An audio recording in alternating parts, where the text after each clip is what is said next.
All right, guys, what is up? You are here with the DataZero Show. The DataZero Show, you already know what it is, man. If you're tuning in, I appreciate you guys. We're going to be looking at stocks, crypto, and current events. You already know, ladies and gentlemen, this is the DataZero Show.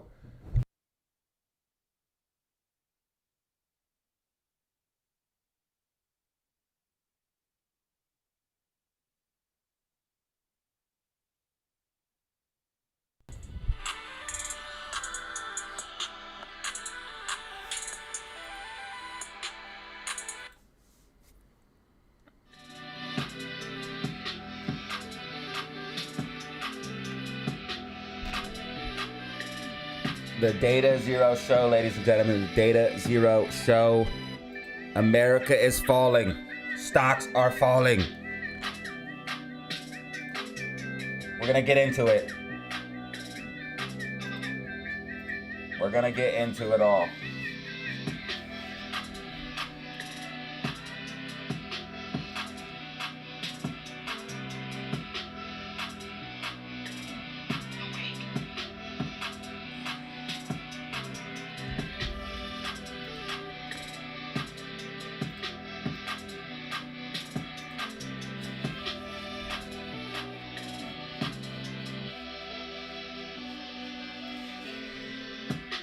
Craig, what up? Hi-ho silver, away!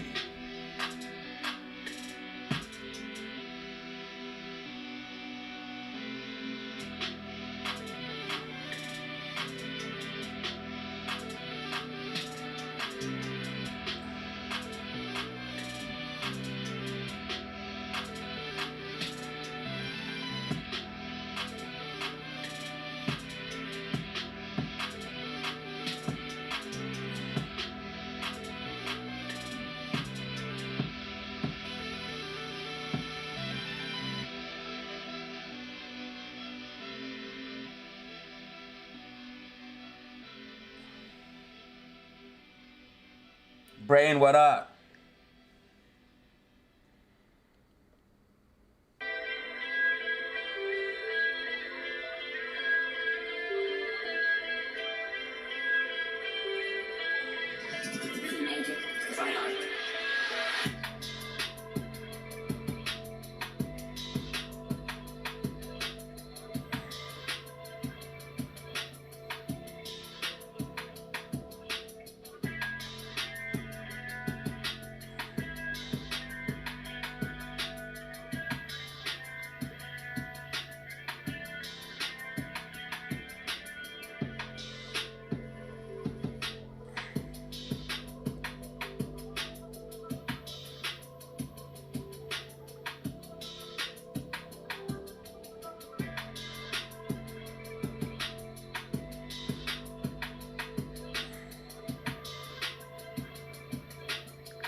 And I'm free!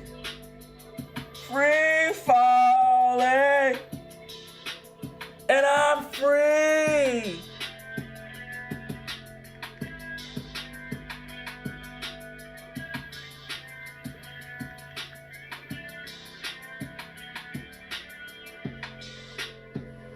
Free falling!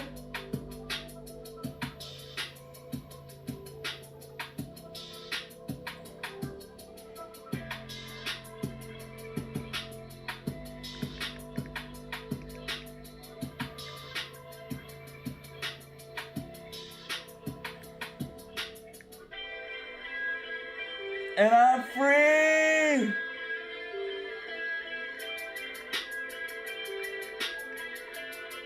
Free falling!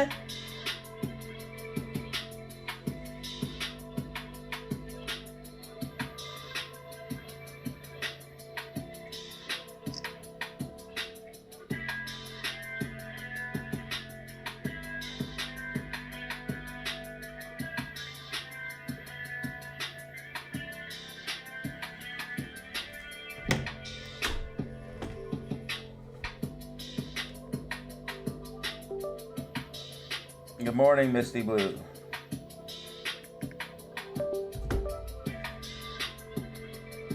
And I'm free.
All right, guys, we gotta watch a video.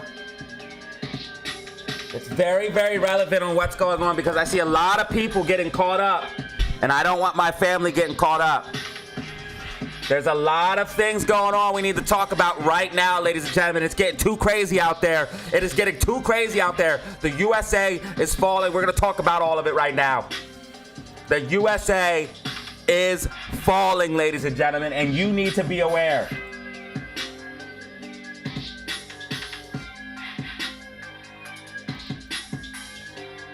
You need to be aware of what's going on, ladies and gentlemen.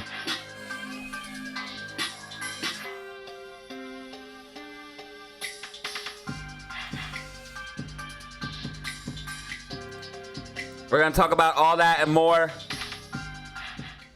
Listen, SPY, SPY, pulling back as expected, guys. We're not hitting 700. I try to tell you. I try to tell them. AMC and Genie pulling back with the general market. SPY creating massive gap fill.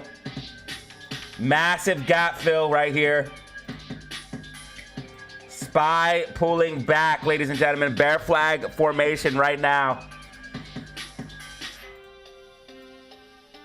SPY pulling back, bear flag formation right now. This is not good. I told you this would be a red week. I told you red candle, weekly outlook of prediction. If you missed it, you need to check it out right now before it's too late. You need to check it out right now before it's too late, ladies and gentlemen, because crazy stuff is happening. And if you're not ready, if you're not prepared,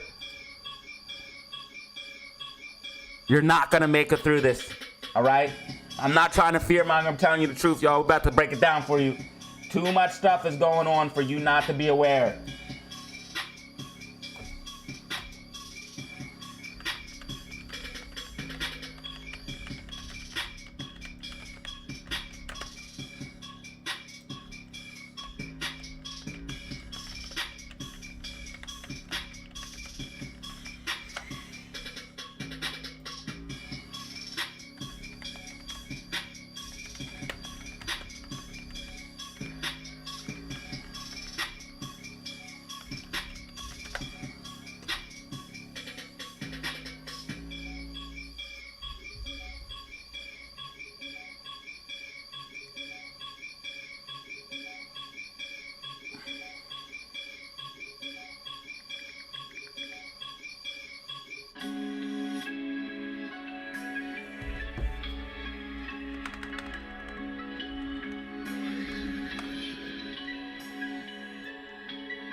Hyperinflation is coming.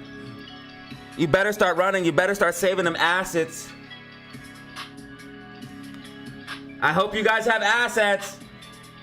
XRP, AMC, GME, SPY, Bitcoin, cryptocurrency, silver. I hope you got it because the dollar is worthless.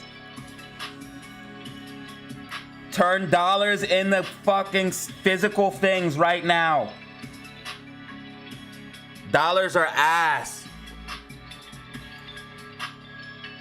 Top of the morning to you.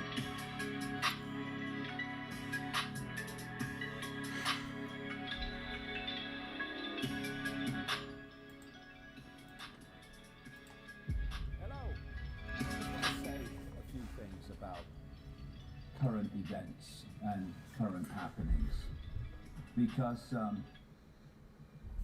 I see people getting caught. All right, guys, this is family. I need you to understand this now, okay? I need you to understand this now on what's going on. Do not get caught up in sides. Left versus right. Do not box yourself in. I'm telling you guys right now, ladies and gentlemen, they are trying to start something big. They're trying to have you cheer on people taking away your freedoms. And I'm going to explain to you guys why that is. We're going to talk about stocks, crypto, current events in this live stream. Movement, which is pitching left against right. It's gathered massive pace since the shooting of Charlie Kirk, and I'm looking on aghast at how people are falling for it.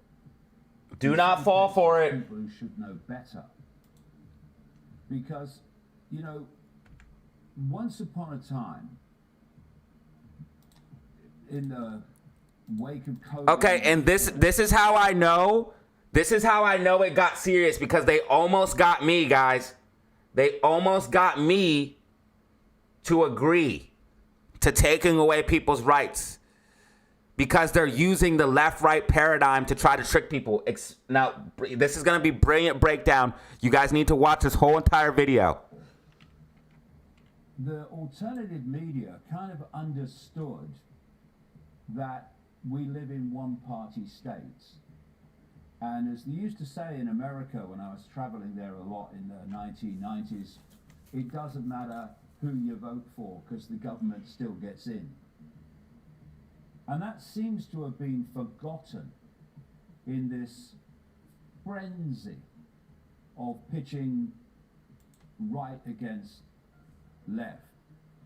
And I just want to offer the benefit of 35, 36 years of investigating and researching this, that there is another level. Guys, also, I'm not going to keep pausing it, but listen, you guys need to subscribe right now because we have 16,666. Okay, we need to get rid of that number. I'm a man of God. Help me get rid of this number. And not like a man of God like Kai Cenat, where I just say that because I believe in God, but I really worship something else. No, I actually believe and worship God. Which if we don't understand, we will never get the picture.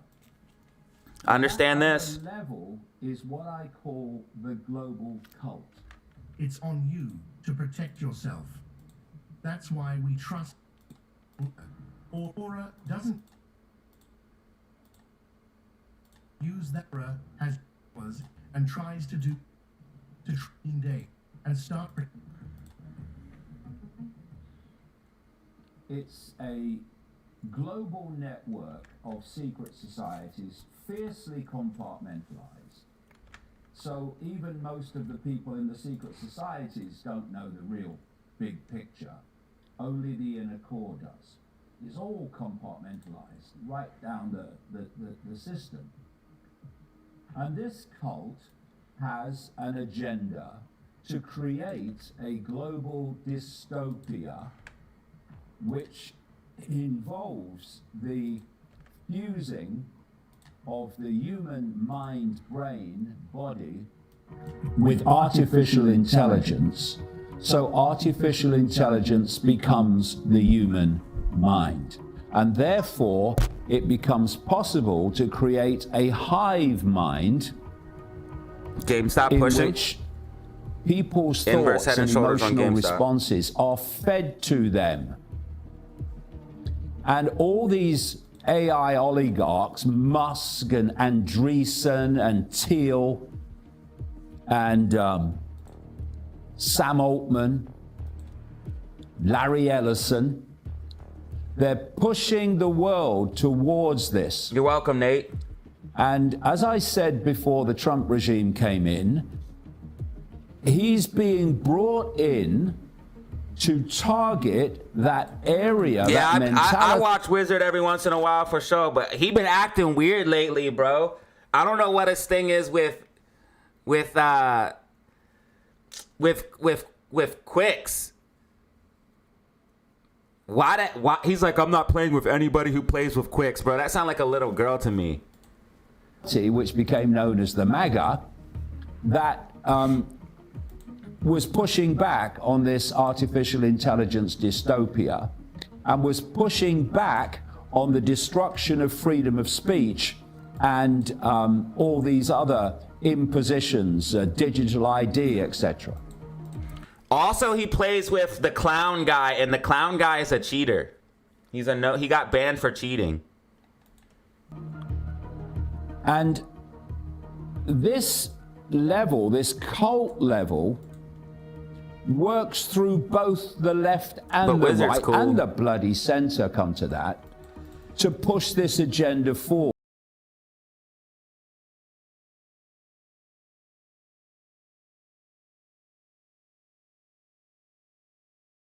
That's of crazy. speech. I didn't know that. We've seen this with the whole woke mentality. If you don't use the right Quicks is Canadian. He might have said something. He might have said something like that, probably. pronouns, But hey, this is just a perfect example. Doc Airline, this is a perfect example of what this video is trying to tell you guys. They're trying to rip us apart right now. Family, we are family. No matter what you believe, we are family. They're trying to rip us apart right now. You guys need to understand this video right now. you get fired. And so many excuses were used to, and are still being used in areas where the left is in power, to destroy freedom of speech and freedom of expression. It's all about taking your freedom of opinion. So then you bring in, because people, and this is the targeting of the so-called right or the MAGA, they don't want that.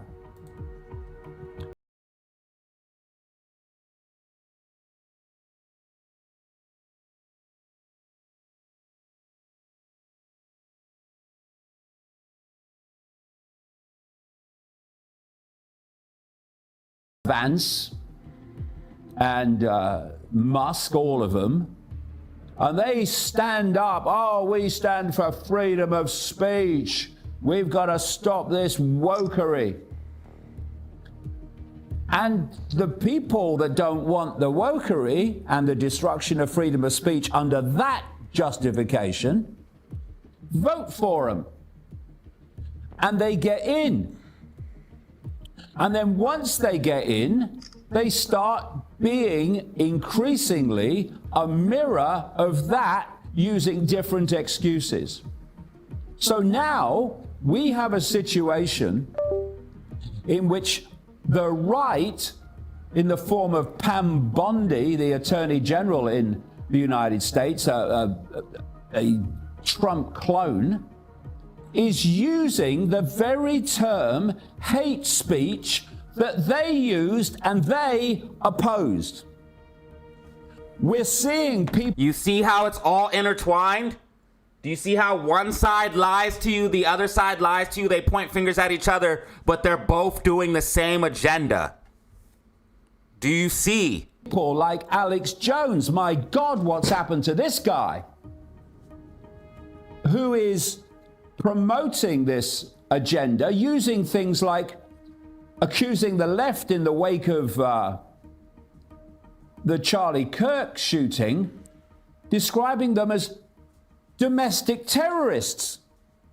Now, this is the same Alex Jones and the MAGA that were condemning the left, dubbing the right, when they were in power, as domestic terrorists.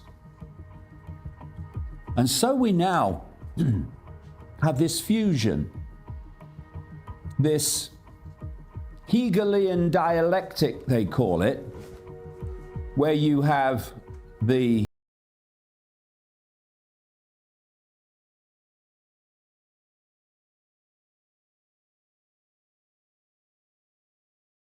ideologies, Yet they're pushing the same agenda. that now start to agree on the same ground. Do you So when the see? left's in power, they use excuses to destroy freedom of speech. Now when the right's in power, they use different excuses to destroy freedom of speech, using the very same They literally have people cheering on cops, hurting other people. terms, like hate speech and domestic terrorists. It's a cycle. Which are highly inflammatory words. Calling another side domestic terrorist is the same thing Biden called MAGA people. Now the MAGA people are calling the left domestic terrorists. It's all to put you guys against each other. Do not fall for it. Logical game.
did it or didn't, or is a patsy or was under mind control. I can't say that. There's a lot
spear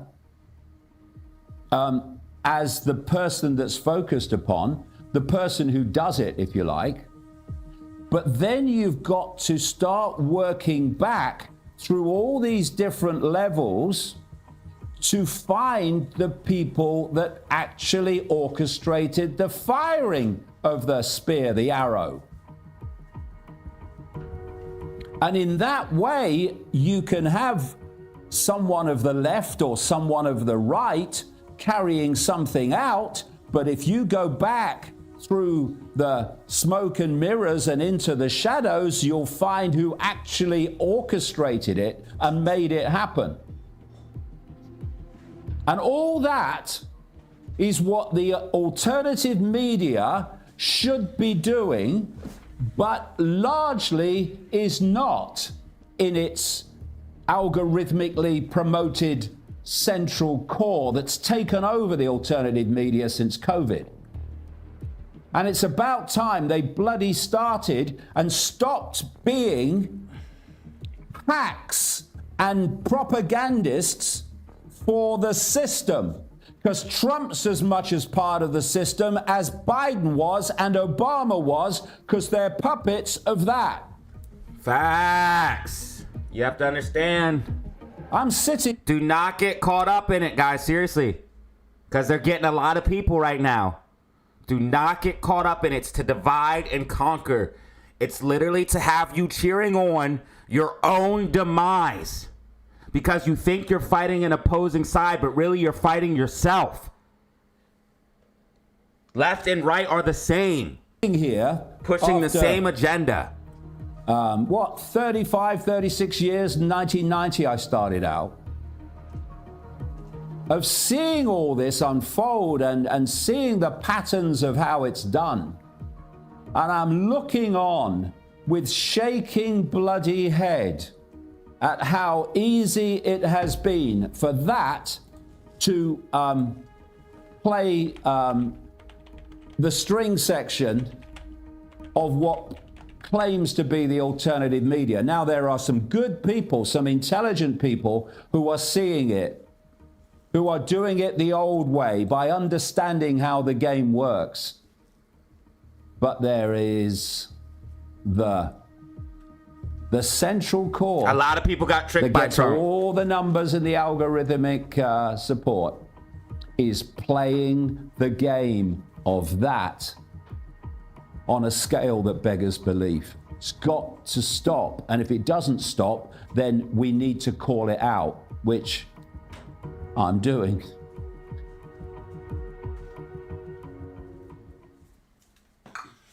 I'm here to stand with you, family. We're not going to be tricked by these people. We are not going to be tricked by these people. Look at the chaos happening in the USA right now. Look at the chaos happening. These guys go up in the church. These guys are just trying to worship right here, peacefully worship. Look what's happening here. This is what's happening in the USA.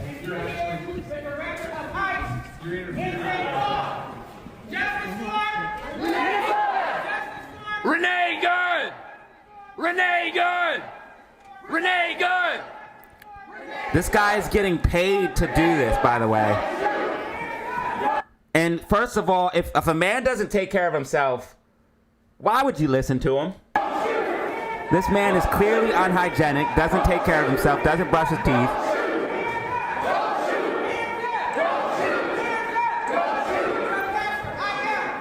Let me know what you guys think about this in the comments down below. Where are you? Where are you? Where are you? Where are your people? Why are you not at Whipple every day fighting for the humanity, standing for our people? Where are you? You drink your coffee, you got your jewelry, you have your nice clothes, but what do you do? What do you do to stand for your Somali and Latino communities? I'm not going to comment. You have no comment. Exactly.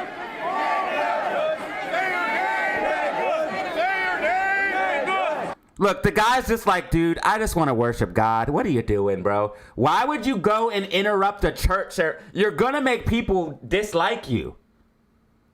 Even if they're for your cause, they're going to be like, dude, I don't even want to deal with this anymore. Renee good! Renee good! Look how they have people acting, dude. People are total sheeps.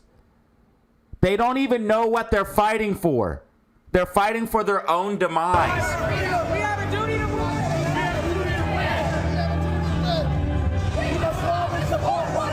White people hating other white people. This is crazy.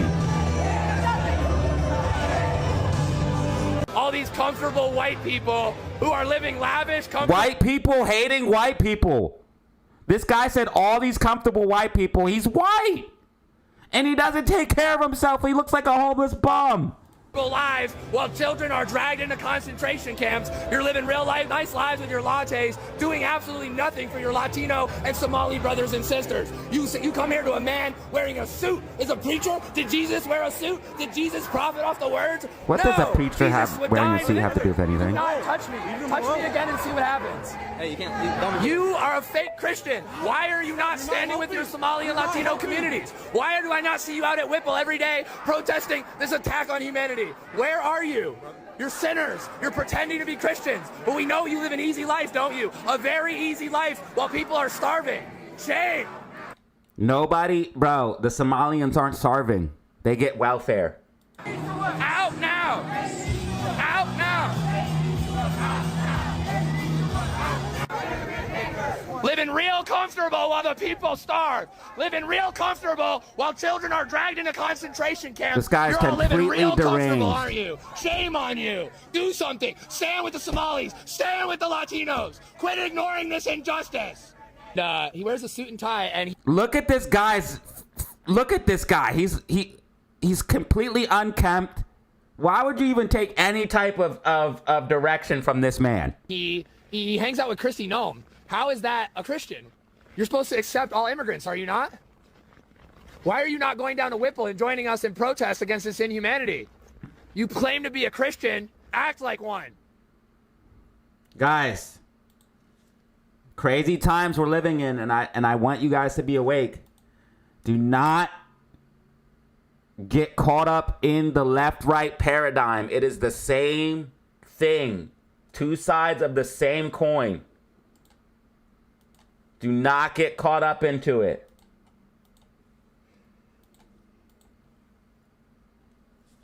SPY is about to pull back. It's in a bear flag. It's a bearish consolidation. SPY is about to pull back. All right.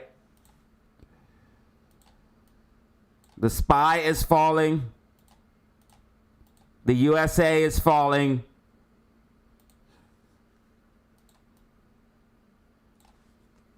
And I see a lot of sheep. I see a lot of sheep. GameStop going green on the day. Love to see it. HYMC, guys. I don't know if you guys seen this. Adam Aaron is the dumbest ever, dude. He could have literally doubled his investment already from when he sold. It's up 50% from when Adam Aaron sold. Adam Aaron has to be the worst. He sold because HYMC was doing too good, and it's going to keep going higher. That's why Adam Aaron sold HYMC. Millions of liberals across the country will be storming into their congressional offices. Oh my God. I'm as mad as hell and I'm not gonna take it anymore! What? I bet you are. On January 20th, we are walking out to free America. And walking in to remove the regime. We're walking out of work. Guys, these people are clearly deranged. Guys, this is the way, like, as I said, this is the way I think racists feel. And they have tarot cards. She's clearly demonic. She's using tarot cards. Clearly new age hippie type. Right? Where, like, it's another example of a girl with tarot cards. Oh, God. And look. Look what she has here. Tarot cards in the septum piercing. Oh, my God. You can't even make this up. Who's talking about, like, fucking fighting at walking out of school. She's wearing a nose ring. I mean, it's just, it's so stereotypical. It's crazy. Walking out of school. We're walking out of anywhere and everywhere. Because it's past the beta time male. we stop cooperating. Holy fuck. You can't Remember make this stuff up. Look, the beta male. School. We're walking out. The beta male. Listen to his voice. Of anywhere and everywhere. Because it's past time You can't we make stop this cooperating. Holy fuck. Remember These what are I talked all to you guys sheep. about? The Karen evolution chart? This is a fully evolved swamp hag. This is it. You're seeing it right here. With fascism. Starting at 2 p.m. local time. And the people calling people fascist, the people on the left calling the people on the right fascist, are literally acting like S.A. Brown shirts. They don't even know about World War II. They're roaming around in packs, attacking people like the brown shirts in Germany. They probably don't even know what a brown shirt is. And we'll start a wave of walkouts across the nation. Send a clear message that we demand freedom from this hostile and lawless takeover of our country. Uh-oh. Then we'll Yeah, so do I. So you can get rid of start these people. walking in. Congress has the power to remove a tyrant from office. It's not an option. It's their sworn duty. So at 3 p.m., we'll start walking in to local congressional offices to demand impeachment and removal. We are peacefully demanding The Karen Inquisition. Oh my God. Oh my God. that our representatives filed their own articles of impeachment against Trump and senior Trump officials. And we are demanding that they force a vote. Donald Trump has committed tyranny and obstruction of justice. And turning ICE into a paramilitary force is an act of treason. Now, this is the part on the right that they have people confused on. They have people cheering on the government to hurt other people. Because now you have people on the right saying, well, they should just lock all of them up. What happens when the left gets in power and they say that about your side? What happens when Trump locks up all these people and then the left gets in power and the shoe's on the other foot? This is why you do not cheer on the government. Do not cheer on the government, ladies and gentlemen. What happens when the shoe is on the other foot?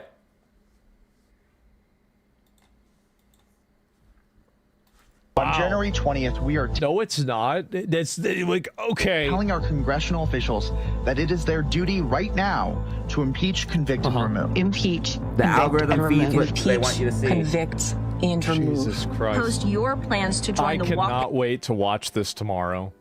Oh my God. It's happening. I think it's happening today. Tomorrow is going to be amazing. This is insane. Out It's going to be a good day. Using the hashtags Free America and Remove the Regime. and document your visits on the 20th with those hashtags so that we can multiply the movement. Find your local congressional office, sign up and receive articles of impeachment, and find all the information you need at removetheregime.com. We'll see you on January 20th. We'll see you on... She's picking tarot cards. Oh my god. Man. These people are actually scary. They're the ones that say get in the train before you're ever seen again. Oh no, they'd kill you if they could. They would. They'd kill you if you could. And that's why it's important to make sure they don't get power. Yo, it is. that's very crazy. important to make sure that that doesn't happen. Because if they do, then they'll do whatever they can. Look, they have you guys fighting each other. Whatever the extent is that they can operate at, they will do that. They have you guys fighting each other, and most people don't even see it. They don't even see how dumb they are. Most people don't even understand how stupid that they are. They're cheering on the government to destroy others. HYMC is up 16% today. $40, ladies and gentlemen. $40. AMC trying to get back to 160. AMC 159. Getting a high of 162 today. AMC GME coming back. Told you guys it would start off slow. SPY falling as expected. SPY and a bear flag about to fall further. Guys, hit that like button. Hit that like button. Run these numbers up.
GameStop 2110, AMC 159, SPY 682.32. Bitcoin pulling back as expected as well, guys. Bitcoin tracking with Fractal perfectly. Bitcoin tracking with Fractal perfectly. Pulling back as expected.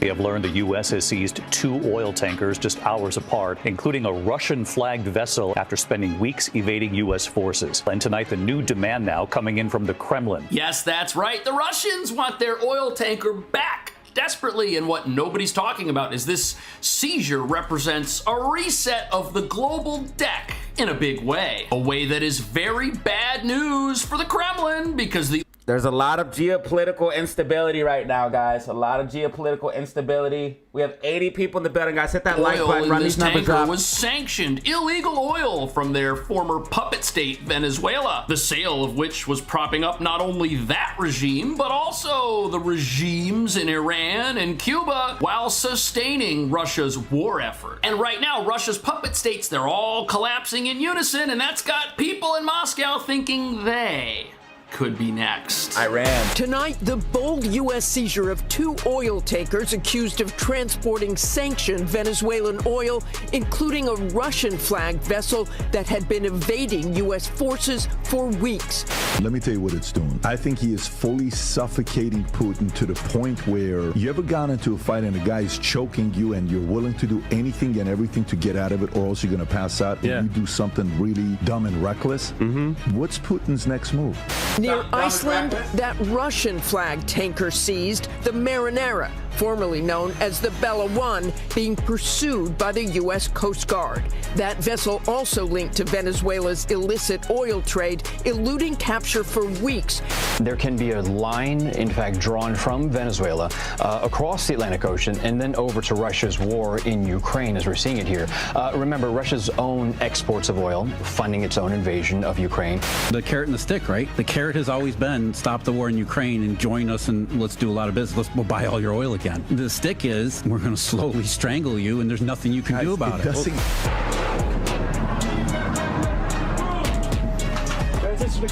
So this little game the Russians like to play where they evade sanctions and fuel America's enemies, well, that game is over. And nobody's talking about how the conflict in Venezuela has allowed America under the Trump administration to put pressure on Russia like never before. And this rusting hulk that was just impounded was part of Putin's precious shadow fleet of ghost ships, dodging every Western sanction to keep the cash flowing for his endless war in Ukraine, as well as propping up puppet state regimes with the goal of pressuring America and defying freedom from our very doorstep and also in the Middle East. But here's where things get really scary and really frightening if you're in Russia. The U.S. Coast Guard, they chased this tanker for weeks. It was headed to a friendly port. It was trying to get back to Russia, and the U.S. Coast Guard commandeered it like it was absolutely nothing and took it over under a federal warrant for hauling sanctioned stolen Venezuela crude while this thing was escorted by a Russian submarine. That's right, it was supposed to be safe, but it wasn't. And not only was there nothing the Russians could do to stop the taking of this tanker, the rest of their ghost fleet is now on notice. And so is their entire war machine. Oil is their lifeline, and without the ability to evade U.S. sanctions and launder money and coordinate with America's enemies, one has to wonder how the Russians will fund chaos in the Caribbean, Ukraine, and in the Middle East. And once that stops, the country will find itself isolated, cut off, and all alone, backed into a corner by the entire Western world. But what's really scary for the Russians is how obvious it is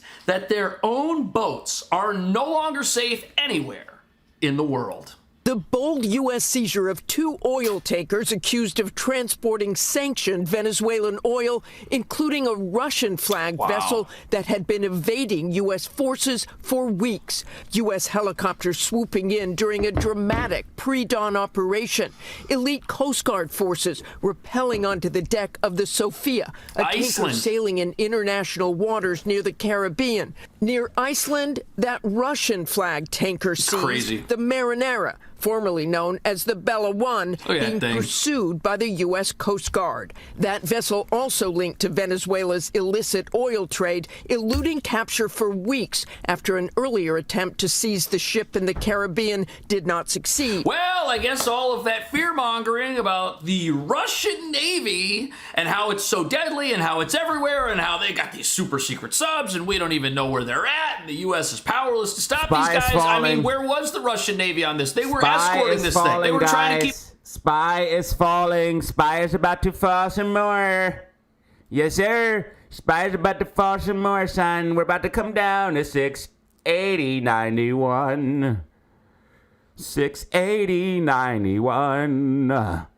Guys, Spy's gonna be coming down to 680.91. Like and subscribe for some of the best predictions, news, stocks, and crypto. Spy gapping to the downside after I called for bearishness in yesterday's video. Make sure you check it out for the best stock and crypto predictions, ladies and gentlemen. You will find stock and crypto predictions like this nowhere else.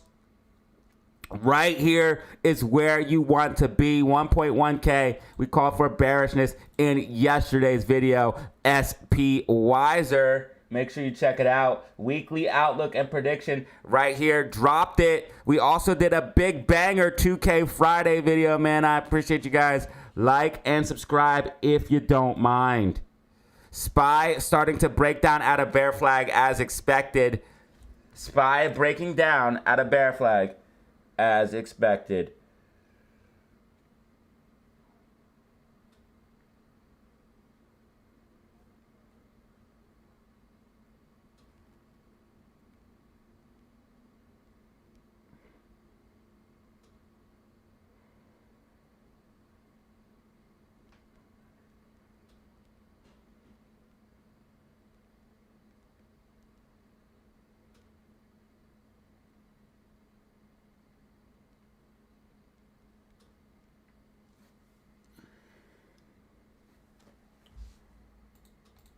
It safe. They were trying to send a message that, hey, listen, you want to mess with Venezuela, no problem, but, you know, if you want to mess with us, I mean, we're ready to go. That tanker's done. That oil is headed for the U.S. Strategic Reserve right now, but there's more. Because this raid signals the end of Russian influence in the U.S.'s Western Hemisphere. That's right. If their boats aren't safe and their puppet regimes are collapsing, what business do they have over here? None.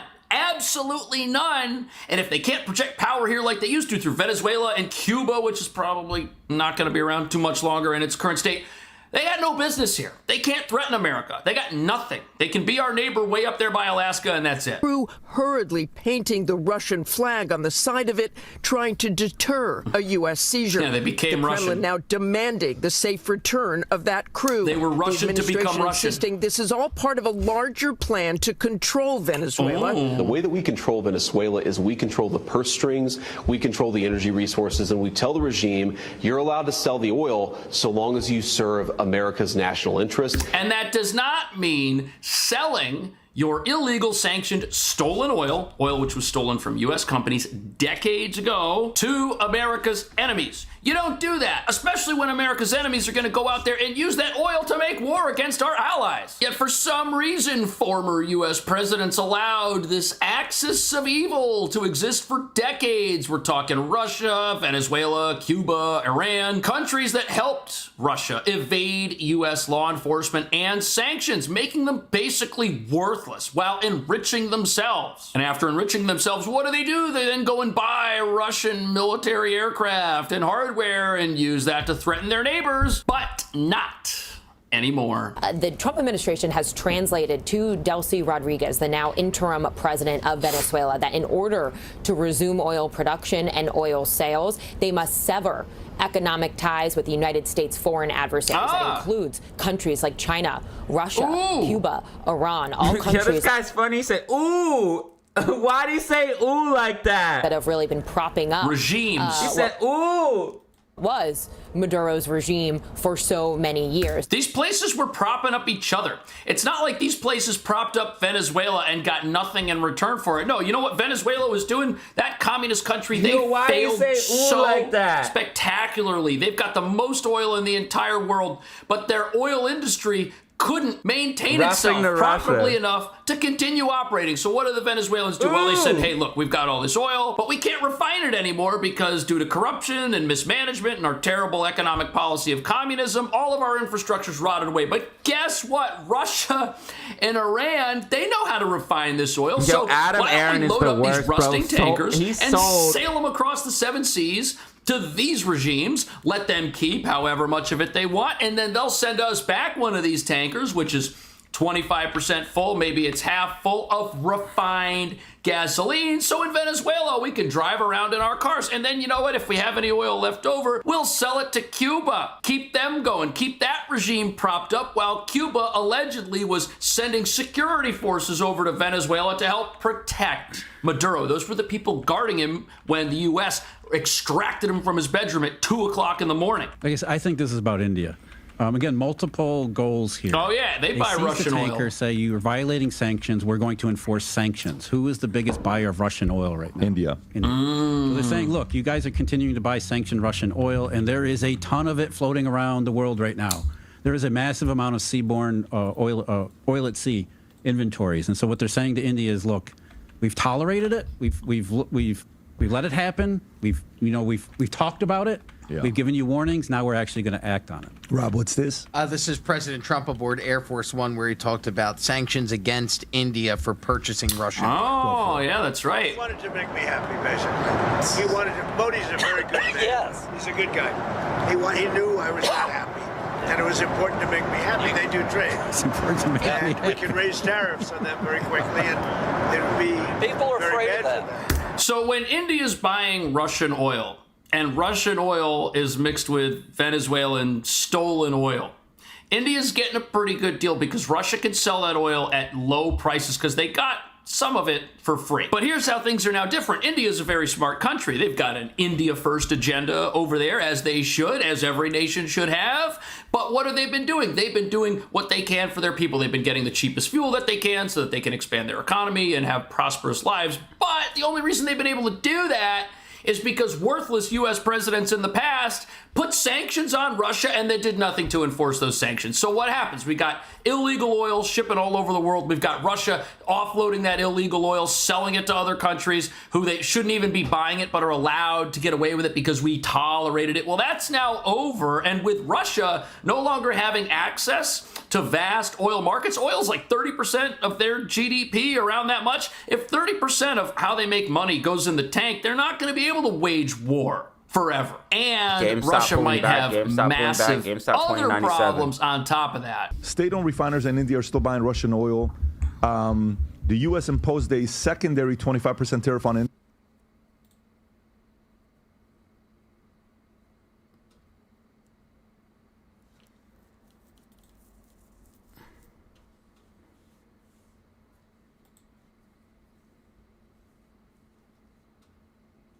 That one day when he did something.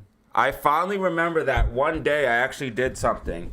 When I flew to the Midwest cornfields and personally inspected the high-quality corn that we proudly purchased to truly delight moviegoers. Bro sold HYMC, and it's now up 50% from when he sold.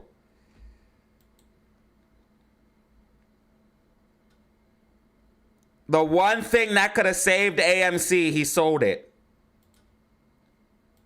This literally could have, bro, this would have squeezed AMC, bro.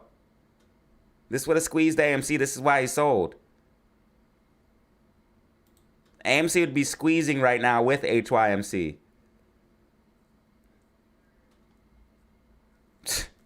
Adam Aaron's a freaking dingbat.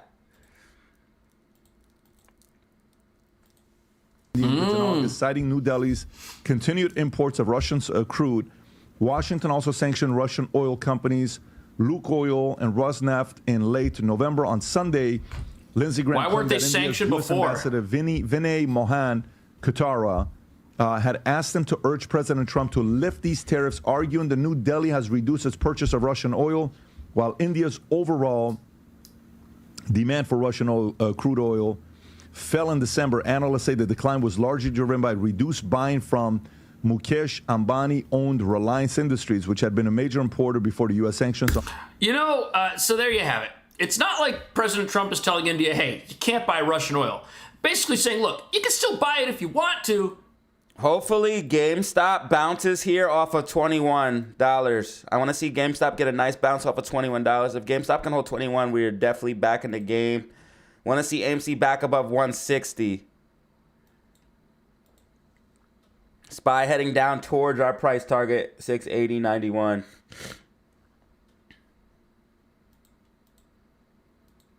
But if you want to buy it and you want to support America's enemies, you're going to pay it back when you do business with our economy. This is why the whole tariff thing is such a smart way to peacefully govern and peacefully protect American interests, because that high tariff that stops Indian companies from succeeding in our economy offsets any gains their economy might have on a productivity basis from getting super cheap oil that makes things more efficient over there. You see how this works? That's why the whole tariff thing is really smart. We don't have to go to war with Russia. Okay, maybe we have to seize a tanker or two when it's full of illegal sanctioned Venezuelan oil and we've got a court order to do it. Maybe we've got to do that. But by cutting Russia off and basically tanking one of the largest sectors of their economy peacefully without firing a shot, Vladimir's going to have to decide how bad he really wants to keep fighting an endless war in Ukraine while not doing business with the United States, while losing access to the world's greatest economy himself. Think about it. The U.S. and Russia could really help each other if they were friendly, if we didn't have these endless wars, and that's the end game here. But wait till you hear how bad things are going to get for Russia before they come around. Think about what could be done here. So Russia and I think things get so bad that Russia lashes out, and I think that's something that people are not thinking about. You know, when we talk about going after the core, the nucleus of somebody's power, like 30 to 40% of Russia's GDP comes from selling oil. So it's already hurting them that oil's down from $70 or $80 a barrel to like 56 now, which I almost think the market was anticipating this takeover of Venezuela with what oil prices have been doing. So what could be done now where India buys like 30% of, they represent like 30% of Russia's oil buyer. So now could we start selling Venezuela's oil to India to offset that? That's exactly what's going to happen. Russia's oil, because if we chop away at Russia's oil demand, then that decimates them. What a win we've got going on here. India wants cheap oil. They want to have really cheap oil. Guess what? They're going to get all that Venezuelan oil. Venezuela's got plenty of oil to sell India, which means India is going to help restore Venezuela while no longer helping Russia at all. So this is going to be a major win for India. It's going to be a major win for Venezuela. It's going to be a major win for the U.S. companies who are now going back into Venezuela to work on extracting oil that they had a right to extract decades ago. This is going to be great for everybody. Very bad for the Russians. Someone please subscribe or unsubscribe. We cannot have this number. We are back at 16,666. Someone please subscribe or unsubscribe. Thank you kindly. Time. Also, think about this. If low oil prices are bad for America's enemies, like Russia, how does a green agenda that wants to jack up domestic oil prices, not just here, but in Europe and in other parts of the globe, how is that a good thing? That green agenda, that whole scam, that was enriching America's enemies as well. The lower price in oil and the lack of buying pressure from countries, because it's really just China and India that buys Russian oil, and Iran a little bit, but so, if Iran falls, look at this. We have Venezuela's oil, then really we have the biggest oil producing countries in the world, like at our mercy. You know what I mean? Yeah, but you know what this is doing? Let me tell you what it's doing. And this is the feeling I'm getting. And I'm really curious to know how he's going to react. I think he is fully suffocating Putin. Yeah. Putin's going to lash out. He's going to lash out. He's going to get to the point where he's like, I don't have nothing less to lose. And he's going to lash out. And what does that look like when Russia starts wilding? Now, I did see them try to launch a missile and it completely failed. So I don't know, man.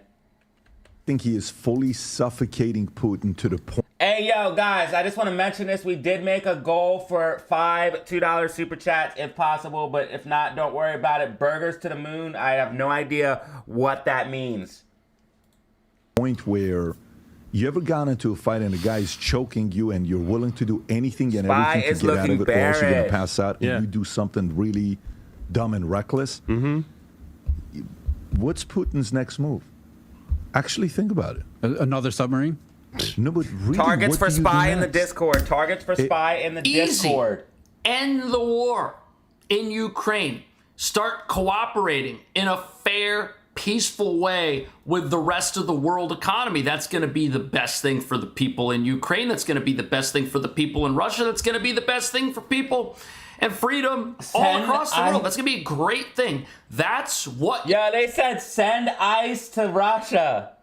You do. Now, that doesn't let you be a tyrant and wield the sword indiscriminately against your neighbors. Doesn't let you do that. But it does offer a way out that doesn't require any more fighting. And what's so crazy is in America, we've got almost universal support for supporting Ukraine. But as it turns out, the way to end the war in Ukraine is to do what the Trump administration did in Venezuela. And that operation that got him out of his bedroom early in the morning, that is being called lawless and wrong by people who say they want to see the Ukraine war end almost immediately. That's going to end this war. It's going to happen. This is a great thing. It's going to end things peacefully. It's going to stop the fighting. This is going to do the thing that everybody says they want. But now the question is, what happens to Russia? So it's like, okay, all right. So you're putting sanctions on, EU and whatever. I'll do business with India. No, you can't. All right, Iran, keep sending me drones so I can attack Ukraine. No. All right, SPY just fell down to 680.91 target. SPY just fell down to 680.91 target. SPY has some support here, but I believe we're going to fall harder out of this bear flag. SPY red week as predicted, guys. Like and subscribe for simply the best. Decimate Iran. So now I can't buy drones from Iran to attack Ukraine. No. Nvidia's falling, brother. Okay, so let me go to China.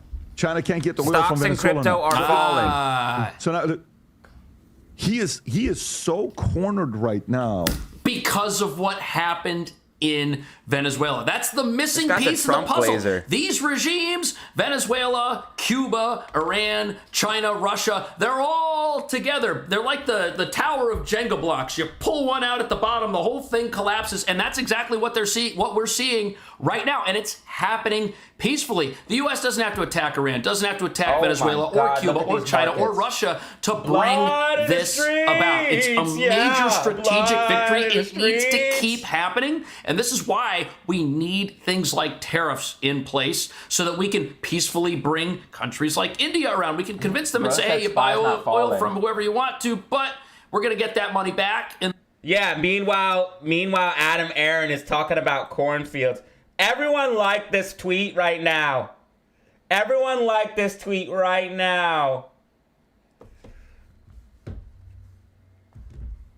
We got to let Adam Aaron know.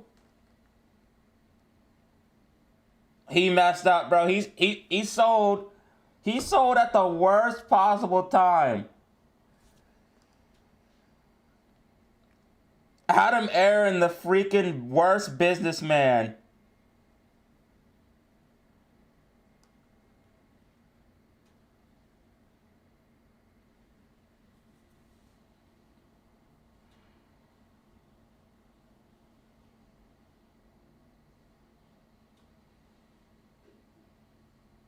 Adam the Clown Aaron.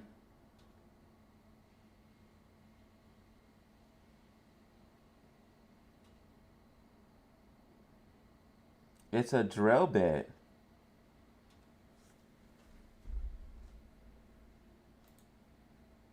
In the form of tariffs. And you know something? These regimes, man, they must really miss a bunch of the last U.S. presidents that we've had in office that put sanctions out there and did absolutely nothing to enforce them and let them keep playing their little games with the little shadow fleet. That's over. They miss our former presidents. Do you think he would allow all of this stuff to happen and get behind Putin and support him to open up business again if Putin flat out just comes out and gets it over with Zelensky?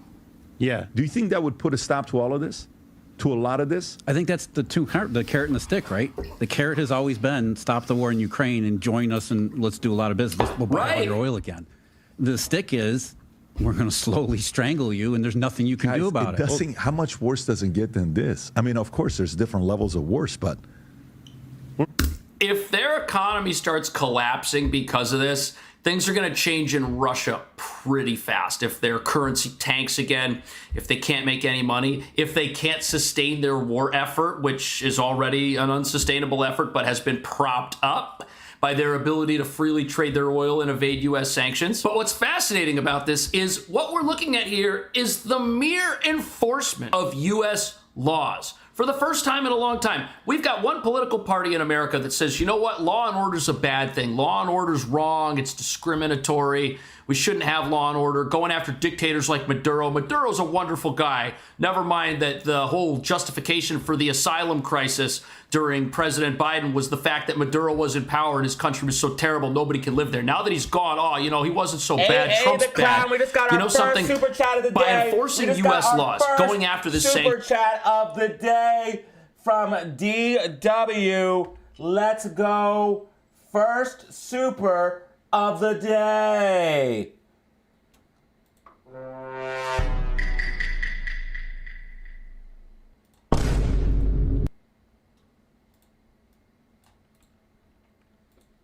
Bro, thank you, DW, for our first super chat.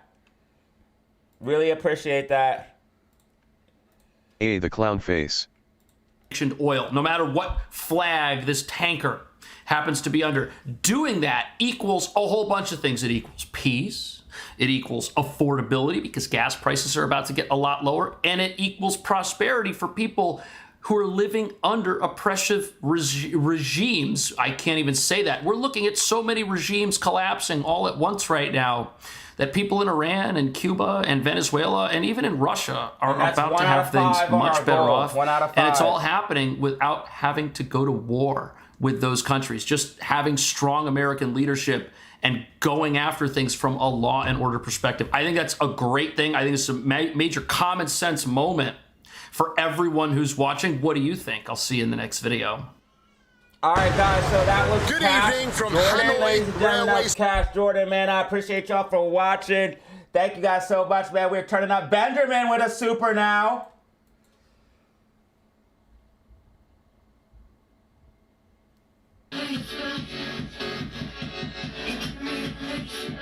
Two out of 5 super chats. Hey, the clown face.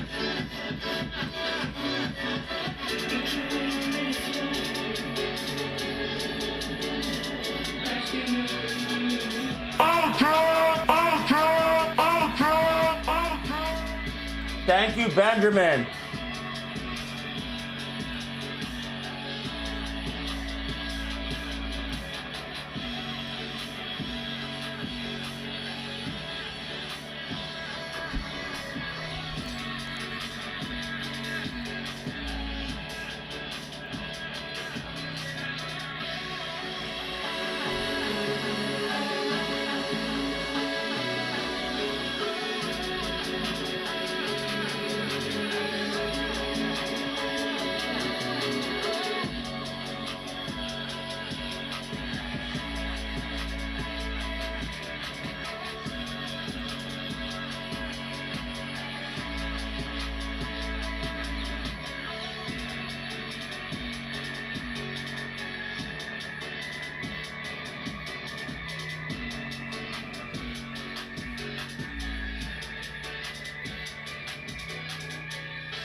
Candy Tuesday!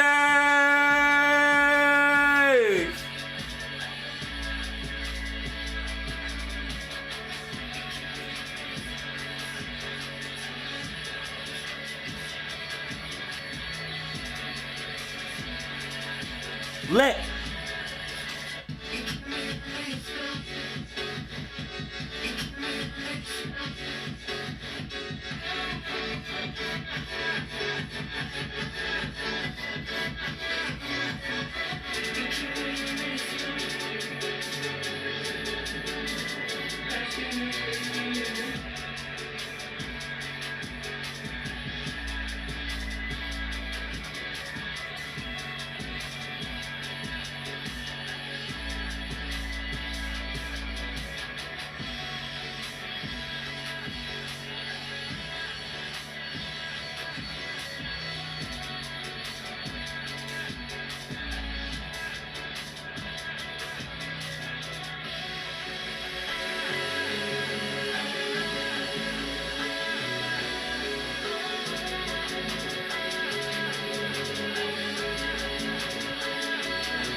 Yeah. Spot tracking. DZ family lit.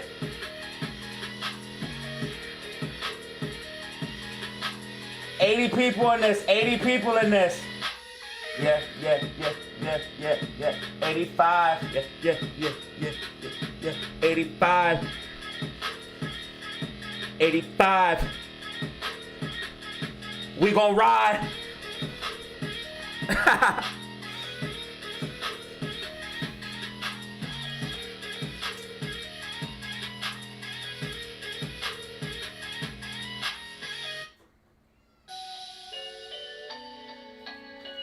Lit.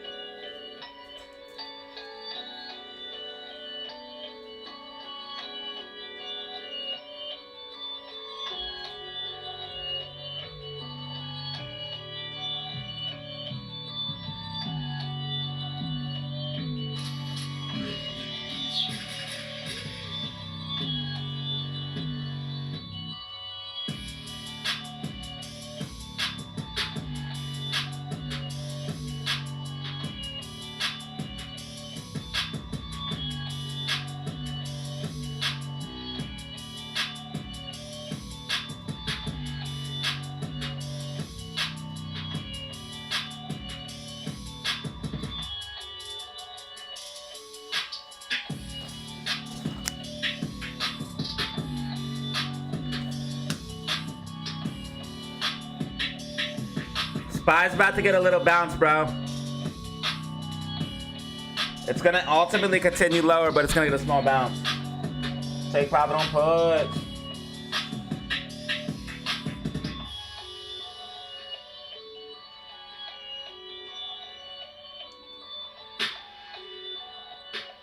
Information in the day trade chat Discord. Information in the day trade chat Discord.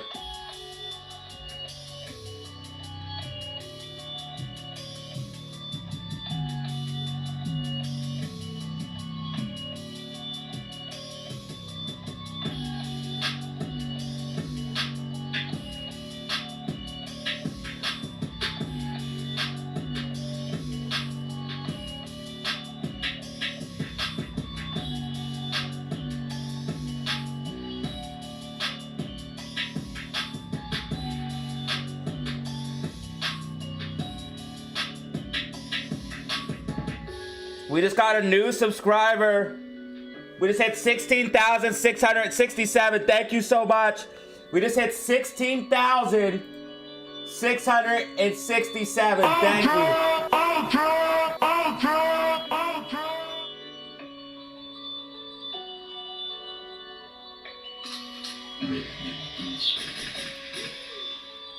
Another $2 super chat from the man, Benjamin.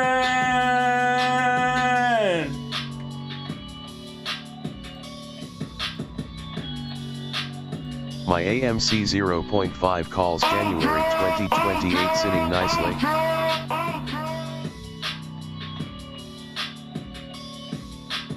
Wait, you unsubscribed, Bano?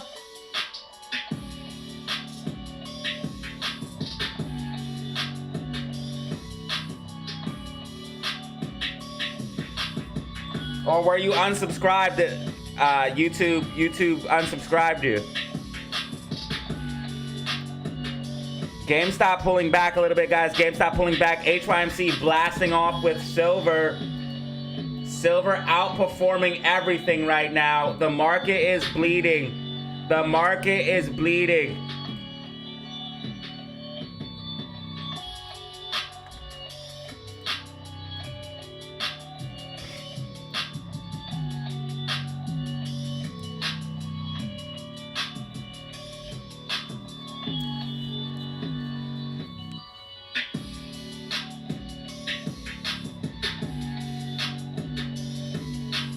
Let a country steal from the poor, give to the rich. Yo, Let a country steal from the poor, give to rich. Money mouth face fire fire fire fire fire fire index pointing at the viewer spouting whale red heart.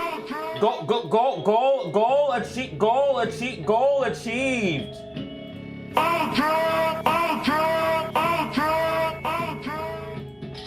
Thank you, Benjamin.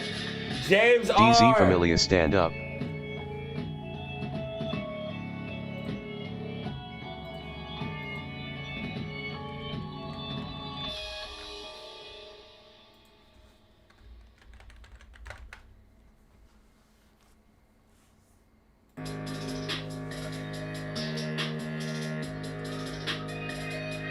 And DW. Thank you guys for helping us reach our goal. Thank you for helping us reach our goal. Burgers to the moon. And then Benjamin with the 29 months. Brother, we couldn't be here without you.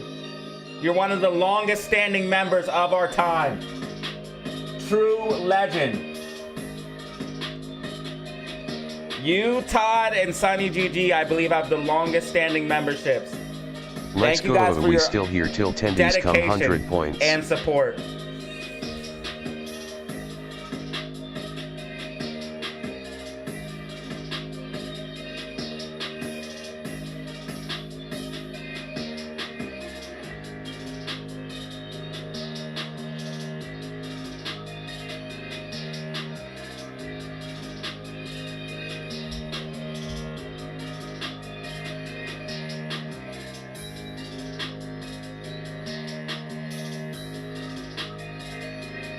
Guys, I truly couldn't be here without you, without people like you, Benjamin. Thank you so much, brother.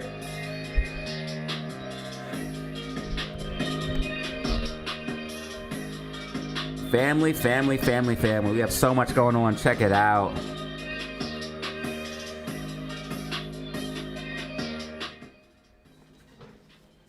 AMC will be showing the Olympics, ladies and gentlemen. Yes, I repeat, AMC will be showing the Olympics. Here are the details. In over 150 theaters across the USA. Starting February 6th.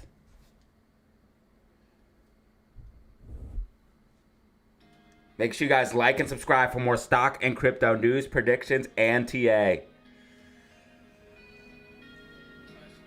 Peace.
$29 months is mega.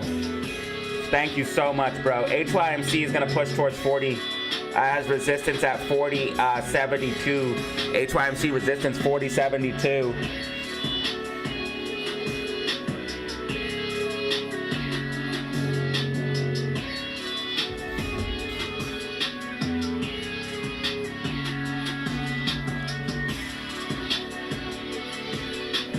NYMC.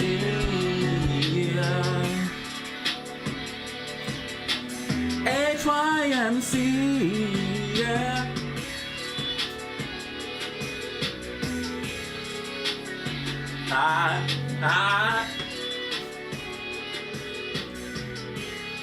We almost have 500 views already. We almost got 500 views already.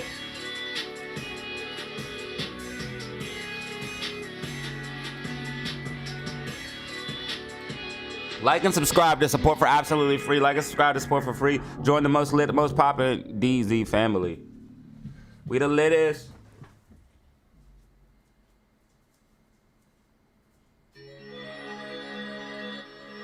I came through real quick. She came through. She got a lot of.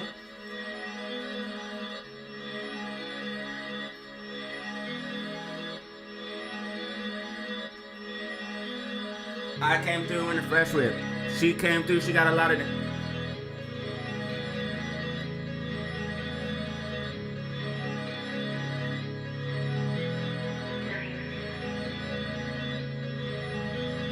I came through in some fresh. I came through in some.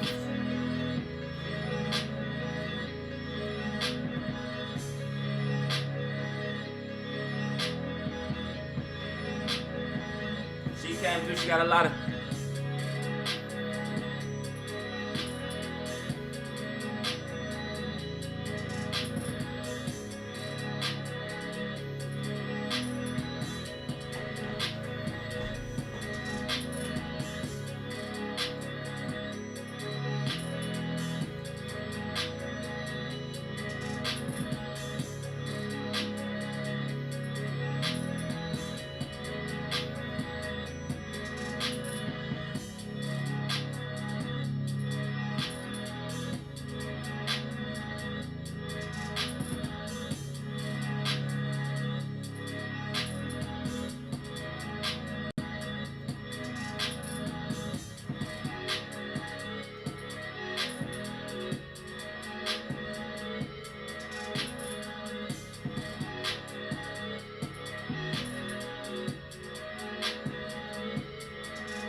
We the most lit.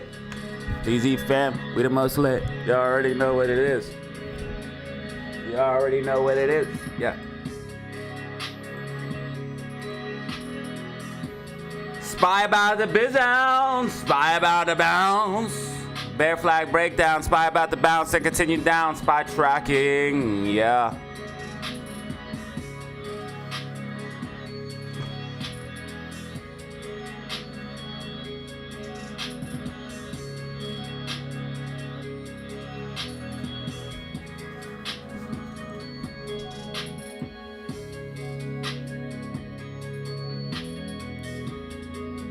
A lot of people confused about crypto. A lot of people confused about crypto, not us. Not us.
What do we have here? Benjamin with the gifted membership as well. Let's go, dude. Brother, thank you for your massive generosity and support, dude. You are a living legend. One brand new member, 78 likes.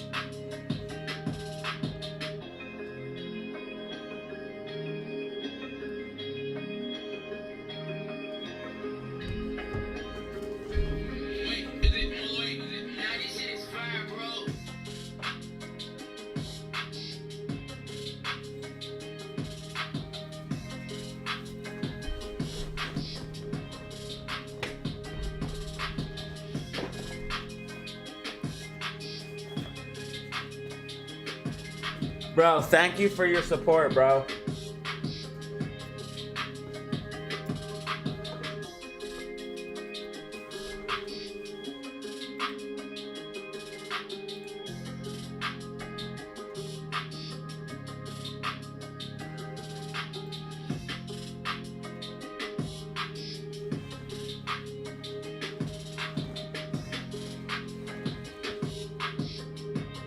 We have 90 people in the building right now. 90 people in the building. Thank you so much. Thank you guys for being here. Thank you guys for tuning in. If you guys missed the beginning of the stream, make sure you definitely check it out. We talked about a couple different things. So we looked at the recent events happening in Minneapolis, Minnesota, which is just absolute chaos. They turned it into a Grand Theft Auto, literally. So we looked at that. They turned it into Grand Theft Auto, bro. It's literally a PvP server. It's literally a PvP server. We got 14 likes on this bad boy. 14 likes.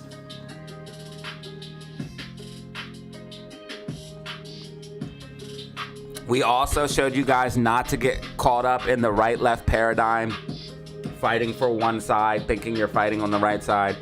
It's two sides of the same coin. I'm trying to wake people up. I know there's some people that watch me that are probably hardcore Democrat or probably hardcore Republican. I don't care either or what you are. Honestly, once you realize what's going on and start looking above right and left, you see that there's another level, which literally we broke down in the video we saw this morning. There's another level, guys. There's another level to this thing, and they're putting you guys against each other, and then they have you cheering on the downfall of yourself. And this video encapsulated that perfectly, making key points, then showing we are how going to go on they manipulate each other and control the narrative while to make this people level fight each other, but they're all fighting for the same advances thing. its agenda unchallenged. Why do you think that Elon Musk You got to understand suddenly it. appears So rewind the stream if you missed that. at a little rally bit of the demanding freedom of speech, tells people to fight, gotta fight.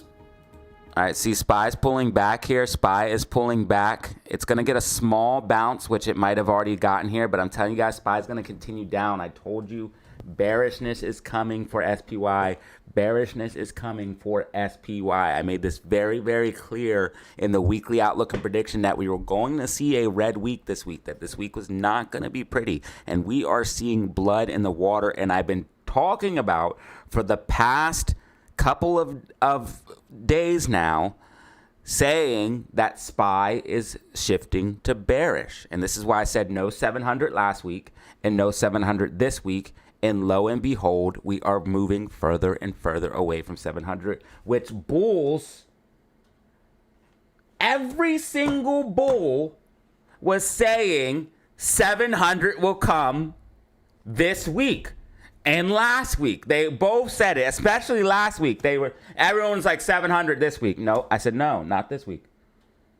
And even if you hit 700, guess what's going to happen? You're going to reject from it so hard. There's sell orders waiting at 700 for SPY.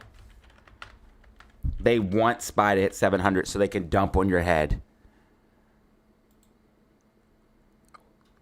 They want you up there. There is sell orders waiting at these levels to dump on you on SPY.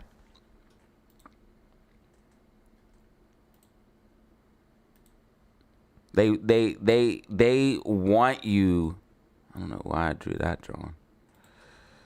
This falling wedge was crazy, or rising wedge. Crazy breakdown out of that. Now we're getting bearish divergence. SPY is weakening. SPY is weakening.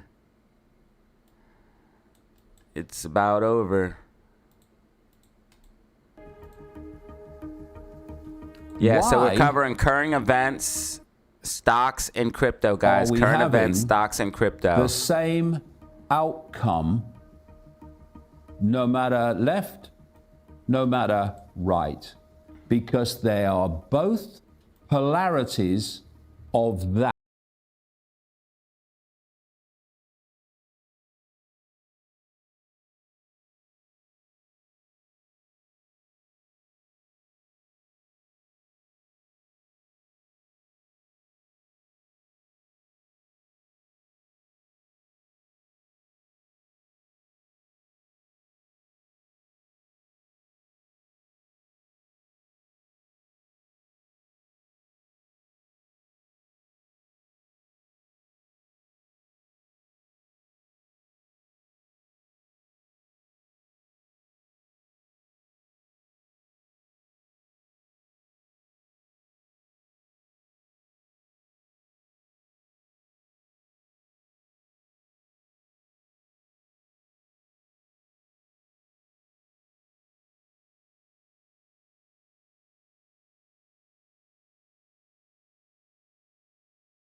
Things like the When he says that level, he means the level above President Trump, the level above President Biden. These are the true playmakers.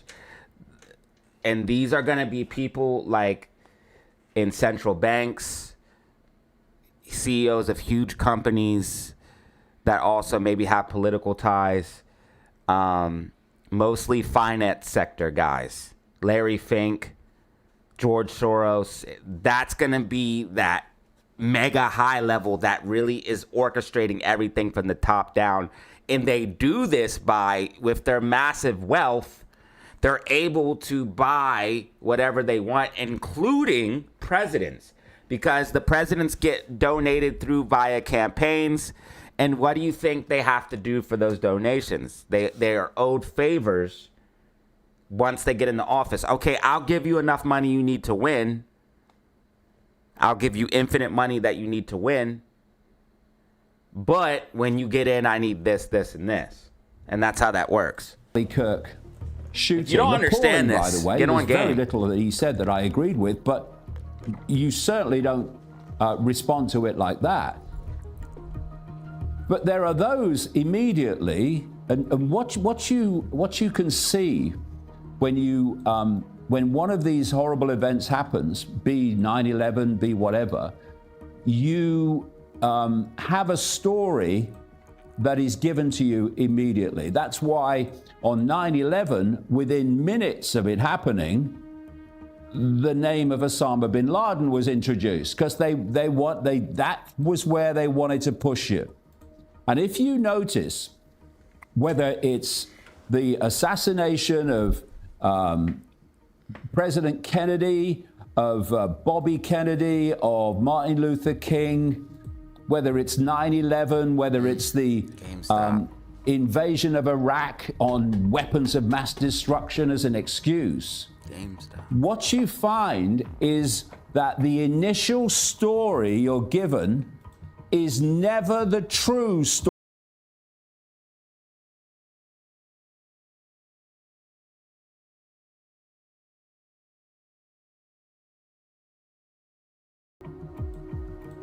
I'm looking immediately, what is the story they want us to believe?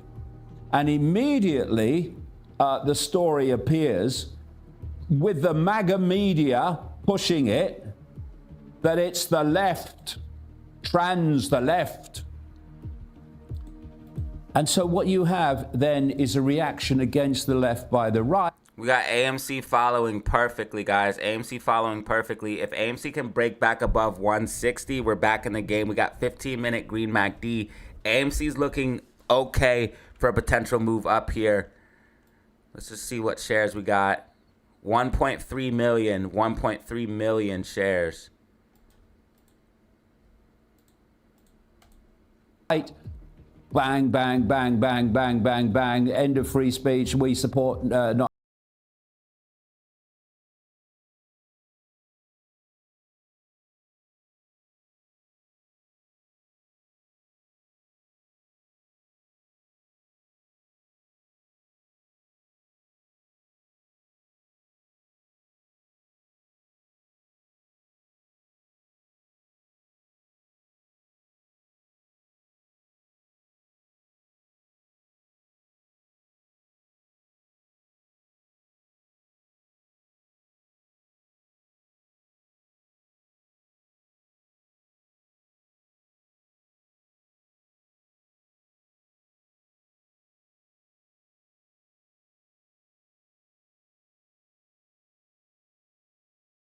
Like that. Be true.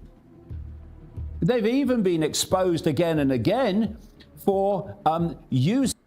So yeah, rewind the stream, guys. This John, we played it the whole way through. It's absolute fire. But he articulates really well what I was trying to say the other day. Like, what they're doing right now is like egging people on. So they have one side being like out there protesting because they feel like, I guess for whatever reason, whatever's happening is wrong to the immigrants. And then the other side's like, yo, we should just arrest all these people and lock them in a cage. But what happens when, okay, so say you arrest them all and lock them in a cage, right? What happens when the shoe's on the other foot and now they're using the power of the government to come after you? You don't want to start weaponizing the government. You don't want to start cheering on the demise of others. Like, bro, this has got to stop, y'all. It's just getting to a scary point, guys. It's getting to a scary point where we could see things bubble over. I don't know if you guys seen Minnesota, but it's turning into an absolute PvP server. It's absolute insanity. We also watched a video where the guy walked into the church. Bro just walks into a church and starts interrupting. Like, what is even the point of that?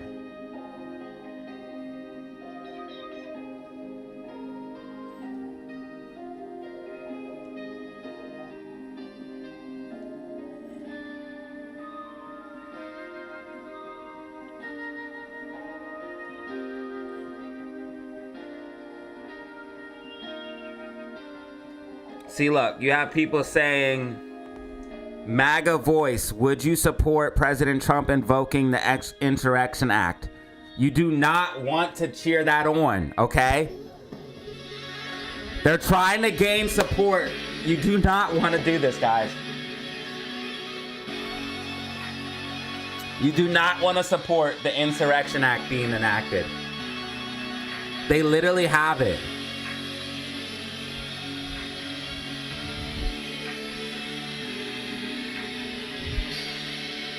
Did I put it in this search bar? I think it's this search bar, yeah.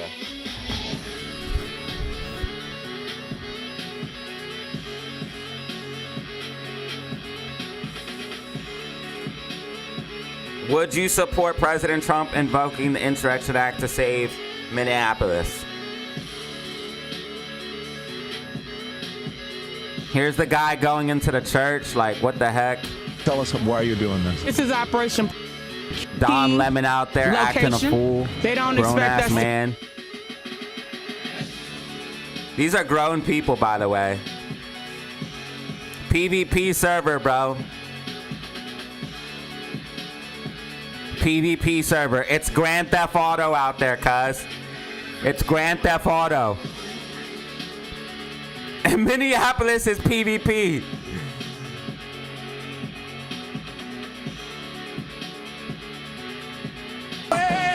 PvP server.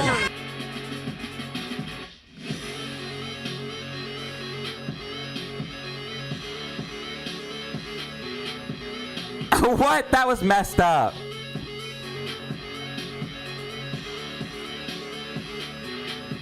Oh yeah, this guy gets his camera robbed. This is crazy.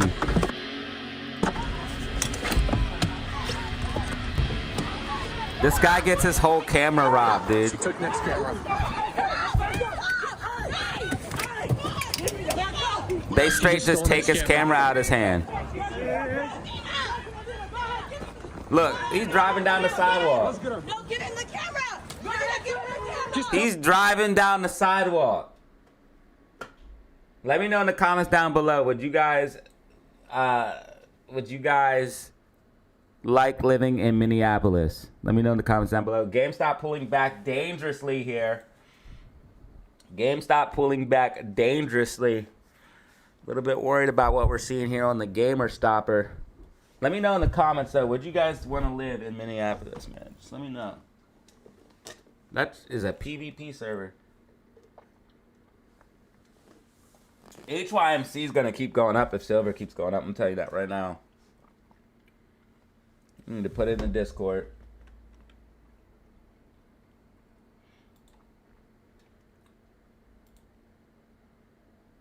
Guys, HYMC, man. Someone just made a nice bag off of... this was today. 11 a.m. and 10 a.m. They just made some money. Good job, bro. Shout out D. That's simply what his name is on Discord. He made a nice little come up.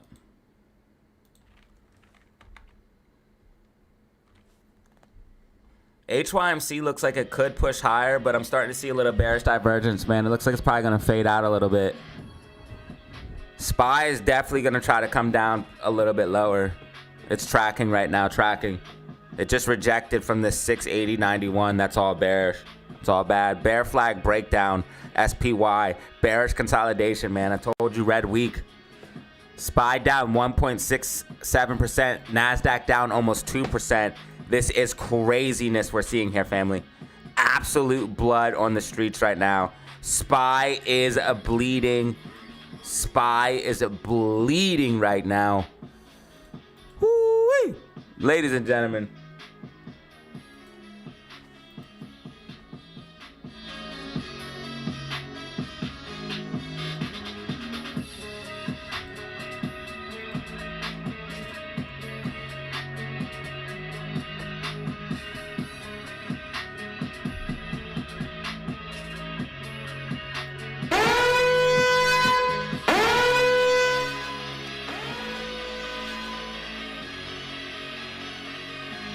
SPY is bleeding, y'all.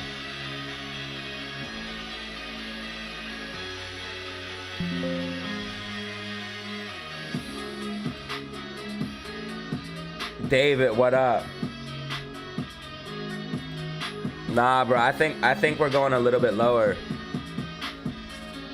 I think we're going a little bit lower, bro.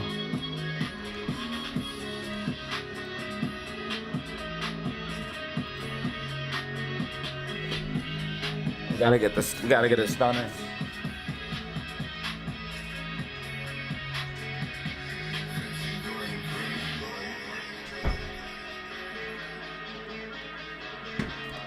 Full streamer kit.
We got 2 Davids in the building right now. We got 2 Davids in the building right now. That's insane. 2 Davids. Testing. Yeah, we got 2 Davids in the building.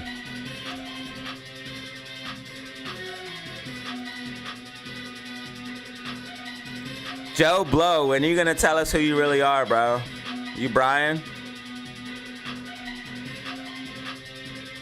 Are you Brian, bro?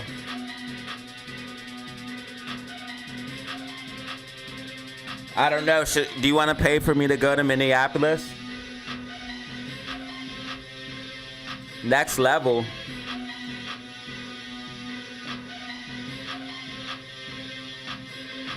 It's right here. Spy's about to bounce off of it. I have the answers. I'm putting it in Discord right now.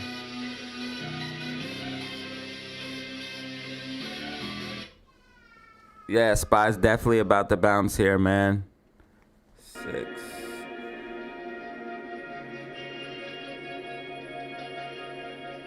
Nah, this is the bounce. RSI's oversold.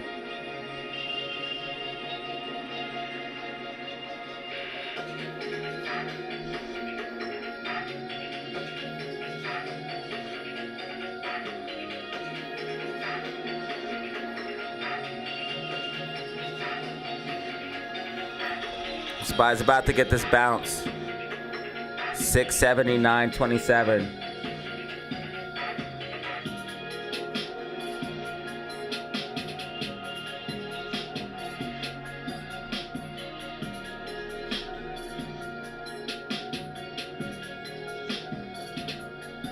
Check out the Discord right now. Check out the Discord day trade chat right now. Discord day trade chat right now.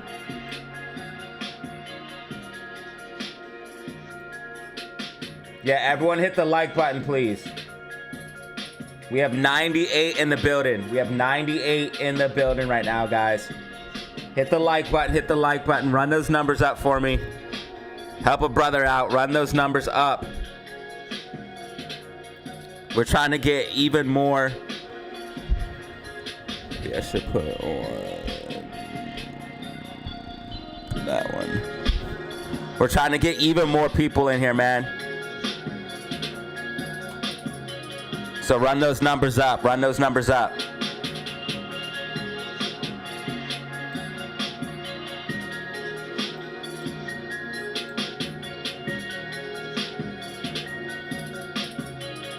Tendy Tuesday, Tendy vibes. We also have a like goal of 100.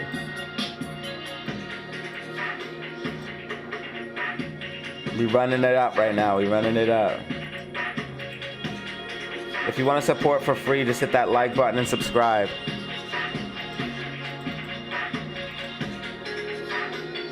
Shout out to Benjamin, James R, Benjamin going absolutely insane today, and DW. Thank you guys for the support, man. Benjamin, insane 29 months. Absolute legendary status. Thank you guys, man, for continuing. Keeping the stream alive, y'all. Keeping the stream alive.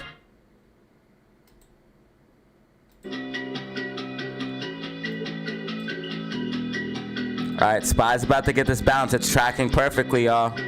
Oops. I'm trying to move this a little bit closer so you guys can see. Spy is tracking perfectly, man. Look out. RSI oversold 5-minute time frame. RSI oversold 10-minute time frame.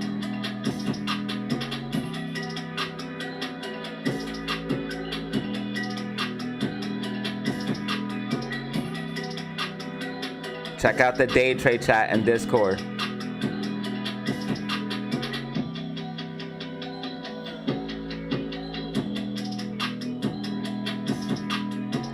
Bullish hammer candle on the 10-minute. Bullish hammer candle on the 10-minute. Spy's about to bounce. Spy's about to bounce. Spy's about to bounce.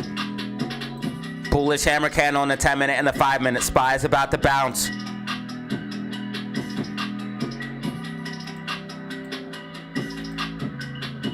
TGL pulling back. What the TGL and SMX. Well, SMX is kind of flat. We had this nice pop.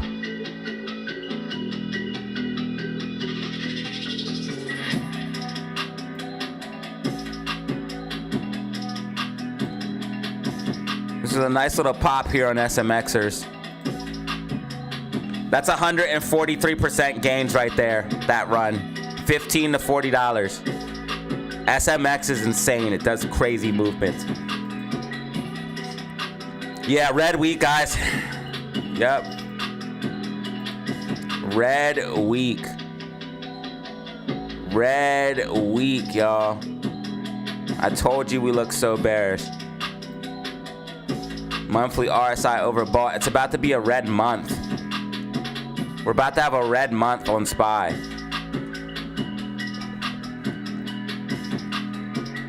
It's not looking good.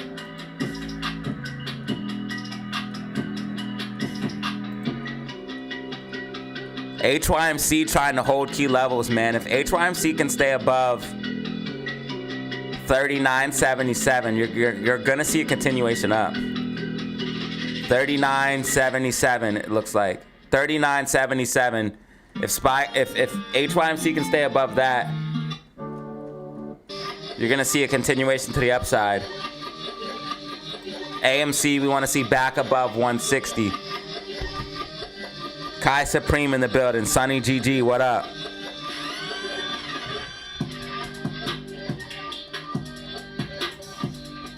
Thank you guys for repping, dog.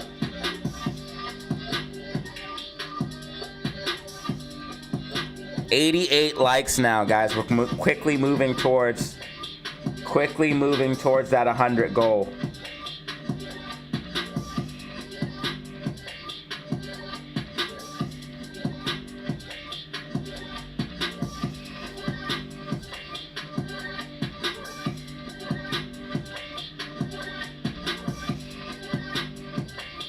Yo, shout out to the people that followed me on my second channel. I really appreciate that. I have a second channel for gaming. Just go and search DataZero Gaming.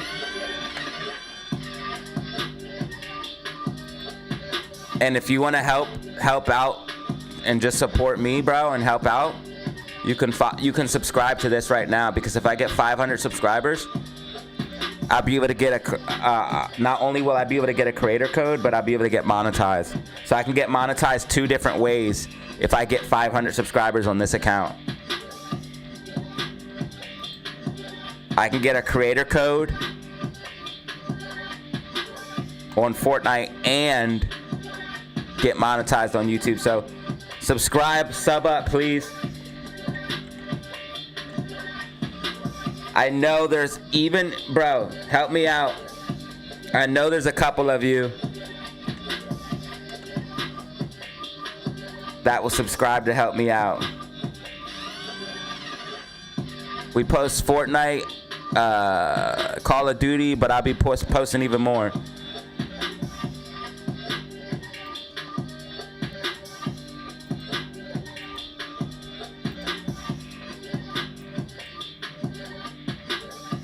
All right, GameStop trying to get a small bounce.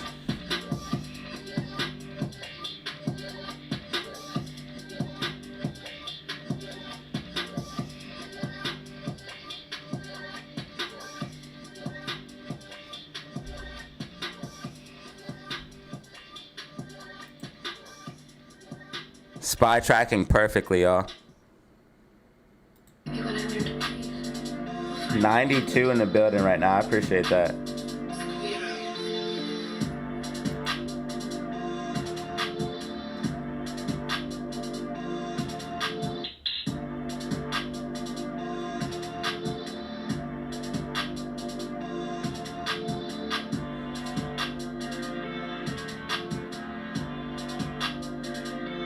These people just ready to do whatever they're sheep. Both sides are sheep.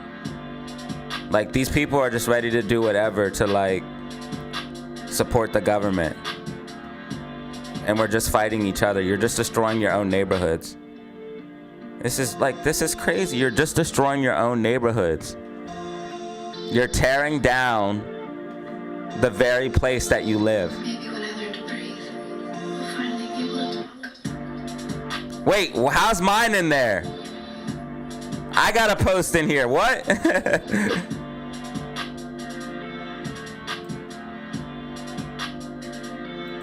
I got a little post in there. Okay.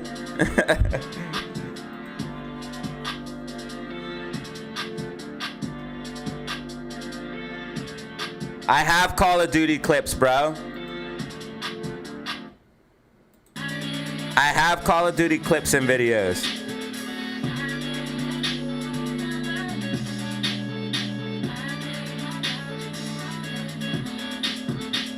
Here's Call of Duty. I got me solo versus 3.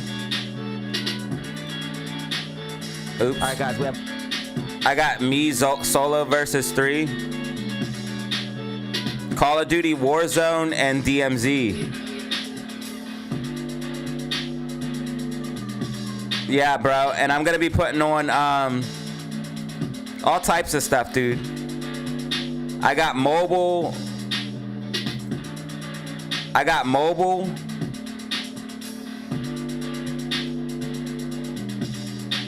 I should have more than this.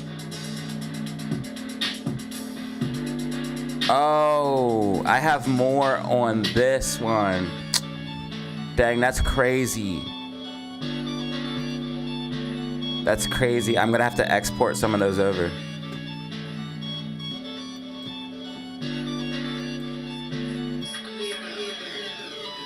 Yeah, I'm gonna put more Call of Duty videos on. I have some. And I'll make more.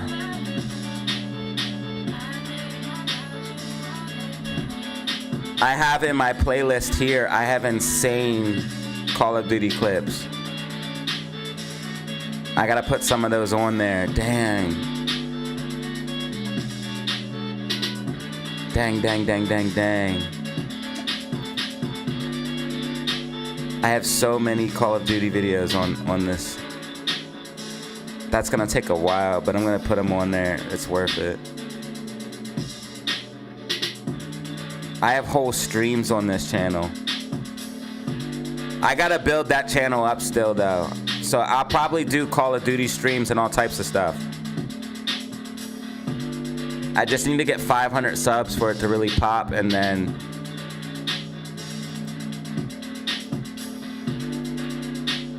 damn.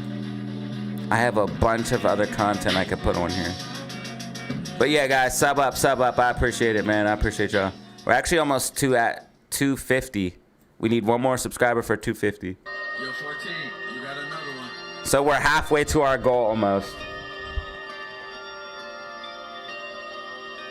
Call of Duty Mobile. What is my Call of Duty Mobile?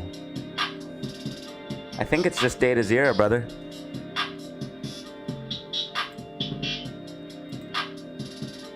I go insane on mobile. Right here I have videos in my playlist, gaming playlist. If you go to my gaming playlist on this channel, I have a 35 kill streak, insane 35 kill streak. 35 kill streak insanity. I have all types of clips. It's right here. DataZero, you see it? It's DataZero, but no space. Add me, bro.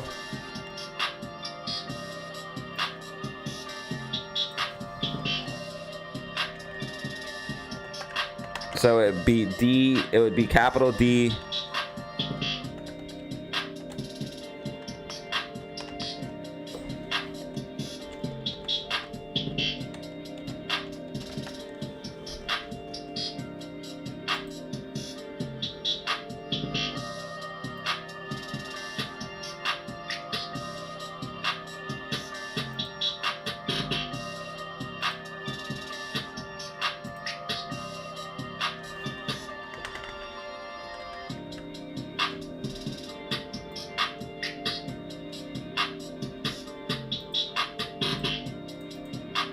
Bitcoin tracking perfectly.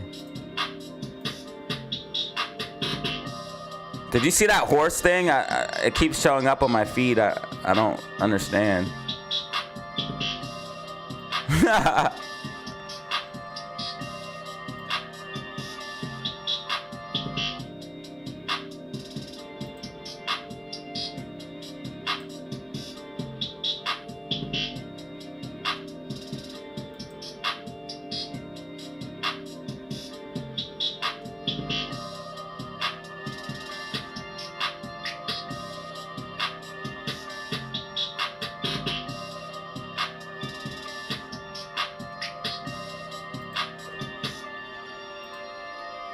Yo, 14, you got another one.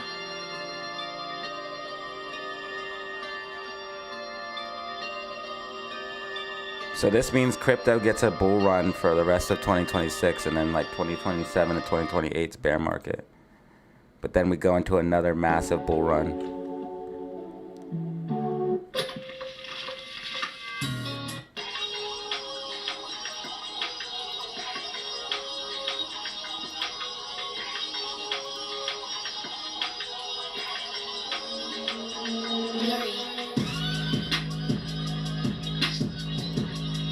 Oh man, we got 95 in the building right now. This is crazy. Turn up.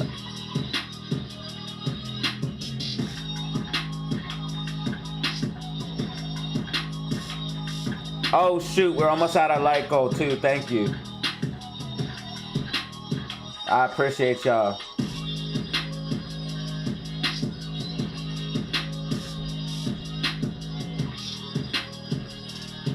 USA is falling.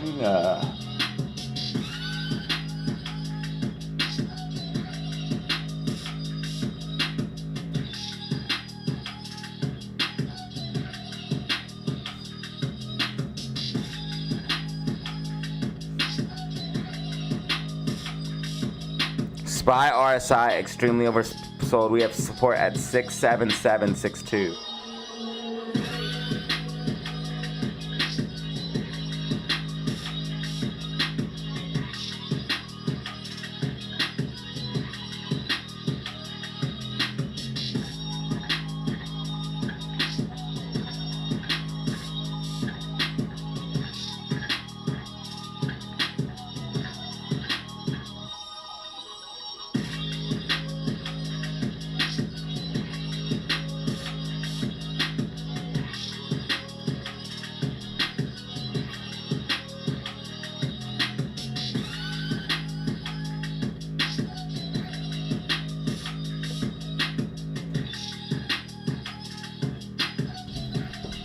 Next support on SPY is 67762. Multiple time frames oversold. Multiple time frames oversold. We have 15-minute oversold now. 15-minute oversold. 30-minute oversold. Hourly oversold. 2-hour oversold. 4-hour oversold. All RSIs oversold.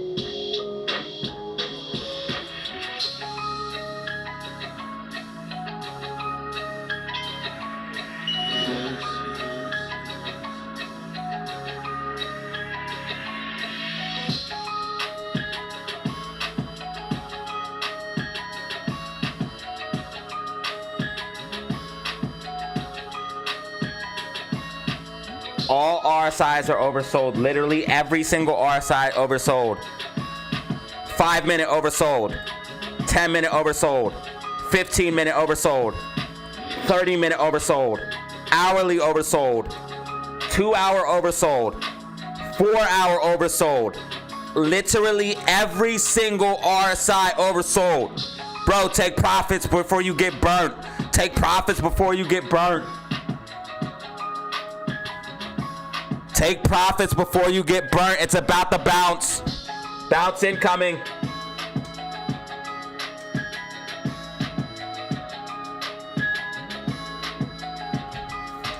SPY bounce incoming. SPY bounce incoming. It's gonna rip your face.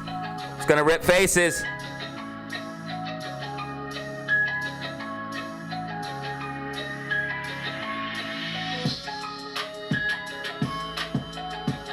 Major update in the day trade chat right now.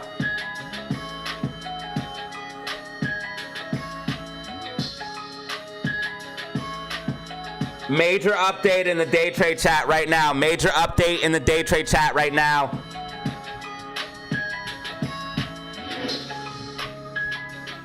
Anytime I type Trump speech, nothing comes up. Every time I type live Trump speech, nothing comes up, dude. Or some random thing comes up that's not real. Like Don Lemon, who's a loser, lightweight. I saw him the way he walked in, which was terrible. I have such respect for that bastard. He was so calm. He was so nice. He was just both sides are frauds, left and the right. Yesterday. 24 convictions. 24 times convicted. They're not charges, these are convictions. So he comes from outside the country. Do you think he's going to be good here? He's convicted 24 times, he's going to be good here, right? It doesn't work that way. It's a man murder. One of many. One of many. Spy bouncing hard, I tried to tell you. Spy bouncing, spy bouncing. And we're met with paid agitators and insurrectionists, troublemakers. They're paid. You know, when the woman was shot, and I felt terribly about that. And I understand both sides of it. But when she was shot, there was another woman that was screaming shame, shame, shame, shame, right? You saw it. So loud. She was like a professional opera singer. She was so loud. This is just to agitate and rile up. She wasn't a woman that was hurt. People up. Oh, my heart's injured. She was a professional. She's shame, shame. She's screaming shame, shame. I said, that's not a normal person. That's a professional. These are professional agitators and professional people that want to see our country do badly.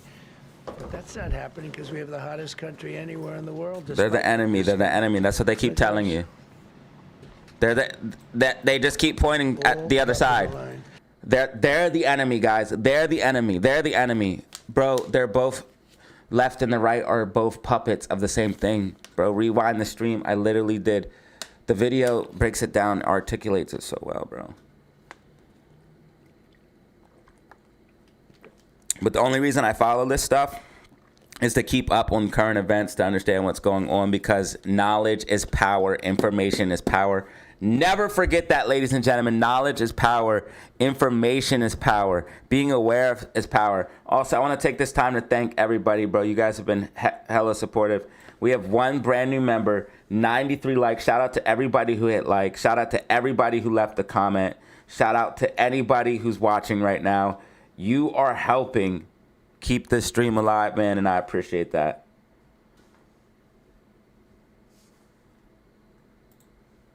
Criminals. They're not going to be good. They're not going to be well behaved here. I could do thousands.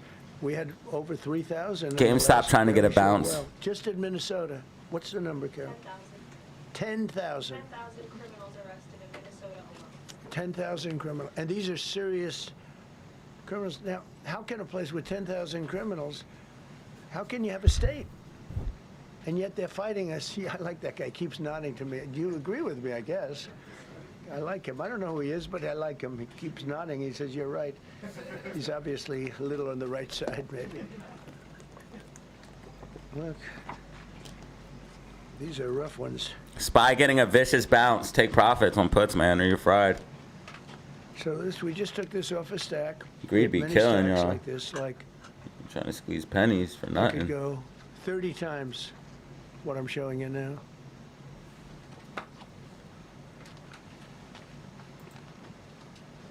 Relations with Hezbollah, that's nice. Why do we allow them in our country? Trump speech. Press meeting on his March 1st. I'm just looking at these charges. It's just pretty incredible. Many murderers, many murderers. People that murdered. We've been listening to President Trump here address the nation, really, and knowing is half the battle. At the White House. It was our understanding this was going to be a news conference to talk about his first year in office and some of the accomplishments that he has made since being reelected. The news conference started, and if you've been following. Look, it's because it's NBC, and they're more left leaning. They're trying to like cut out what he's saying, and put a narrative on it. Dude, this stuff is so fake. These mainstream media people are so fake. Going along, he's been holding photos of people he says are undocumented immigrants, in his words, illegal aliens who have committed crimes in Minnesota. I want to bring in our senior White House correspondent, Gabe Gutierrez. Gabe, we don't know really anything about these people. We've seen some of their images. See, and now because it goes against the narrative that's on the left, and they just put you guys against each other, the left and the right, having you pointing fingers. It's ridiculous. Now they're trying to put a narrative on it. Trump pulled a fast one because they started streaming this live and they thought it was something else. And now he's holding up pictures of illegal aliens that he says are criminals. And now they brought this guy in to put a narrative on it. But we don't have their names yet. We hope at some point the White House will tell us who he's talking about. But this was new to everyone that was covering this news conference today. Well, Tom, look, this is the White House trying to make a case for the first year of this administration. This is something that they have said repeatedly over and over again that they used to justify their crackdown on illegal immigration. GameStop's not looking bad. Pictures in the briefing room, just a few feet from where I'm standing, referring to these undocumented immigrants who he says have criminal histories. Certainly, the president, from his supporters, has gotten a lot of credit over his first year for reducing illegal border crossings at the southern border to the lowest in recent memory, a dramatic drop from the Biden administration. The government is too big, bro. Recent ICE data, as NBC News reported back in December, the machine is growing too big. Those who were arrested during ICE's crackdowns, more than a third of them have no criminal history. So although the administration will come back and say that every undocumented immigrant who is in this country illegally, they view as being a criminal. So certainly the president there. The machine is growing too big, y'all. Created super high economic growth, and America is booming. It's booming. No, it's not. America's not booming right now, bro. There are thousands of businesses right now that are being built. Many of the biggest factories in the world are being built. Right That's a lie. They're going to other countries. They're leaving other countries. Fourth quarter GDP is on track to pass perhaps much more than 5% growth, and that's despite. He's saying this GDP that's coming out this week's going to be 5%? The fact that we had a Democrat shutdown. They shut down our country, and we had 5%. Nobody's in this room has ever heard about 5%. I think it could be 20% if we do it right. If we don't, every time we have good numbers, they raise interest rates. You shouldn't do it. In the old days, if you had good numbers, they'd lower interest rates, or they wouldn't do anything. We're trying not to inflate the dollar to infinity. You know that. You know that, Trump. Because it's already bad and the dollar's already worthless. It's going to be hyperinflated. This whole thing's a game. This whole thing's a charade. This whole thing is a charade, bro. We got hyperinflation coming, bro. This whole thing is a charade, guys. It's all so fake. Where's the one that shows about the hyperinflation, dude? It shows the 4 stages of late stage capitalism. The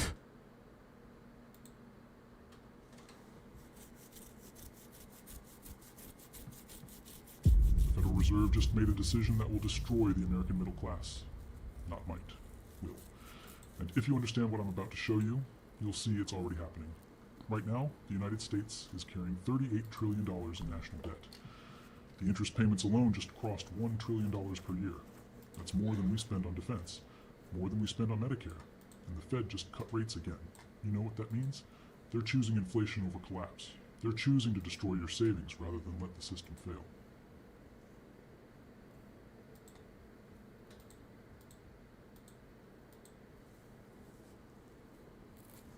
Fiscal restraint.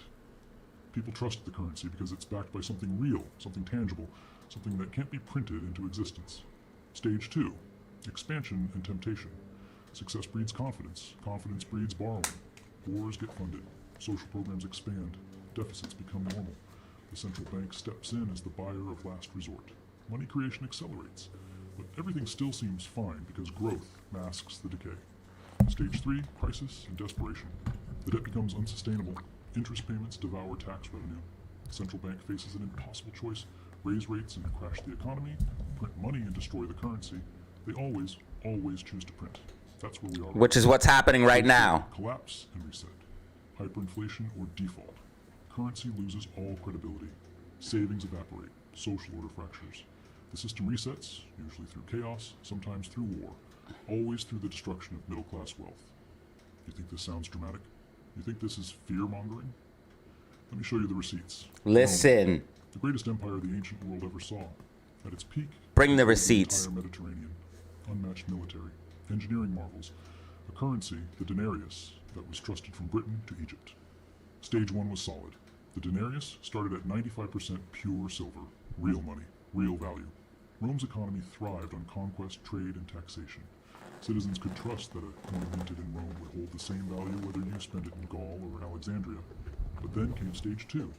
Emperor after emperor expanded the military, built monuments, funded massive public works. The Colosseum wasn't cheap, neither were the legions guarding thousands of miles of frontier. The cost of maintaining the empire exploded, so they did what every government does when it spends more than it takes in. They debased the currency. Nero started it. He reduced the silver content to 90%, then 85%. Each emperor shaved a little more, a little more. By the time you get to Emperor Aurelian in the 3rd century, the denarius was less than 5% silver. 5%. The rest was bronze coated in a thin silver wash. It looked like silver. It felt like silver. But it wasn't silver. Sound familiar? Stage 3 hit hard. Inflation spiraled out of control. Prices doubled, tripled, quadrupled in just decades. A measure of wheat that cost 8 drachmas in the 2nd century cost 100 drachmas by the end of the 3rd century. Citizens lost faith in the currency. Merchants refused to accept it. The government responded by enforcing price controls. Didn't work, never does. When you make it illegal to charge market prices, sellers just stop selling. Trade collapsed. People reverted to barter. Soldiers demanded payment in food and goods rather than worthless coins. The tax base imploded. Spies about to bounce, guys. Stage 4, the Western Roman Empire disintegrated, not from barbarian invasion alone. The barbarians walked through a door that monetary collapse had already opened. When your currency is worthless, you can't pay soldiers. When you can't pay soldiers, you can't defend borders. When you can't defend borders, the empire fractures. And it did. Into warring states, into chaos, into what we call the Dark Ages. 500 years of civilizational decline. All because they printed their way out of debt. Check. Verified. Undeniable. Same pattern, different century. GameStop looking good. 1920s. You've heard about the hyperinflation. You've seen the pictures of people using worthless banknotes as wallpaper. Wheelbarrows full of cash to buy a loaf of bread. What up, LD Wolf? $1,000,000 notes like building blocks. But do you know why it happened? Stage 1. Germany before World War I had a disciplined monetary system. The Reichsmark was backed by gold. The Bundesbank maintained strict standards. Germany was an industrial powerhouse. Manufacturing, engineering, exports, a thriving middle class, economic stability. Stage 2. The war destroyed everything. Germany borrowed heavily to fund the war effort. They issued war bonds. They printed money. They promised victory would pay for everything. But they lost. The Treaty of Versailles demanded 132 billion gold marks in reparations. Impossible sum. Absolutely impossible. The entire German GDP was only 12 billion marks per year. So the Weimar government did what desperate governments do. They printed. At first, slowly, then faster, then exponentially.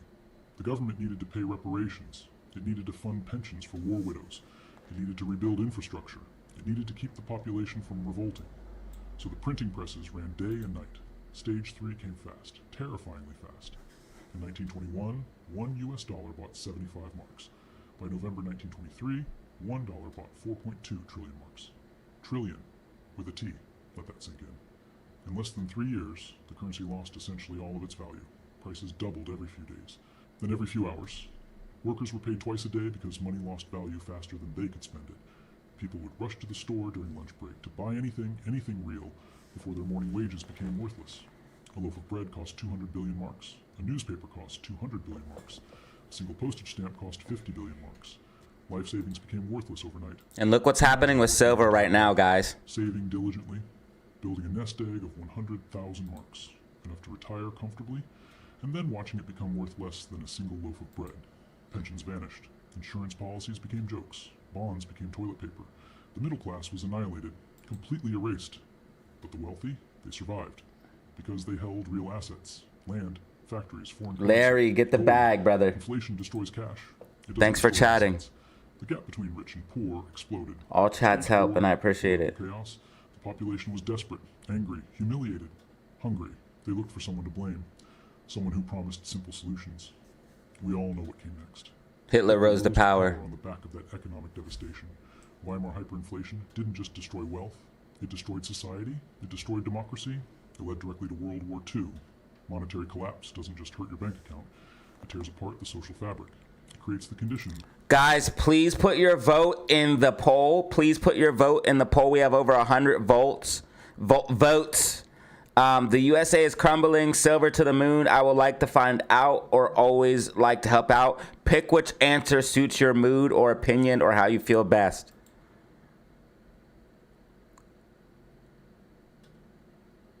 We are looking at 4 stages of fiat money. This is the 4 stages of fiat money: stocks, crypto, news, information, and related content. For extremism, for violence, for war. Check. Verified. Undeniable. Same pattern, different continent. Now, let me give you an example that's even more relevant, because this one happened in our lifetime, while you were watching Netflix, while you were scrolling social media, while mainstream media barely covered it. Venezuela. 20 years ago, Venezuela was the richest country in South America. Not one of the richest. The richest. Stage 1. Venezuela. In the 1970s and 80s had massive oil reserves, strong middle class. Caracas was a modern, thriving city. Shopping malls, universities, healthcare, a stable currency, the bolivar. People had hope. Opportunity. A future. Stage 2. Socialist policies expanded rapidly under Hugo Chavez. Price controls. Nationalization of industries. Government spending exploded. Free housing. Free healthcare. Free education. Subsidized food. Subsidized fuel. Universal basic income before it was trendy. All of it funded by oil revenues. And for a while it worked. Oil prices were high. Money flooded in. The government could afford its promises. GameStop looks like it's setting up for a bounce. They run on production. And when you nationalize industries, when you impose price controls, when you punish success and reward dependency, production collapses. Venezuelan oil production peaked at 3.5 million barrels per day in 1998. By 2020, it was down to 300,000, a 90% collapse. 90%. Then oil prices crashed in 2014, and the whole facade collapsed with them. Stage 3, the government was trapped. It had made promises it couldn't keep, social spending commitments, debt payments, public sector salaries.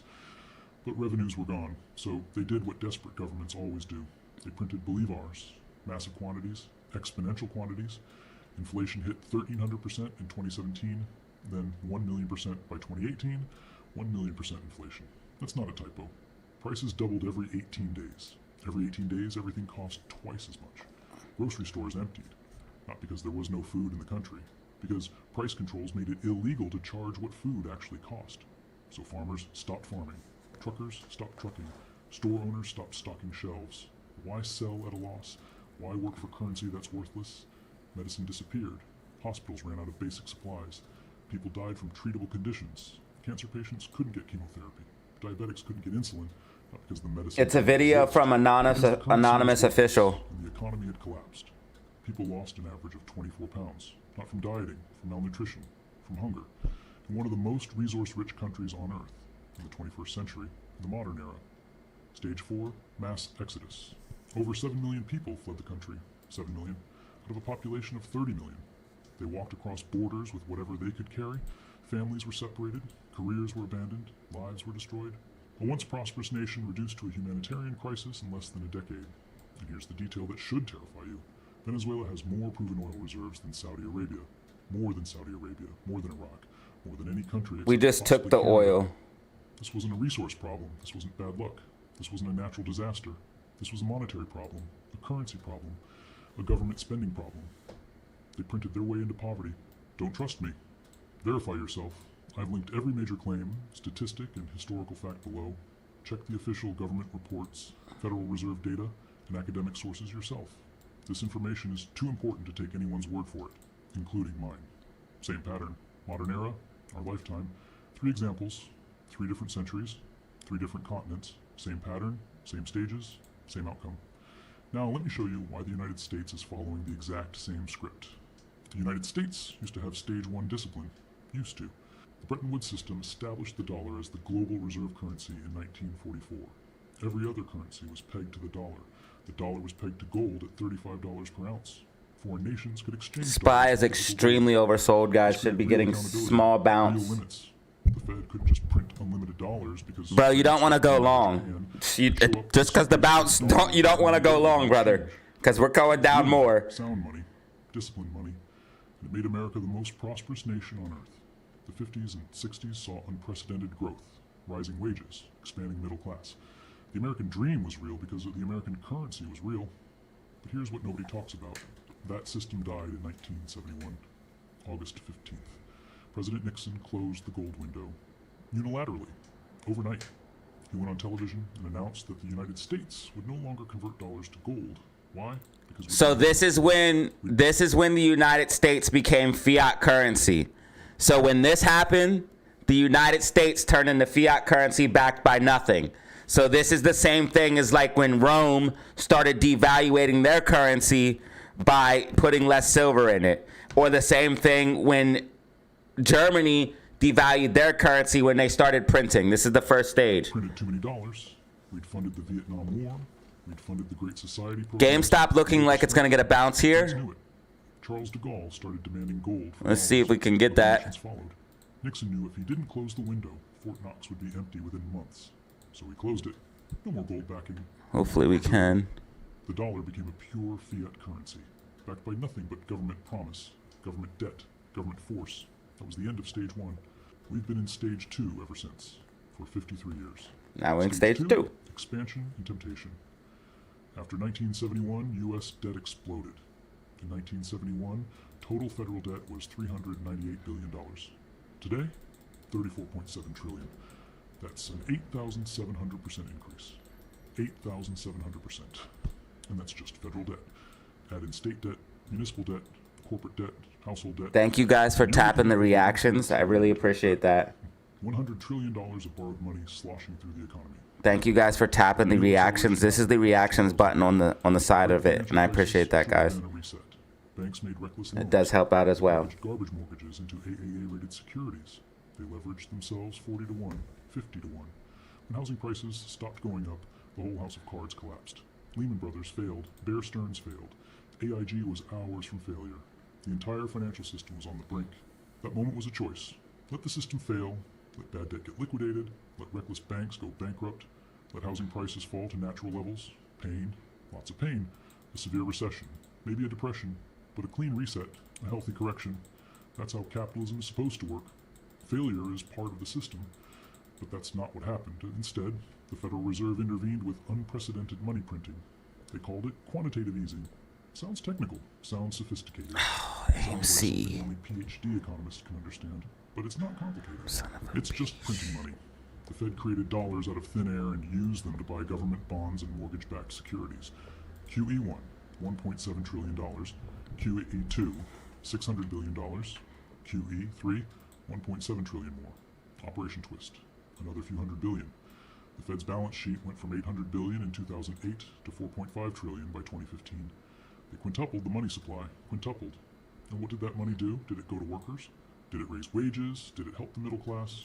No. It inflated asset prices. Stocks went up, bonds went up, real estate went up. If you owned assets, you got richer. If you didn't, you fell further behind. And this is why you want to stack assets, ladies and gentlemen. This is why you want to stack BTC. You want to stack silver, gold, anything that's physical. And at the end of this video, it tells you a couple things that you can do to prepare for what's coming. The wealth gap exploded, but at least inflation stayed low, right? At least consumer prices didn't spike, so the Fed kept printing, kept expanding. kept assuring everyone that Drop some rockets in the chat to help AMC out and GameStop. and print forever. Then COVID hit, and they went absolutely nuclear. March 2020, the economy shut down, businesses closed, unemployment spiked to 15% almost overnight. The stock market crashed, panic, fear, crisis. And the Fed responded with the largest money printing operation. Spies working on a bounce, guys. $3 trillion in 3 months. $3 trillion in 90 days. That's more than they printed in the entire decade after 2008. They bought everything. Government bonds, corporate bonds, even junk bonds. They backstopped the entire market. The Fed's balance sheet exploded from $4 trillion to $9 trillion. $9 trillion. Congress added fuel to the fire. Stimulus checks, $1,200. Then another $1,200. Then $1,400. Expanded unemployment benefits, $600 per week extra.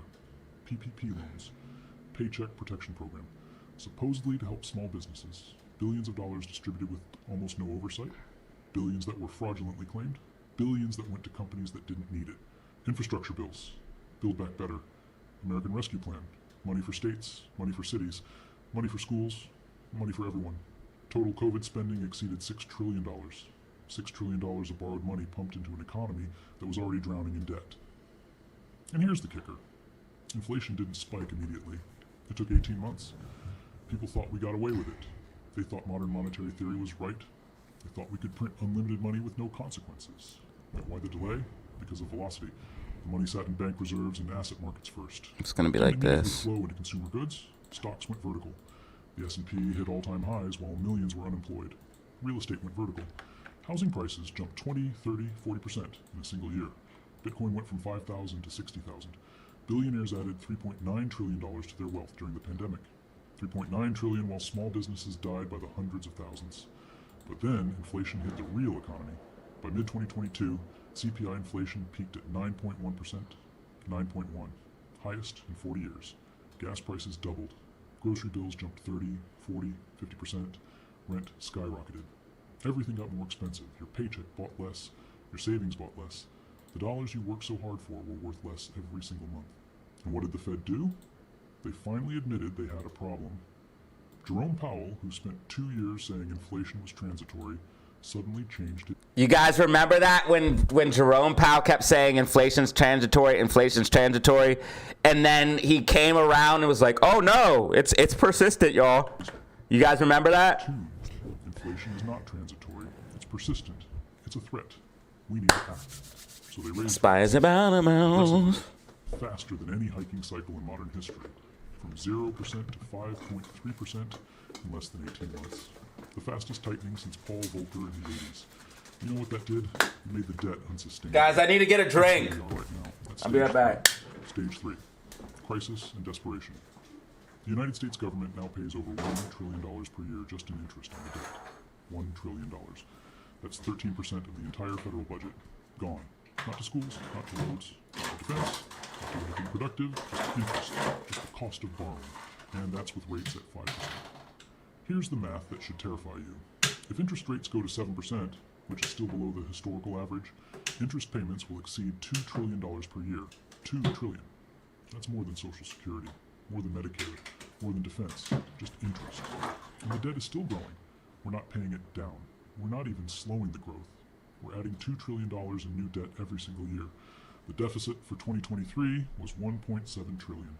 The deficit for 2024 is projected at $2 trillion. Every year, $2 trillion more. The government can't stop spending because the entire economy is now dependent on deficit spending. Social Security payments, borrowed money, Medicare, borrowed money, defense contracts, borrowed money, salaries for millions of federal employees, borrowed money, infrastructure, borrowed money.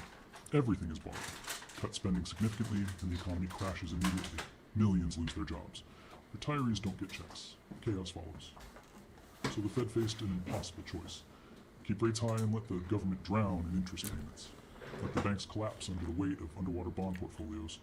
Regional banks in 2023 were already failing. Silicon Valley Bank, Signature Bank, First Republic. They held long-term bonds bought when rates were 0. When rates hit 5%, those bonds lost 30, 40, 50% of their value. Yo, spot or HYMC, if it breaks above 40.69, you're going to see another pop to the upside. HYMC is about to go to like 45.50, bro. It's crazy. Wow.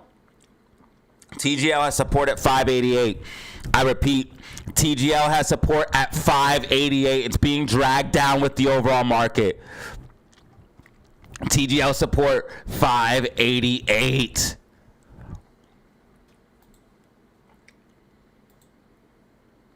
And then I have this prediction here. I'm going to leave. I'm going to delete this prediction once it plays out. But this is what I believe SPY's about to do. Could take a little bit longer, like till power hour, because of the severity of the downtrend. But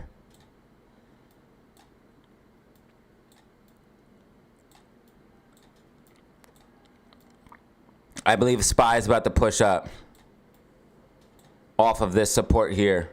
But this is this is my prediction. I'm gonna leave. This one is just like to show you guys what's happening. The banks were insolvent on paper. Keep rates high and let the housing market crash. Mortgages at 7% mean houses become unaffordable. Prices have to fall. But if housing crashes, consumer spending crashes. The wealth effect reverses. People feel poorer. They spend less. Recession follows. Keep rates high and let the stock market crash. Higher rates mean lower valuations. The S&P fell 25%. This is why Trump wants to keep the rates low. Stayed high. But it will inflate the currency to infinity. Retirement savings in the market. Crash the market and you crash retirement. Crash retirement and you crash consumer confidence. Crash confidence and you crash the economy. Or cut rates. Restart the money printer. Choose inflation over collapse. Choose to slowly destroy the currency rather than let the system fail quickly. They chose option 2. They always choose option 2. September 2024. The Fed cut rates by 50 basis points. First cut in years. November, another cut. I need a hoodie. Another cut. They're back in easing mode, back to printing. Back to choosing inflation over honesty. But here's what's different this time. The world is watching. And the world is responding. Foreign central banks are watching. China has been dumping U.S. treasuries for 2 years straight. They've sold over $120 billion worth. Japan, the largest foreign holder of U.S. debt, is tightening its own monetary policy. They can't keep buying our bonds. The Bank of Japan is raising rates for the first time in decades.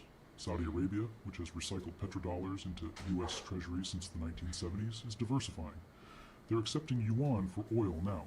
Yuan, Chinese currency. That was unthinkable 5 years ago. The petrodollar system, the foundation of dollar dominance, is fracturing. I'm back. I just get a hoodie. Payment systems. They're settling trade in local currencies. They're reducing dollar reserves. It's getting chilly out here. Gold at record levels. Central banks worldwide purchased 1,000 metric tons of gold in 2022. Another 1,000 tons in 2023. Why? Because they see what's coming. The privilege of being the global reserve currency is eroding. And when that privilege is gone... Now this part's important, guys. Stop buying our debt. When they stop accepting dollars for real goods, the Fed will have only one buyer left for U.S. treasuries. Itself. That's the definition of monetizing the debt. That's the definition of hyperinflation. That's the definition of a currency in terminal collapse. We're not in stage 3 by accident. We're in stage 3 by design. We're in stage 3 right now, guys. Every rate cut, every $1 trillion spending bill is pushing us closer to the... Stage 4 is hyperinflation or default. That doesn't lie. The debt cannot be paid. The interest cannot be sustained. The currency cannot hold value. Something has to give. And that something is your savings, your paycheck, your future. Stage 4 is what comes next. And it's not pretty. There are only 2 possible outcomes at this point. Hyperinflation or default. That's it. Those are the options. Hyperinflation means the Fed keeps printing, keeps monetizing debt. So there's two things that are 100% coming: default or hyperinflation. And it's going to be hyperinflation. That's why Trump wants to lower rates, and that's why they just want to keep printing. And actually, we just got a report in the Discord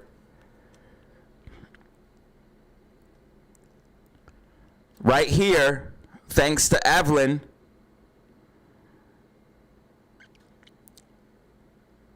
The Fed will inject $38 billion today. I don't know if you guys can see this. Maybe I can post it.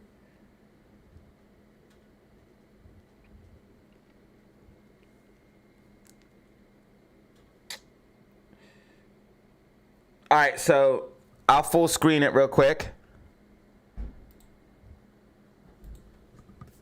The Fed will inject. It wasn't 38 billion. It's 8.3 billion in the market at 9 a.m. ET, which was this morning.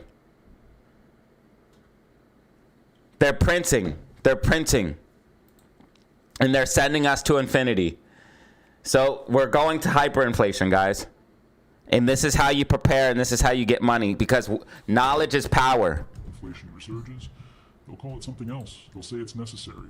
They'll blame external factors, supply chains, Russia, China, corporate greed, anything except the real cause. But the result is the same. Prices spiral. 10% inflation becomes 20, 20 becomes 50, 50 becomes 100. The dollar loses purchasing power exponentially. Your salary, your savings, your retirement accounts, all of it gets destroyed not by confiscation, but by devaluation. You'll still have the same number of dollars in your account. They just won't buy anything. A gallon of milk that costs $5 today costs $50, then $500, then $5,000. It sounds absurd until you remember it already happened. In Germany, in Venezuela, in Zimbabwe, in Argentina, in dozens of countries throughout history. Default means the government admits it can't pay. It officially declares bankruptcy. Bond markets collapse instantly. Interest rates spike to 20, 30, 40% overnight. Credit freezes completely. Nobody lends. Nobody borrows. The entire financial system seizes up. Banks fail en masse, not one or two, hundreds, maybe thousands. FDIC doesn't have enough money to cover the deposits. They insure about $9 trillion in deposits. They have about $100 billion in reserves, 1%. If the system collapses, your bank deposits vanish. Social Security checks stop coming. Medicare payments stop. Government services stop. Millions of federal employees don't get paid. Military personnel don't get paid. Police don't get paid. When the money stops, everything stops. Which one will they choose? History gives us the answer. Governments always choose hyperinflation over default. Always. 100% of the time, because default is immediate political suicide. You admit failure. Right. You admit incompetence. You face immediate consequences. This is why they're going to keep printing, and this is why they say keep lowering the rates. Riots. Hyperinflation lets you pretend it's not your fault. You can blame corporations for raising prices. Hey, we got You can blame speculators. You can implement price controls and pretend you're helping. You can keep printing and delay the reckoning for months or even years. But yeah, TGL doesn't look too hot right now, man. I think it's gonna hold the 588 though, but it's gonna come down for another retest, brother. People with real estate, stocks, gold, commodities, they see their wealth increase nominally. People with cash savings get destroyed. Thank you for the super chat. I've been covering TGL, so you didn't have to give a super chat, brother. I've been covering TGL for you, bro, so you didn't have to do a super, bro. That's why I've been talking about it. It's going to bounce off of 588 most likely, but if it loses 588, that's not good, man. And TGL to go down more? If it loses 588, that's not good. AMC has support at 155. AMC support at 155. Should see a holding of 155 like we saw this morning. If we lose 155, it's all bad. If we lose 155, it's all bad. Yo, Danny Lamb, thank you for the super, bro. That was huge. Truly appreciate it, dude.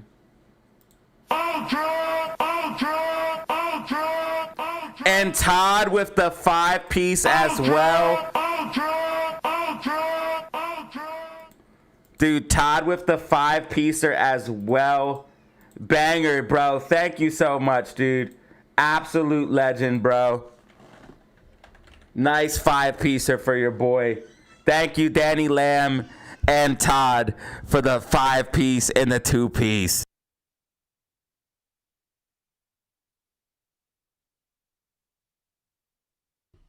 In default, cash becomes valuable briefly before the system resets. But either way, the middle class gets crushed. Both outcomes lead to social instability. Hungry people riot. Desperate people turn to extremism. Angry people look for scapegoats. We've seen it in Germany.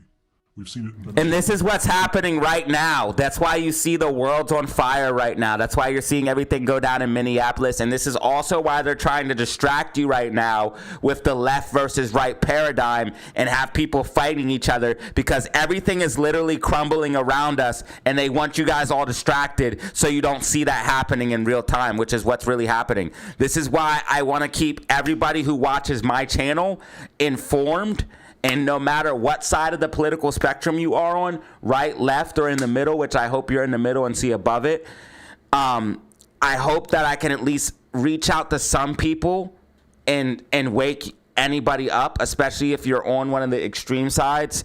Maybe you're out there like protesting or something like that, or agree with the protesters, or agree with the people cheering on for the government to hurt other people and trying to start the Insurrection Act, which would literally like have the government fighting citizens, and that's not what you want, because what happens when the shoe's on the other foot?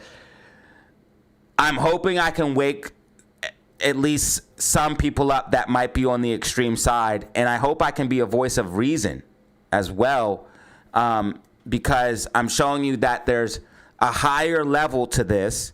There's the right and left, and then there's someone above them controlling both sides. Right and left are two sides of the same coin.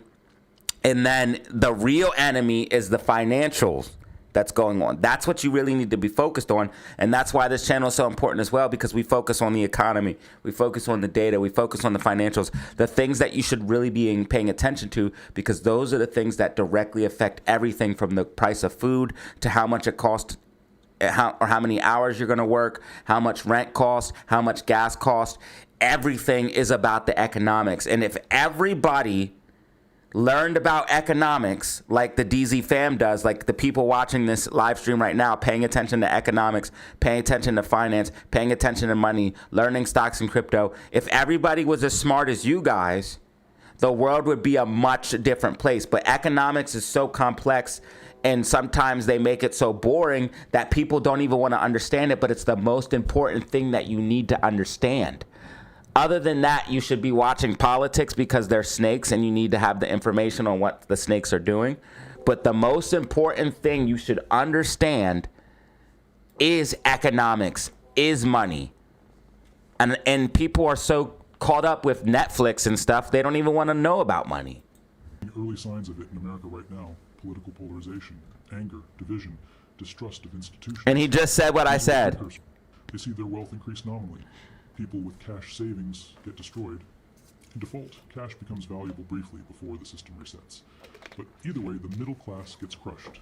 Both outcomes lead to social instability. Hungry people riot. Desperate people turn to extremism.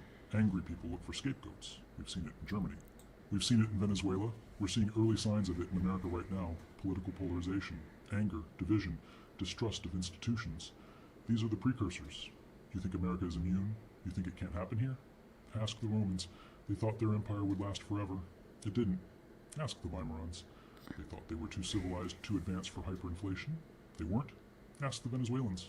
20 years ago, they thought they were too rich, too modern for collapse. They were wrong. I know what you're thinking. I can hear the objections forming in your mind right now. This time is different. That's what they all say, every single time. It's never different.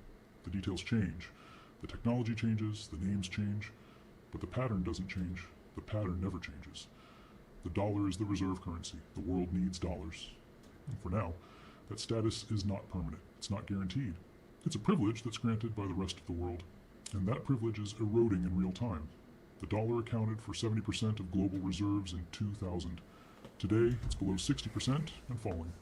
Every year, SPY is bouncing, guys. SPY is bouncing. Alternative systems. The petroleum is growing. Central banks are diversifying. Do not go long. It's temporary, and it's ending. Do not go long. The consequences are catastrophic because we've been importing goods and exporting dollars for decades. We've been living beyond our means because the world accepted our currency. When they stop accepting it, we can't import oil. We can't import electronics. We can't import food. Shortages follow immediately. America is the most powerful economy, the most innovative, the most productive. Venezuela had the most oil. Rome had the most advanced military for its time. Weimar Germany was an industrial titan. Power doesn't protect you from monetary collapse. It makes the fall worse because you have further to fall. And innovation doesn't matter if your currency is worthless. You can't eat innovation. You can't heat your home with productivity statistics. Technology will save us. AI will boost growth. We'll grow our way out of the debt. Technology doesn't change human behavior. It doesn't change government incentives. It doesn't change the math of unsustainable debt. AI won't pay off $34 trillion. Quantum computing won't reduce the deficit. Blockchain won't stop the Fed from printing. Technology is a tool. It can make us more productive. It can create new industries, but it doesn't fix structural problems. It doesn't fix corruption. It doesn't fix the fundamental impossibility of exponential debt growth. The Roman Empire had better technology than the tribes that eventually overran it. Didn't save them. They won't let it collapse. The Fed has tools. The government will intervene. Who's they? The same people who said inflation was transitory? The same people who said subprime mortgages were contained? The same people who said the banking system was sound in 2007? The same people who printed $9 trillion and said it wouldn't cause inflation? They don't control this anymore. The debt controls it. The math controls it. Reality controls it. There is no magic tool. There's no secret lever. There's just math. And the math says this is unsustainable. Every excuse is just denial wrapped in wishful thinking. It's the psychological defense mechanism that prevents people from seeing what's obvious. Because seeing it is terrifying. Accepting it means your worldview changes. I put price targets in the Discord right now. To change. It means work, effort, difficult decisions. So people choose denial. They choose to believe the experts. They choose to trust the system. They choose to hope. But hope is not a strategy. So what do you do? How do you prepare for something this big? First, understand the game. This isn't about predicting the exact date of collapse. Nobody can do that. It might take 2 years. It might take 10 years. But the direction is clear. The outcome is inevitable. So you position yourself accordingly. Stage 3 is about currency devaluation. So these are things we can do right now to help prepare for what's coming, which is clearly what's coming. That's the primary risk right now. Your dollars will buy less tomorrow than they do today. The process Remember that. It's going to accelerate. Second, protect your wealth. Your dollars are always going to buy less tomorrow than they do today. Always remember that. And it's going to keep happening, and it's going to be more and more, it's going to accelerate. So keep that in mind. Move assets out of pure dollar-denominated holdings. That doesn't mean abandon the dollar. Bitcoin, silver, gold. Dollar completely. You need dollars for daily life, for transactions, for emergencies. But don't hold all your wealth in dollars. Diversify into hard assets, real estate in strategic locations, not luxury condos in overheated markets, productive land, rental properties in areas with strong fundamentals, real estate with real utility. It's not perfect. Property taxes are a liability, maintenance costs are real, but physical property can't be printed, can't be inflated away. Commodities, gold, silver, industrial metals, energy. These are real things with real demand. When currency loses value, commodities hold value. Gold has been money for 5,000 years. Every fiat currency in history has eventually failed. Gold hasn't. That's not a coincidence. GameStop getting a nice bounce, tracking as well. Produce real goods and services. Companies with pricing power. Companies that can raise prices as inflation rises. Not speculation, not meme stocks. Real businesses with real cash flow, foreign assets. Diversified geographically. Don't keep all your wealth in a system that's collapsing. Swiss francs, Norwegian krone, Singapore dollars. Currencies backed by more responsible fiscal policy. It's not perfect. Every fiat currency faces risk. But diversification reduces concentration risk. Third, increase your skills and flexibility. In chaotic times, adaptability is survival. The ability to generate income in multiple ways. The ability to work remotely. So the ability to get multiple income streams, the ability to be able to work remotely or move around, that helps you. Flexibility and adaptability will help you in this, guys. Also stacking things like gold, silver, stocks, crypto, Bitcoin, not meme coins. The ability to relocate if necessary. Skills are inflation proof. Nobody can devalue your knowledge. Nobody can tax your competence. Skills like stocks, crypto, construction. Learn practical skills. Not just professional skills, practical skills. How to fix things, how to grow food, how to repair, how to build. When systems break down, practical construction is key, baby. Skills become valuable, more valuable than credentials. Fourth, build community and networks. When systems fail, people survive through cooperation, through relationships, through trust, through mutual support. Build community and networks. That's what we are right here, family. A community and a network. If things get hard, man, we got to come together for real, bro. We really do, family. If things get hard and get crazy, we got to come together, bro. We're in many different states, many different countries. So there's got to be like a DZ fan member. There's got to be at least 2 DZ fan members in every state or every area, right? That could help each other out, right? There's got to be. But also build local networks and stuff like that. But man, bro, DZ fan, bro. Fantasy. I rock with y'all to the end, bro. Invest in relationships now. Family, friends, neighbors, community organizations. These networks become critical when institutions fail. You can't stockpile everything. You can't prepare for everything. But a strong network multiplies your capabilities. Fifth, stay informed. Don't trust mainstream narratives. Information is key. Keep you spending, keep you invested in a system that's extracting your wealth. I got you, bro. Everything is fine until the day it isn't. Then they'll act shocked. Seek independent analysis. Follow people who have been right, who predicted 2008, who predicted COVID inflation, who understand the pattern, who aren't beholden to institutions. Can I get a WDL on EXKPLS? And sixth, take action now, not later. Because stage 4 doesn't announce itself at a press conference. It doesn't wait for you to be ready. It happens fast, exponentially fast. Venezuela went from prosperous to collapsed in less than 5 years. Weimar went from stable to hyperinflation in 2 years. When stage 4 starts, it accelerates. Every day, things get worse faster. Every week, the options narrow. Every month, more wealth evaporates. The window for preparation is closing. It's still open, but it won't stay open forever. Act while you can. While there's still time, while assets can still be moved, while options still exist. The Federal Reserve just triggered the next Great Depression. Not by accident, by necessity. They're trapped in a system of their own making. Trapped by decades of bad decisions. Trapped by unsustainable promises. Trapped by mathematical reality. They made their choice. They chose to print. They chose inflation. The last dotted line tracked perfectly. Rather than face the music. Now you have to make your choice. You can deny it. You can hope it goes away. You can trust the people who've been wrong about everything. You can do nothing. And that's the government. They've been wrong about everything. You can act. You can protect yourself and your family. The pattern is clear. The history is undeniable. The outcome is inevitable. Don't be the person who saw it coming and did nothing. Don't be the person who understood the pattern but failed to act. Don't be the person who chose comfort over preparation. Because when stage 4 hits, when hyperinflation takes hold or default occurs, when the system breaks, there are no second chances. There are no do-overs. There's just before and after is too late. The clock is ticking.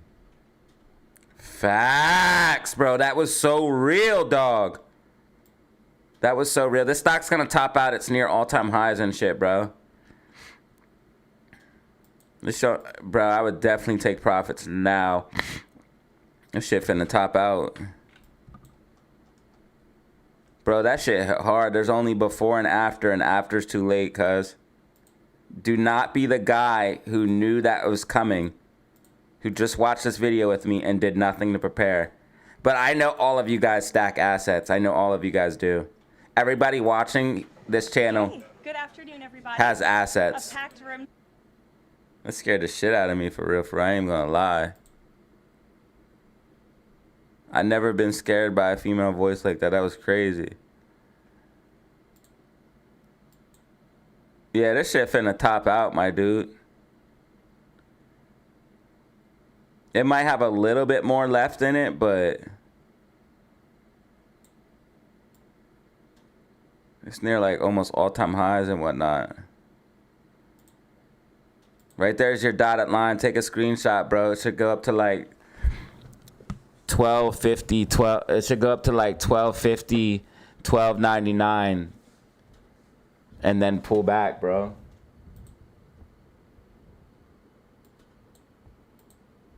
Last white dotted line I gave you tracked perfectly. Guys, we did just hit 100 likes.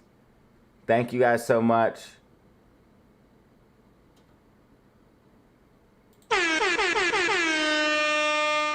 We did just hit 100 likes, and I appreciate that. So yeah, those are a couple videos that I wanted you guys to see. America and the oil companies are going to be very happy. Yeah, please. Thank you, Mr.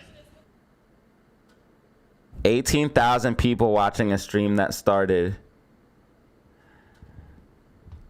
days ago. Nobody's done for NATO. And I think for the most part, they'll tell you that. I think you could ask the Secretary General about that. He said it. I've done more for NATO than anybody. You know, see all this stuff. But NATO has to treat us fairly, too. The big fear I have with NATO is we spend tremendous amounts of money with NATO. And I know we'll come to their rescue, but I just really do question whether or not they'll come to ours. Damn, bro, you're. Just asking. Someone just. Yo. During the debate, just saying. Signed $1 trillion investment in U.S. military. Someone's email just got doxxed. 1.5 trillion. We're building battleships that are 100 times more powerful than the battleships of World War II, which are the big, beautiful, those big, beautiful things with the guns. I said, what about bringing them out of Dryden? They said, sir, Make sure you guys check out Make sure you guys check out Line of All Trades. Make sure you guys check out Line of All Trades.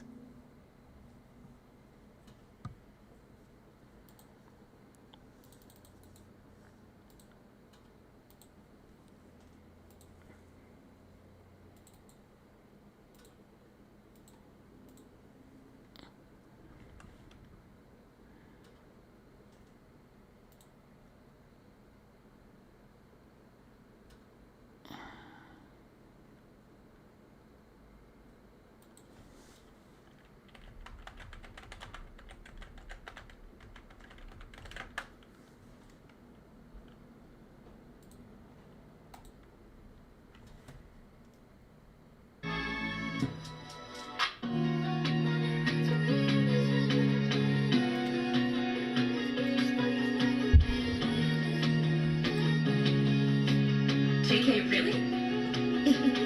That's good news. GME tweeted.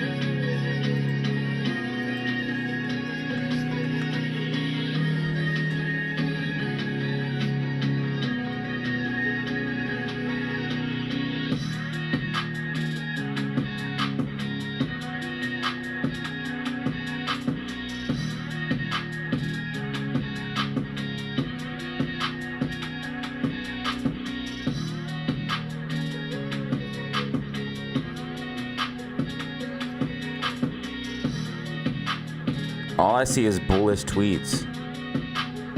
GameStop is gonna moon. I'm telling you guys. GameStop is gonna moon. I'm trying to tell y'all.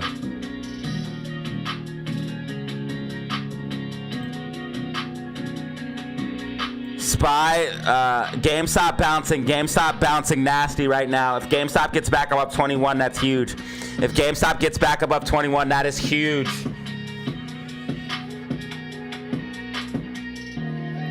Yeah, no problem. Fox.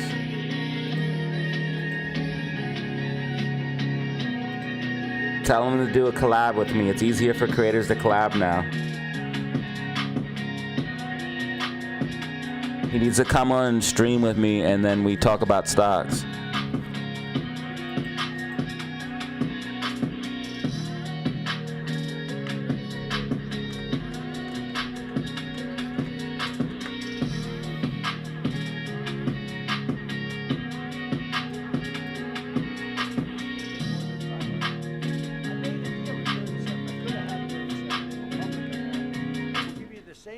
China has for 37, and they paid $500 million.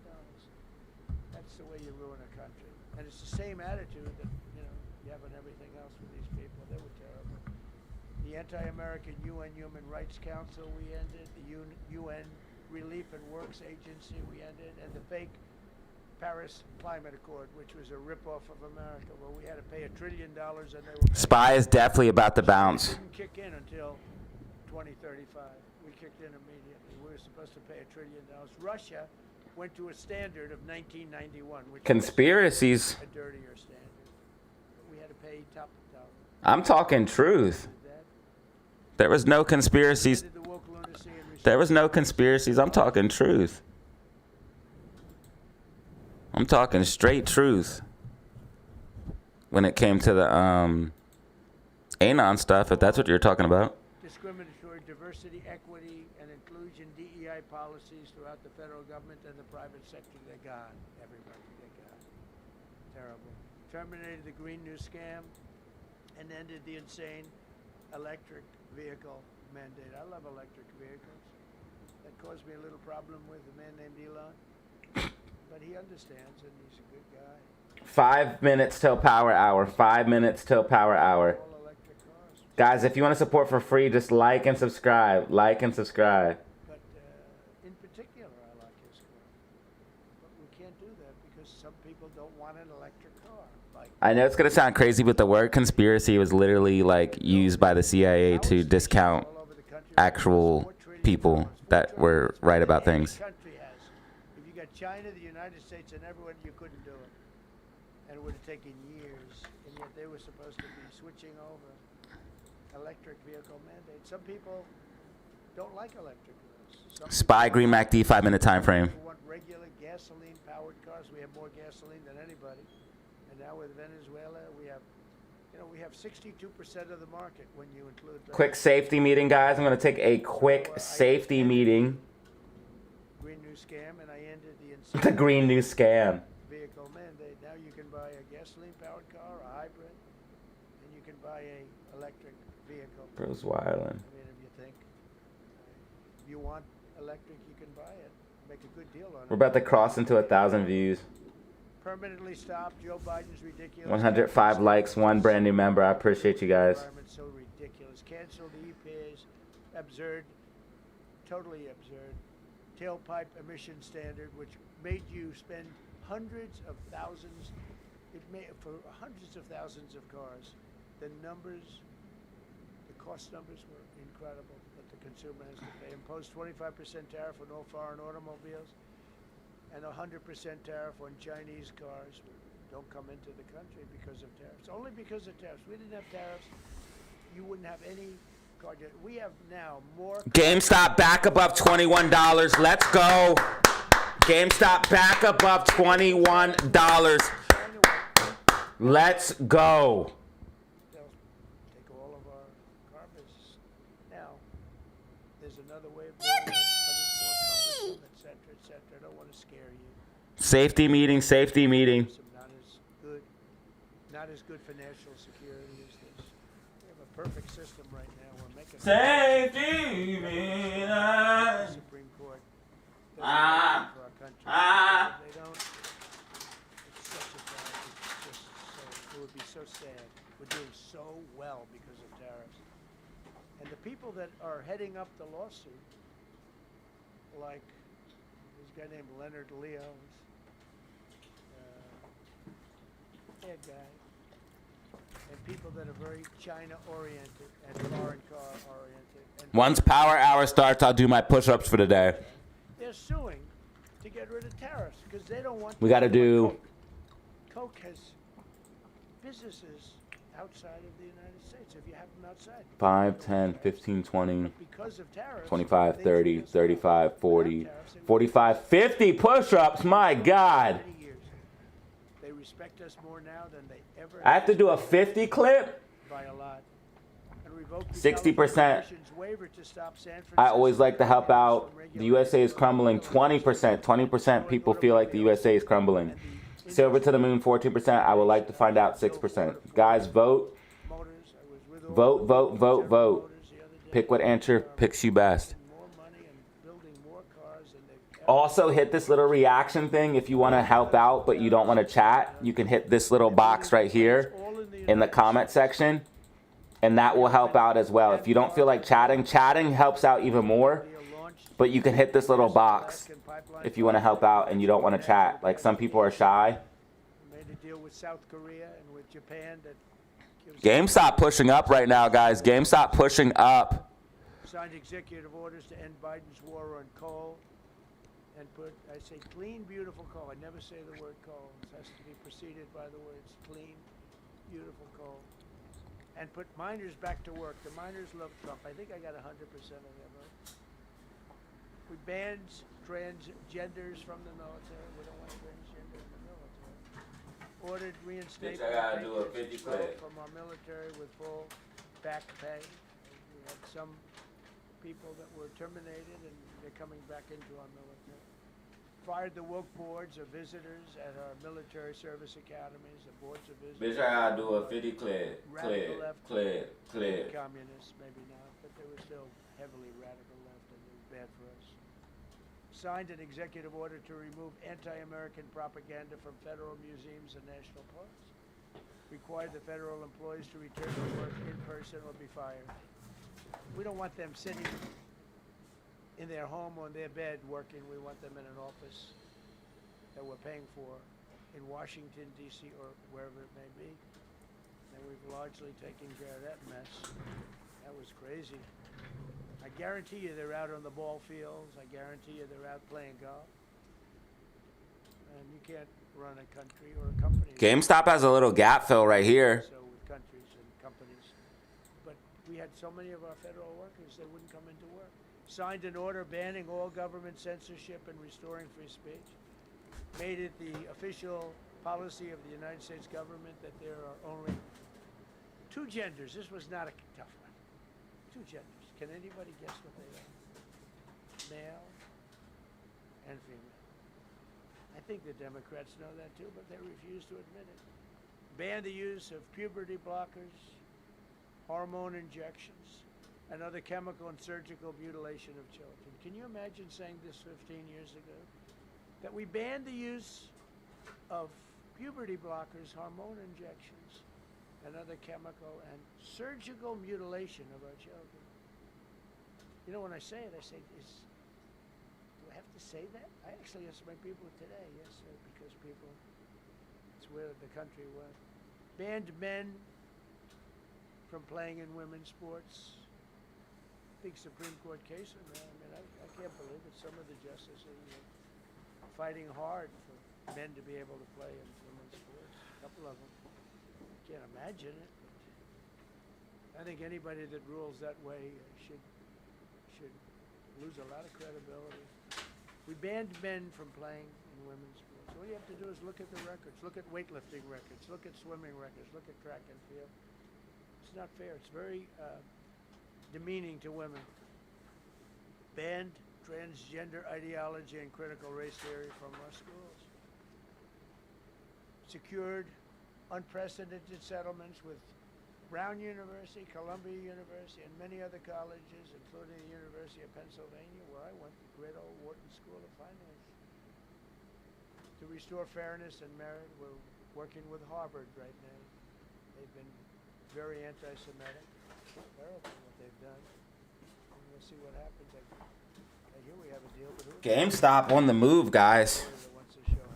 It is officially power hour. It is officially power hour. Forgiveness for radical left and anti-American activists. Can you believe it? Began the process of abolishing the federal Department of Education. And it is officially power hour.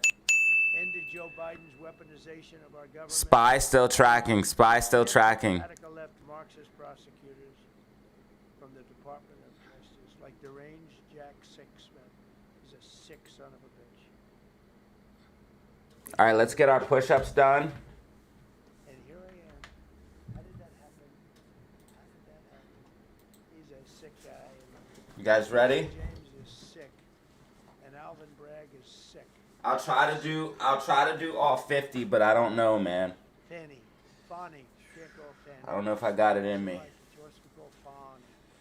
I'll probably do 25, and I'll probably just do 25, 25. Keep it simple. Keep it simple, real quick.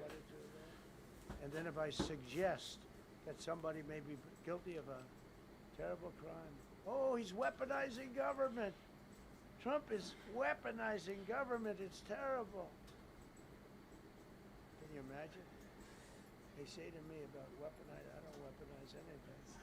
But what they did to me, nobody ever went through what I went through. And here I am in a place called the White House. It's a beautiful place. Who would have thought, right?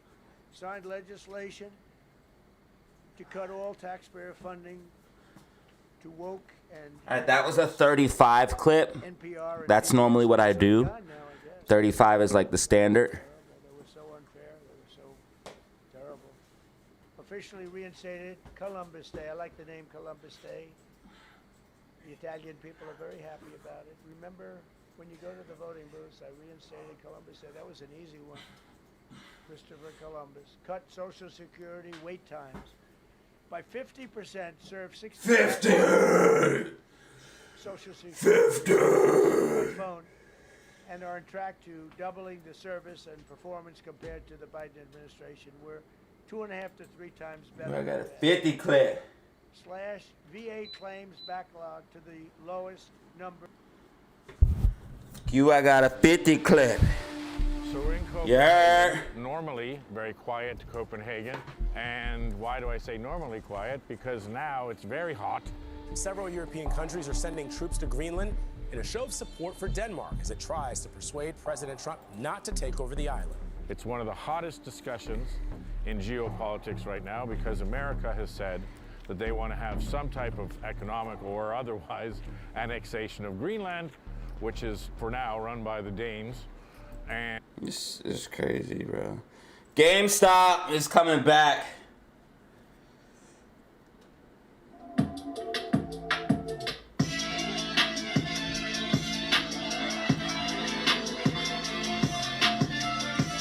HYMC, yeah, HYMC did the move we talked about.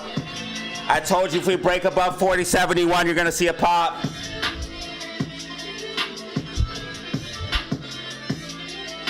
I told you HYMC up another 20%. And I said if we break above 471, you're gonna see another pop. HYMC looking good.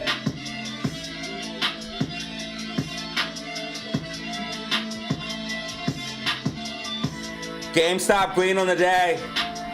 GameStop green on the day. We play no games. We play no fucking games.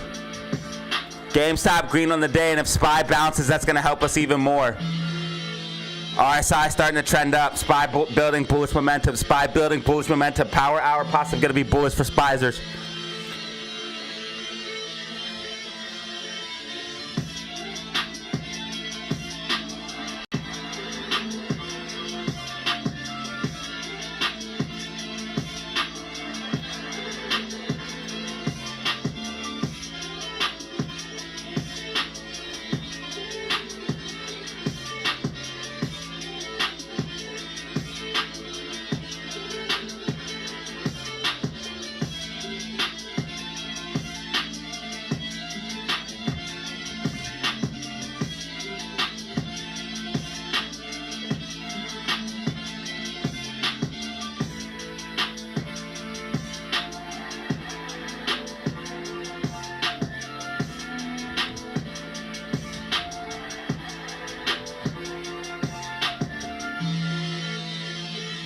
This beat is sick.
Come on, SPY, bounce. Bounce! Follow my prediction.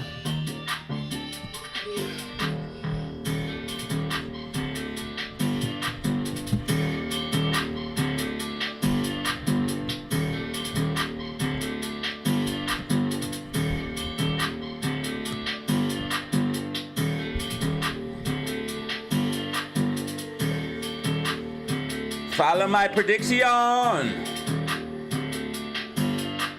Come on, baby. I'm rooting for you.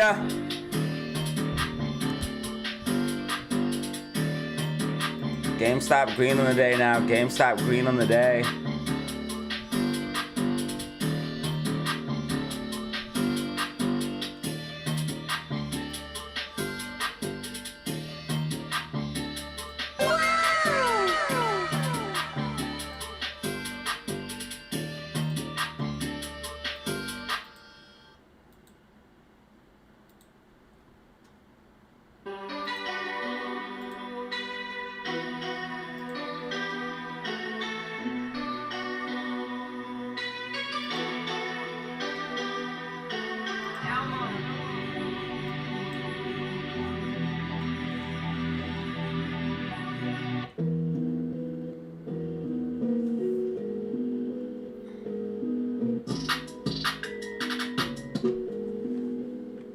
GameStop has a small gap filled to the upside here at this 21.18, 21.17. As long as GameStop closes above $21, extremely bullish. Hopefully AMC gets a bounce. AMC should hold 155. HYMC going crazy. Up 20%, almost 21% on the day. Oh my God, TGL needs to get a bounce off 588. TGL needs to get a bounce off 588.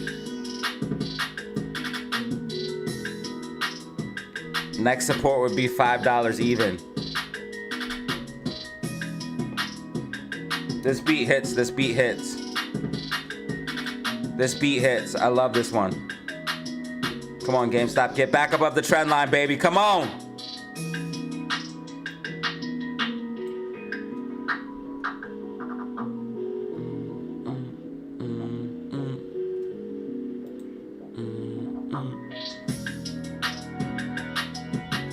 Yeah, that joint hits.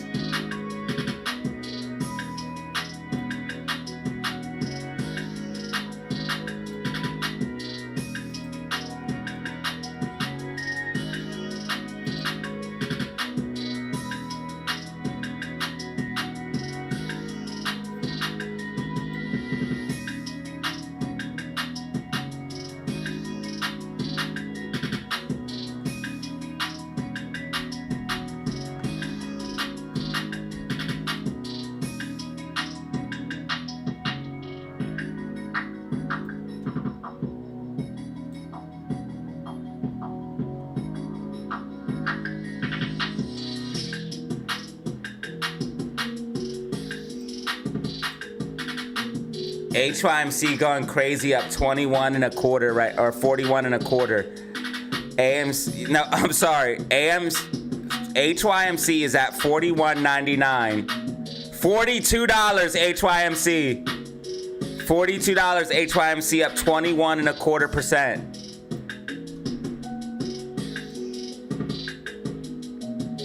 HYMC, bro. Making Adam Aaron looking even more dumb. Everyone go like my tweet that I put on Adam Aaron's thing. On his recent post. It's gaining numbers.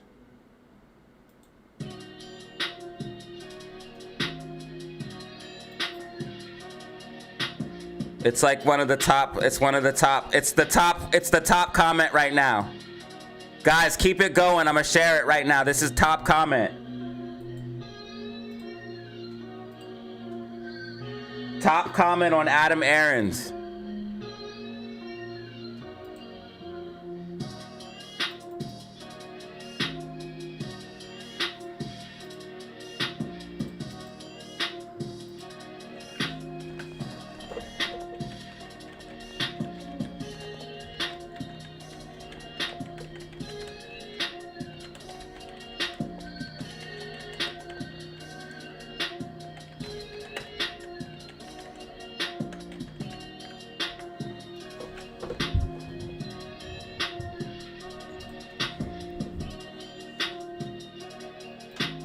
$35 likes.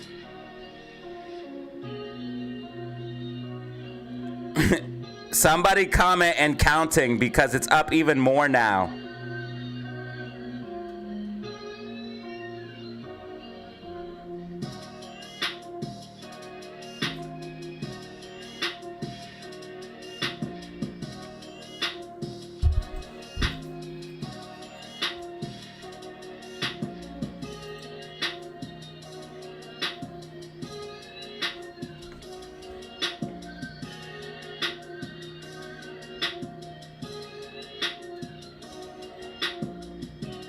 Yo, I appreciate y'all for watching right now, man. We have 95 in the building, 95 in the building, over 1,000 views. Thank you guys so much for tuning in. Over 1,000 views, 100 plus likes, 1 brand new member. Let's go.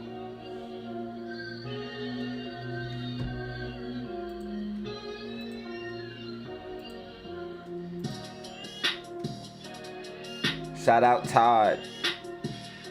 Danny Lamb, Benjamin, James R, BW, man. One brand new member today, over 106 likes.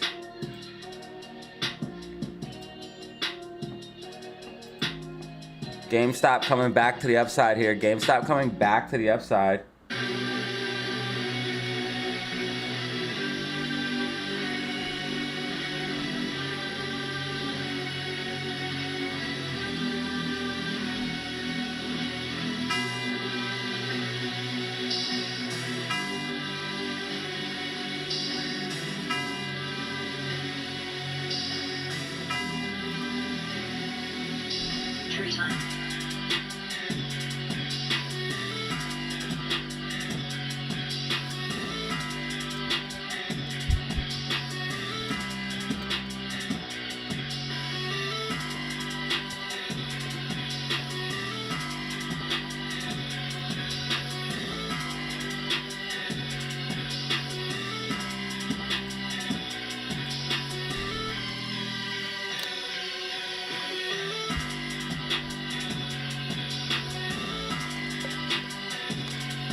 I'm elite and reload. Yo, shout out, brother.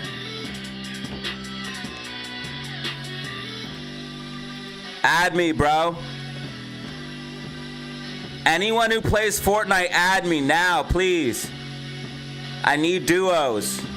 I have a 3.71 KD, top 2.5% in the world.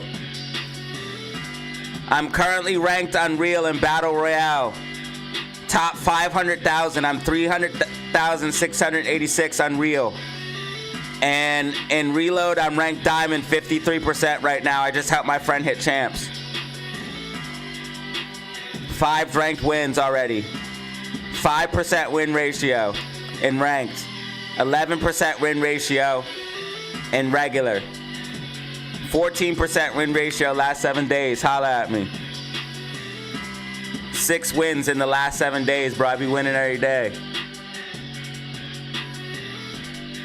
Anon 5582 on Fortnite. Also follow my channel, please. Guys, all we need is a few more subscribers on DataZero Gaming, man. We're almost halfway there to our goal. We've been gaining subscribers. Please subscribe to this channel right now. It's my gaming channel.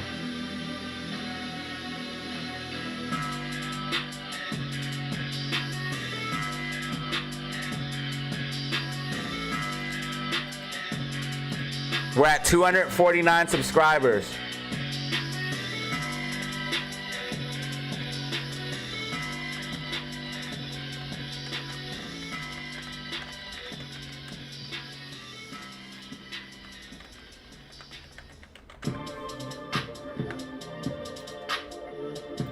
Shout out to anybody who helped support. I appreciate it.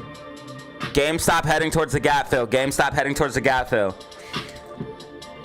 SPY still tracking, man, but we haven't got the bounce yet. Green MACD, bullish momentum building. Bullish momentum building. If 10-minute MACD goes green, it's gonna pop. Or if SPY breaks above 678 and holds that level, it will also pop. GameStop looking nasty though, 21.15. Pumping in the close. Love to see it. Love to see it. Love to see it. 93 in the building right now. 93 in the fucking building.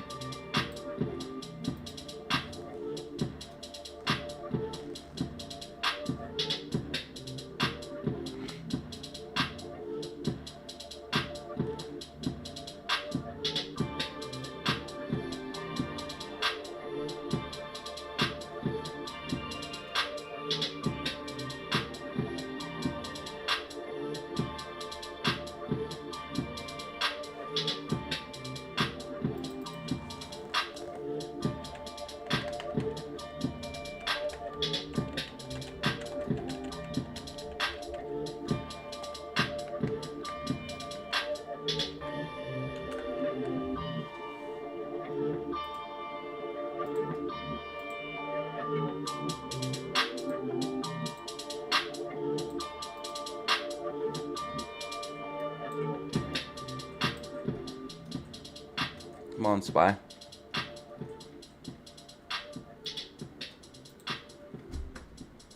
HYMC resistance. HYMC resistance at 42.14. HYMC resistance 42.14.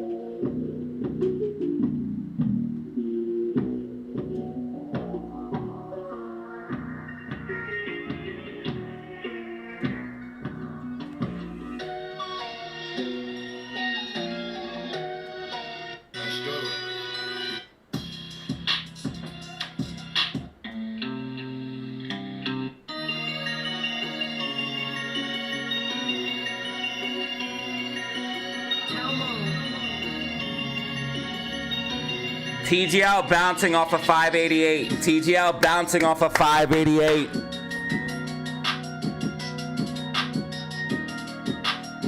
Yeah, make sure you hit like on this tweet so Adam Aaron can see it, because it's the top reply right now.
This is a good thumbnail. Sick.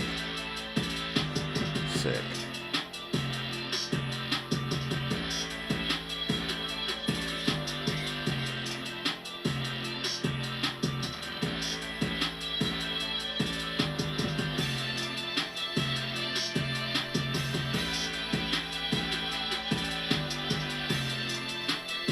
GameStop didn't fill the gap. It's still there.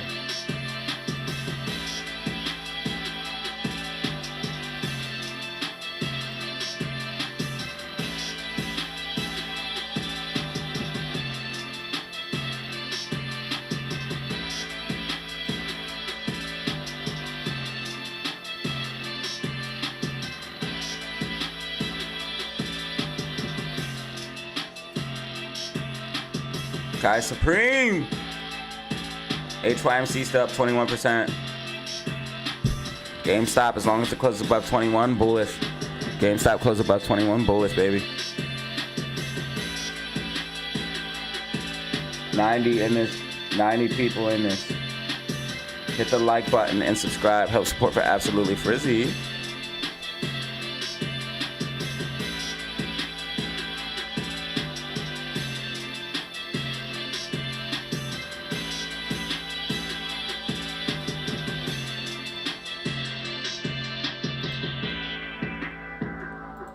Yeah, Adam Aaron's gonna see this, man. As long as it stays the top like, the top comment, he'll see it.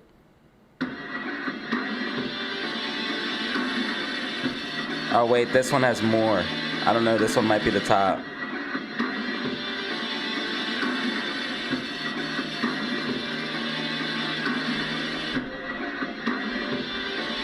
I think it's the top one. I don't know. Maybe it's just showing me the top one because it's my comment. I don't know. Maybe I'm lying.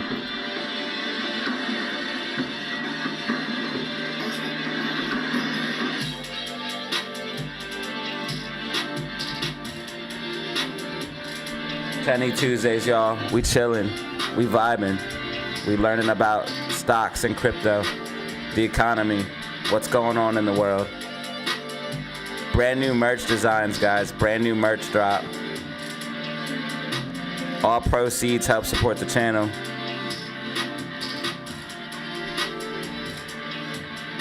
Brand new merch drops.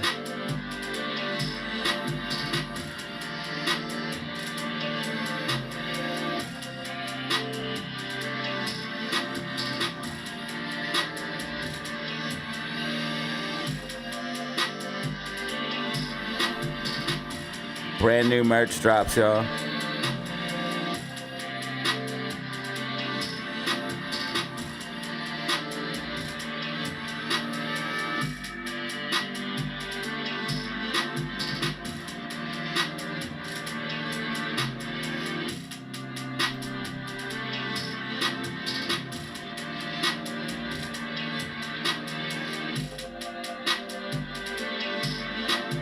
Dawn will do it. What up? Roaring Kitty tweet? He didn't tweet. Stop. Roaring Kitty did not tweet, bro. Knock it off.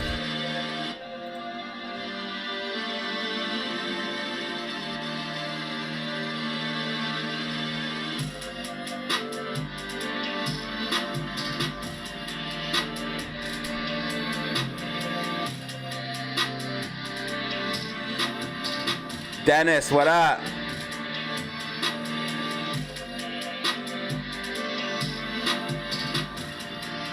Nah, bro. HYMC was running. HYMC was running because silver, dude.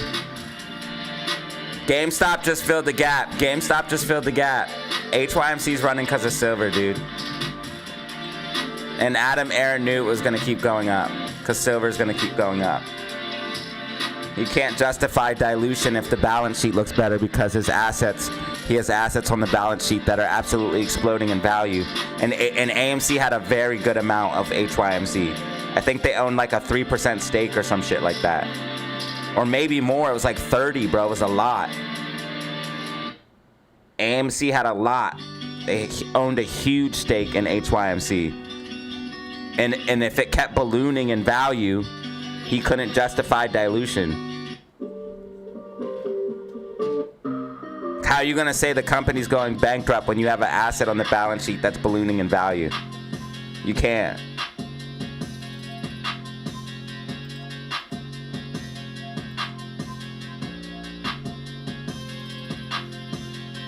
AMC's max pain is 150.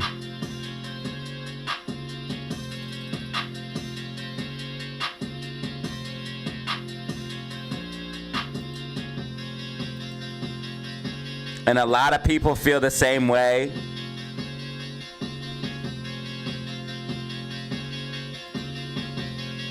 So that's why we have 36 likes on this.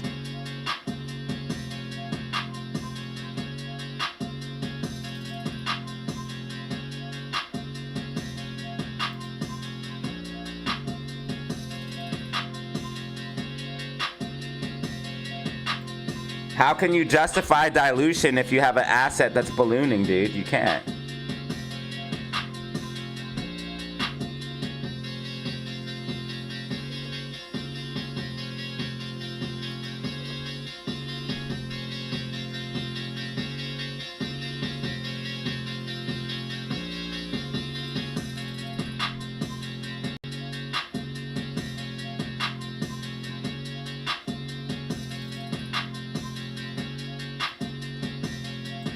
What was for the algo?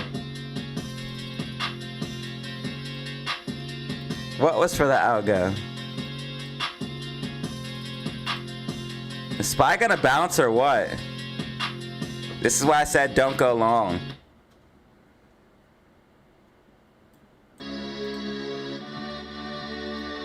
You waste all your theta. We're at the 112 likes, guys. We're at 112 likes. Unbelievable.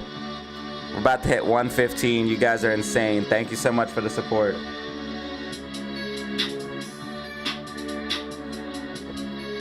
Thank you so much for the support, y'all.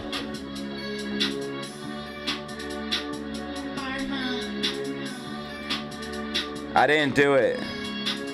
Oh, $4 max pay, that'd be crazy. I got it.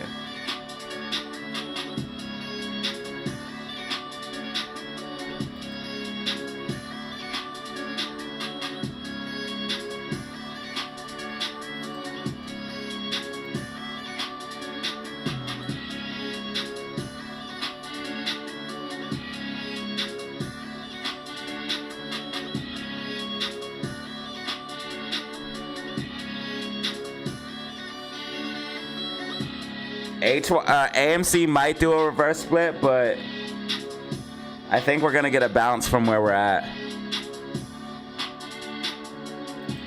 If they do another reverse split, people will flip out.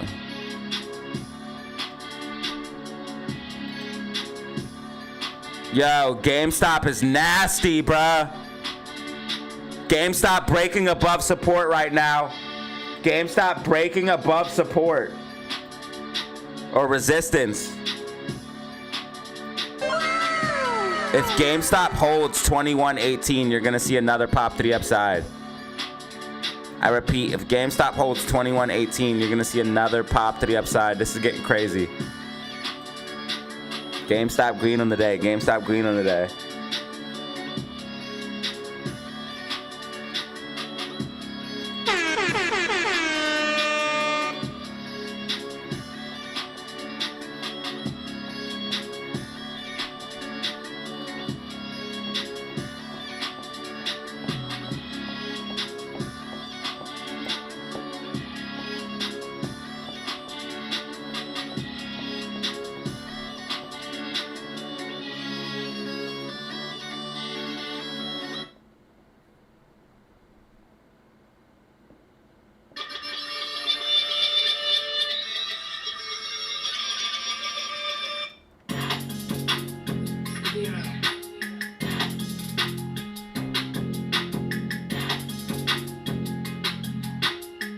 I thought this was meant to be the worst day in stock market history. What happened? I don't know who said that. I just called for a pullback. SPY is down 2% though. That's pretty wild. And so is NASDAQ. It's a pretty bad day.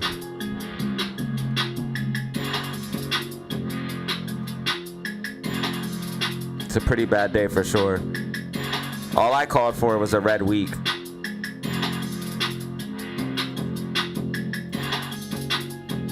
Definitely blood in the streets though. Nvidia's down 4%, Microsoft's down 1%, Apple's down 3%, Amazon's down 3.5%, Google 2. Yeah, it's definitely a crazy day. Crypto's pulling back. GameStop defying SPY though. GameStop defying SPY, which is what we talked about in the weekly outlook of prediction.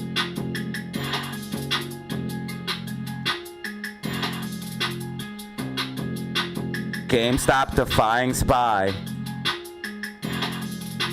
which is what we talked about in the weekly outlook and prediction. If you missed it, check it out right here.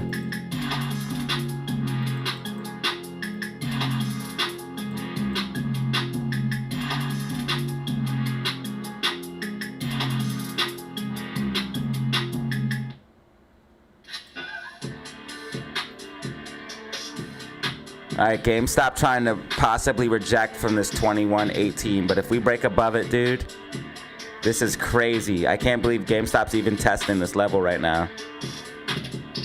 TGL did bounce off of 588. As long as it stays above that, should be straight. SMX, $22. SMX makes the craziest moves. It ran like 500% or 1,000% plus. Gap fill to the upside on SMX, by the way, on the daily time frame. Gap fill at 45 on the daily time frame. SMX.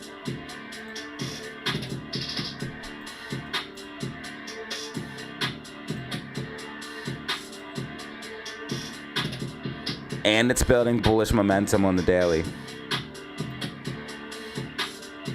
SPY trying to bounce in the close potentially.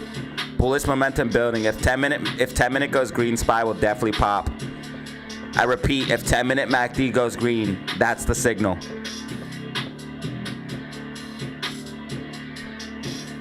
Yeah, GameStop beasting. 21.19 right now.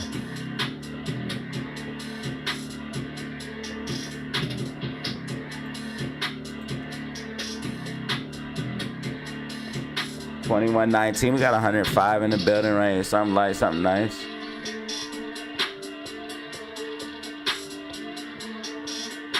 Something light, something nice. 105 in the building. 1,100 views.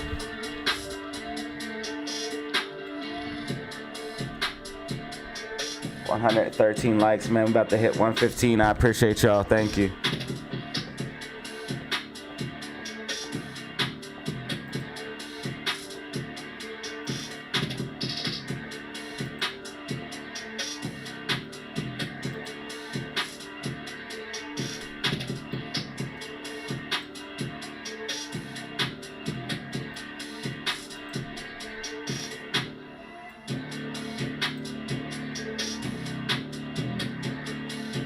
I think GME could go to like, for real. Especially if Ryan Cohen gets us to 100 bill market cap for real.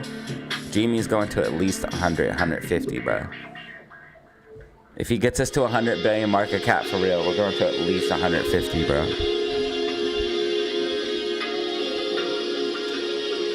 GameStop's at minimum worth like $40, $50 right now, as it is. It's profitable. It's sitting on like 9 bill cash. Has BTC. It's insane. It's a powerhouse. It's a profitable company that has an insane balance sheet, sitting on cash and assets. And they have all these warrants out that if get executed, earns money for the company.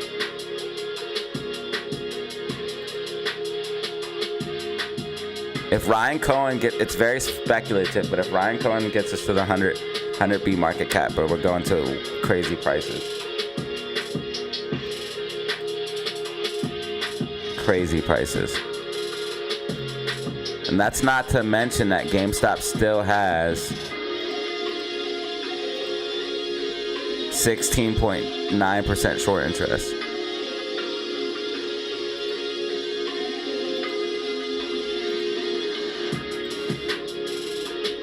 AMC has 20.11.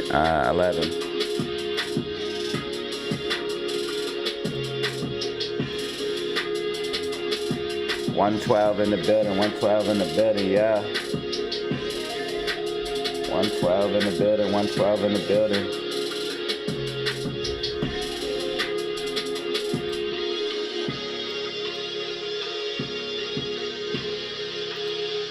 Guys, like and subscribe, help support for free, like and subscribe.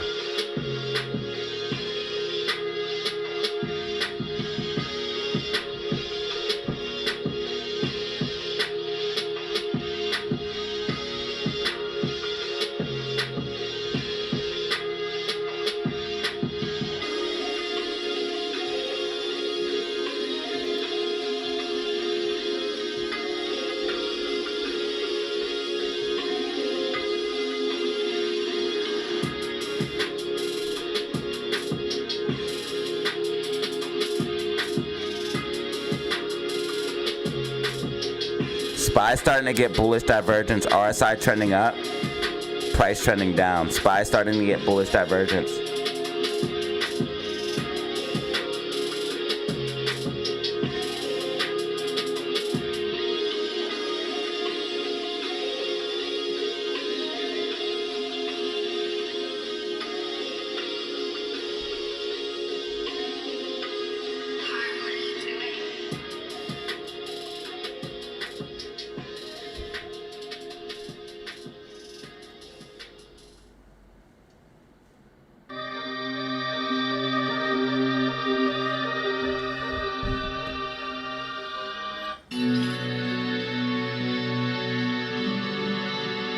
see it pop like maybe the last 10 minutes.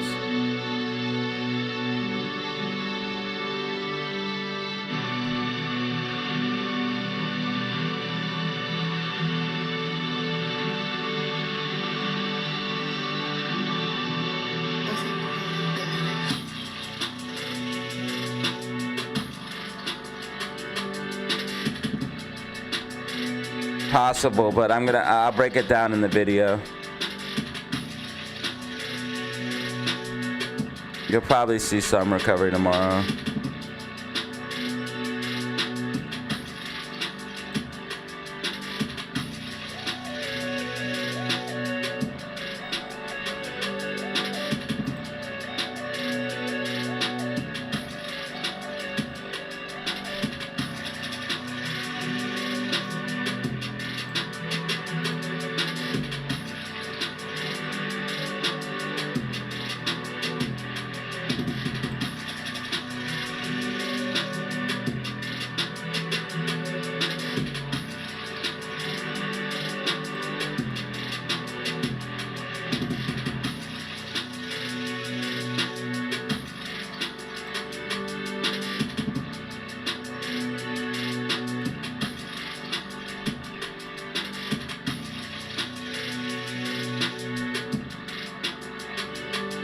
RSI way oversold.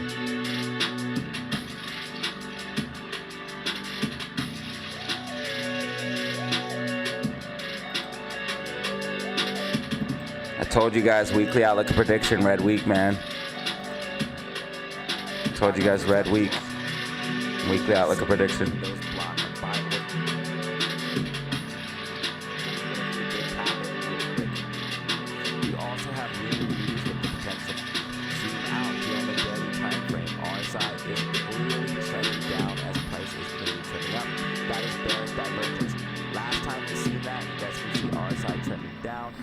Trending up, we had a huge 21% correction to the downside.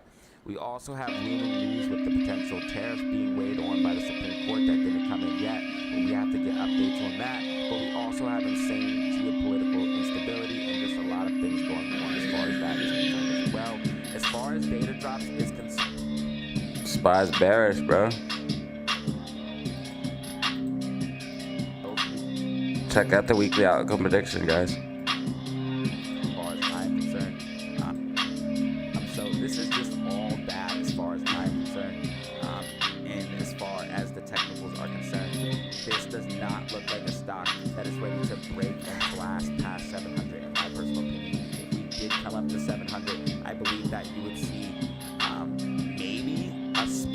You would just drop down. We'll never get there. In fact, but then a sharp rejection down.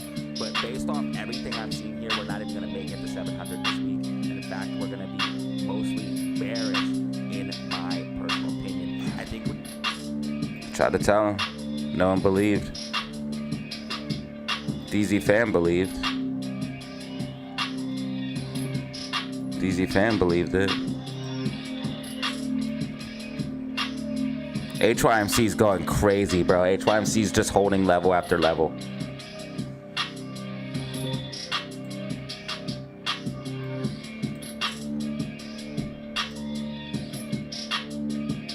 We just hit 115 likes. We just hit 115 likes. Thank you so much.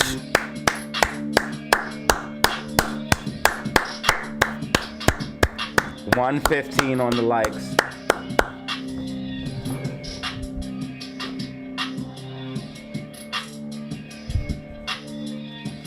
Thank you, DZ fam. Yeah. Plug. 115 on the likes. 115 on the likes.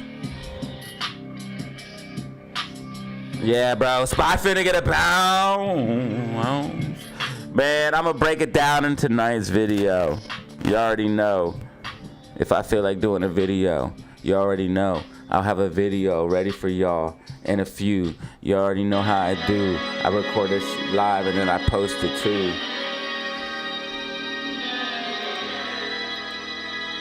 Hardest working YouTuber, I be making moves. Hardest work in YouTube. I just do what I do. Pioneer in this space. Showing them the way. Showing them the way. Pioneer in the space. Bitcoin is following the prediction perfectly.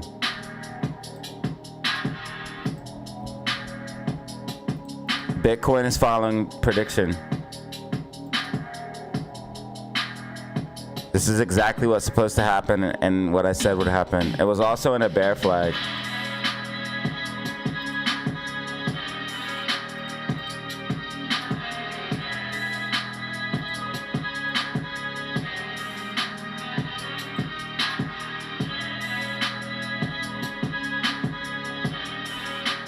It's gonna drop down even further.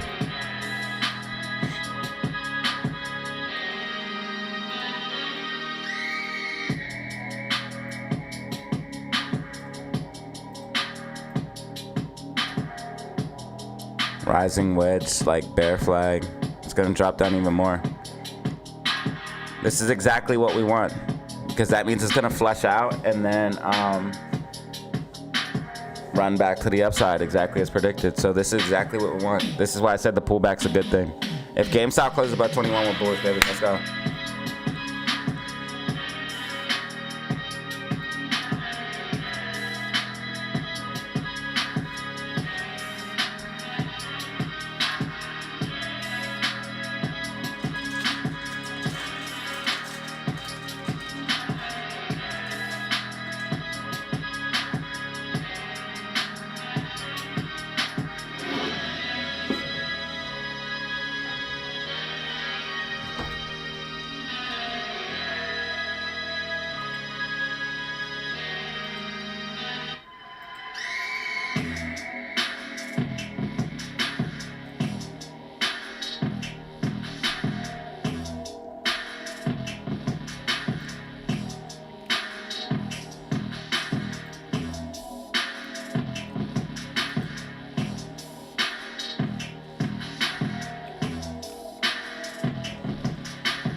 HYMC to the moon.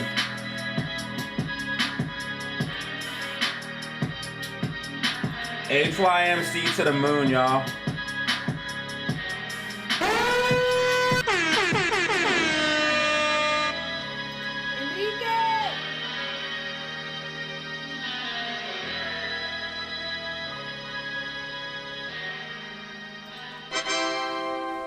Look at HYMC new intraday high, 42.35. HYMC up 22.25%, guys. HYMC completely out of control. Adam Aaron sold at the worst possible time. HYMC going bananas.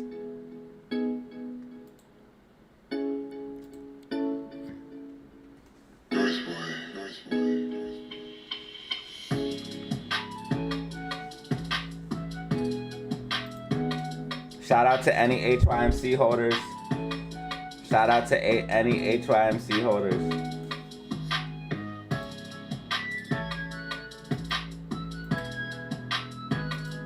Is there any HYMC holders in the chat right now? Or traders? Any HYMC holders or traders in the chat? We got 10 minutes remaining, y'all. 10 minutes remaining.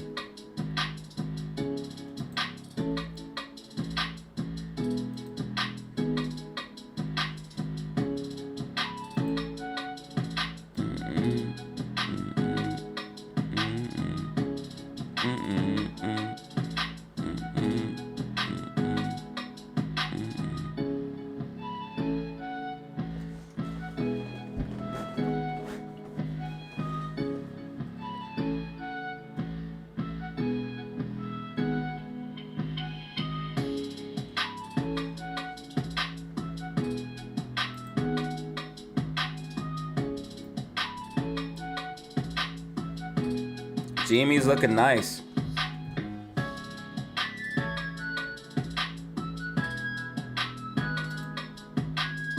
You bought your ass?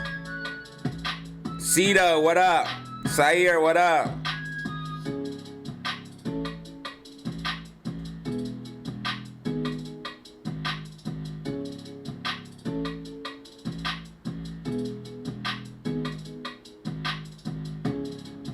Adam, thanks for being here and thanks for being a member.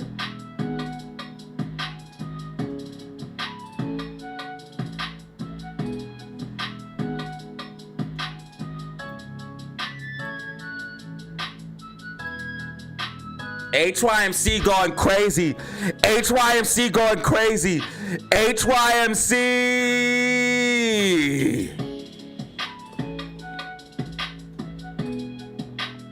HYMC new intraday high 4281. It's up 23%.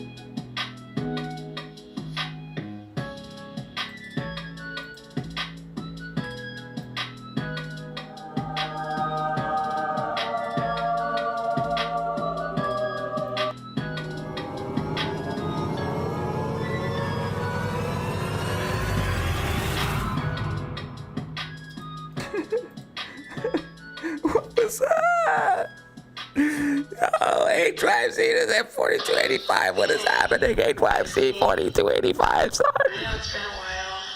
HYMC 4285. It's blasting off. It's blasting off.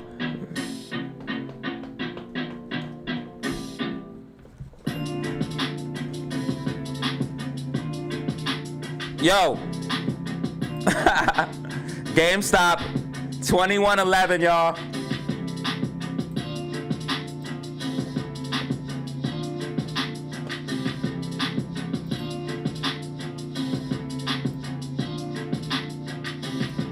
Whoa! Whoa! We just got 120. I repeat, 120 likes. One brand new member. Let's go. Multiple supers. DZ fam's out of control. Thank you for the support.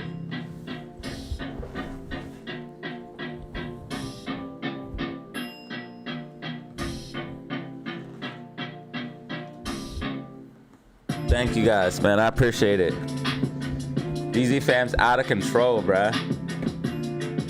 The support is unreal. Whoa! Spy falling down. Spy falling. Spy's falling down. Yeah. Yeah. Bro, it's up 600%. My God. 600% HYMC. Silver. If you want silver exposure, and HYMC shares are cheaper than an ounce of silver right now. And if you want silver exposure, look at that shit, man. $43. Yeah.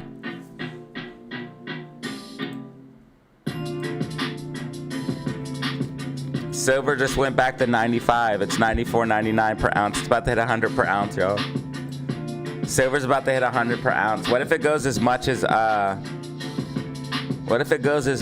like gold and goes to 1,000? Your price of silver is exploding, dude. This is gonna break the whole system.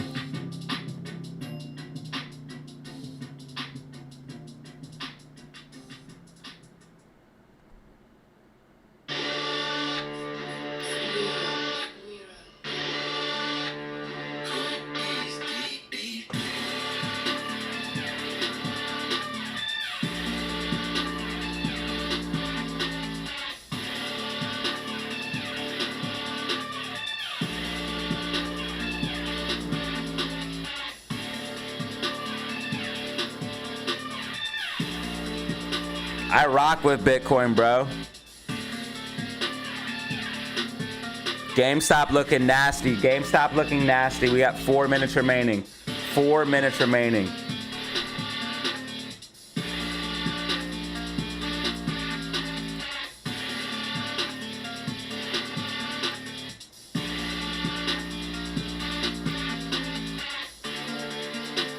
Remember the video we just watched earlier today? It showed you what to do. You want to stack silver, gold, Bitcoin, XRP. You wanna get rid of your dollars and put it into real assets. We're heading into stage 4. Stage 4 is hyperinflation. Remember, guys, the videos we watched. And also remember, and if you missed it, rewind stream. You guys need to rewind stream. We watched videos early on stream about the right-left putting you against each other and just rising above that and seeing above that and seeing the truth so you don't get caught up in the sheepery.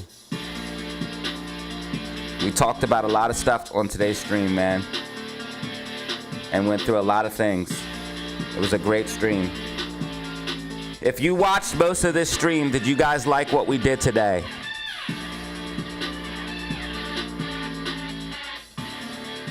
If you guys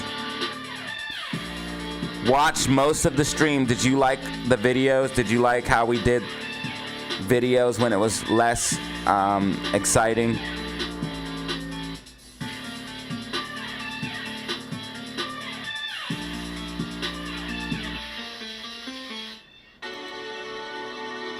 Did you like the videos that we watched?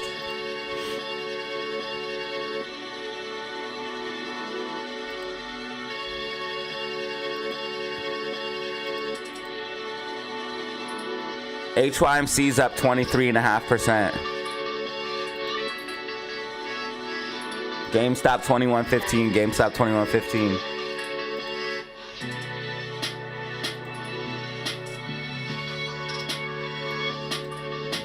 Do you guys like when I talk about current events and keep you guys informed on current events?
Okay, market is closed, market is closed, market is closed, market is closed.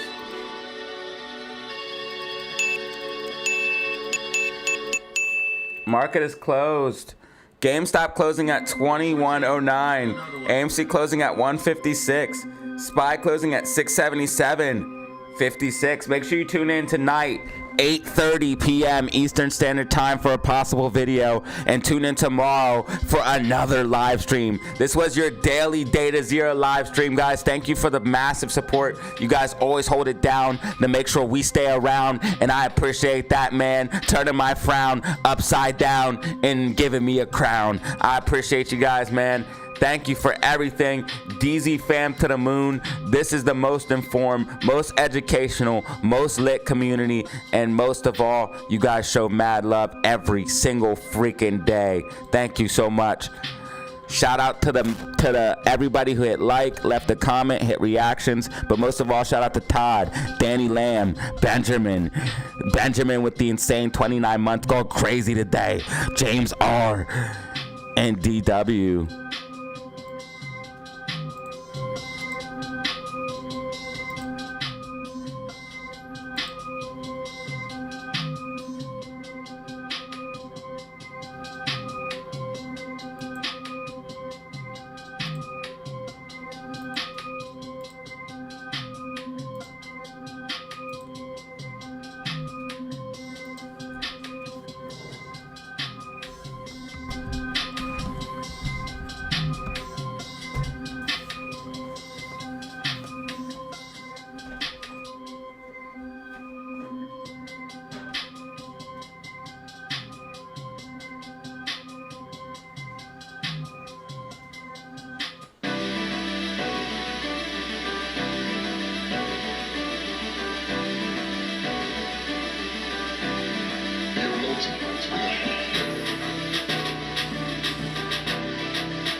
Guys, what is up? You are back for another video with DataZero. This is your daily outlook prediction for stocks and crypto. This video is not financial advice, should not be taken as such. Please do your own research and due diligence for buying any stock or crypto asset. That being said, ladies and gentlemen, we have so much going on. Geopolitical instability. We have SPY dumping down, silver hitting new all-time highs, HYMC going crazy. What's next for the meme stocks? Let's go ahead and dive in and show you guys what's going on based off the charts, facts, and data, and tell you guys what it means for your favorite assets. So first thing we're going to be looking at here obviously is silver going absolutely bananas, ladies and gentlemen. Silver hitting new all-time highs, hitting a high of 96.38. Now this is going to disrupt a lot of things. Banks that were short silver are getting absolutely destroyed. Prices are going to go up. It's going to get wild, and we are seeing this for a reason. I broke it down in the live stream, guys. A lot of things are going on. We're in stage 3 out of 4 stages. We broke it down on the live stream. Make sure you guys check that out. Also, AMC and GME. We're going to talk about the technicals here right now, but first, before we get to that, let's talk about what Adam Aaron posted here, and let me know what you guys think about this. This guy's tweeting about cornfields. He's remembering his good old days in the cornfield instead of worrying about his stock price. But also, we recently just posted about this as well, where AMC in over 150 theaters will be showing the Olympics, ladies and gentlemen, and I did post about that on my Twitter/X. But make sure you guys click on this and let him know how you feel, because bro sold HYMC. It was doing too well. He didn't want to mess up his horrible record, and it's now up over 50% when Dingback sold, ladies and gentlemen. It's up over way more than that. I believe, and this is just my personal opinion, obviously, maybe even a conspiracy theory to some, but I believe he sold HYMC because if he had HYMC on the balance sheet, he had so much of it. We had a huge stake of HYMC that if it kept ballooning in value, he wouldn't be able to he wouldn't be able to dilute. He wouldn't have an argument for dilution. So therefore, he had to get rid of HYMC and continue his horrible track record. And that's a little bit more context behind that tweet, ladies and gentlemen. I believe that in my heart of hearts that he really sold for that reason, because HYMC could have literally been the one thing that, if not totally saved AMC, but definitely helped play a big role in helping AMC pay off debt and have a way better balance sheet, especially if it keeps ballooning in price, which is silver keeps going up, HYMC will keep going up. So again, absolute horrible business move in my personal opinion. Some people say that HYMC was allowed to run because Adam Aaron sold it, but I believe it's almost the other way around. Adam Aaron sold because he knew it was going to keep running. Obviously, it's a silver and gold mine, and it's going to keep going up if silver keeps going up. So that's why I wanted to talk about silver in the beginning and just the news on AMC. Now we can go ahead and break down the technicals, show you guys what's going on there. But right now, AMC, as long as AMC stays above the key level of 155, we are good. If we lose 155, we are definitely going to be coming down back towards 145 or maybe even 140. So you do want to be aware of that. But in my personal opinion right now, it looks like we're going to be holding 155 based off what I am seeing here.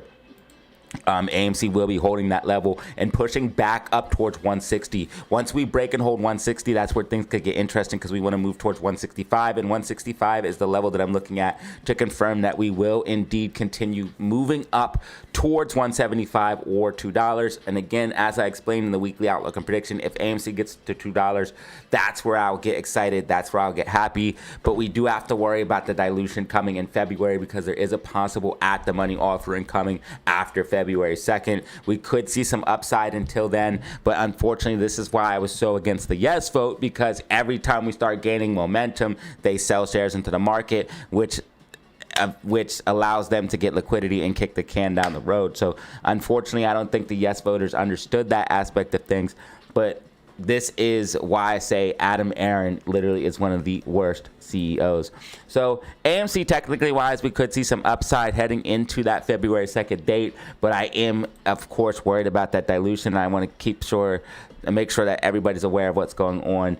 All facts on the table. Now, GameStop is looking pretty decent here. It did drop down with the overall market, and this is something I talked about, the meme stocks potentially defying the overall market or being pulled down by the overall market, and GameStop definitely was dragged down by the overall market. Again, even if you don't hold SPY or trade SPY, you might want to watch the SPY section. SPY gap down in the morning here and then made a bear flag and dropped down even harder, and that definitely pulled GameStop down here in the morning, as you guys can see, gapping down with SPY. But GameStop miraculously was able to push back above the key level of $21, getting a crazy volatile day, dropping down, but then finding a floor back off this 2075 support and pushing back up. Now we want to see if GameStop can break 2118.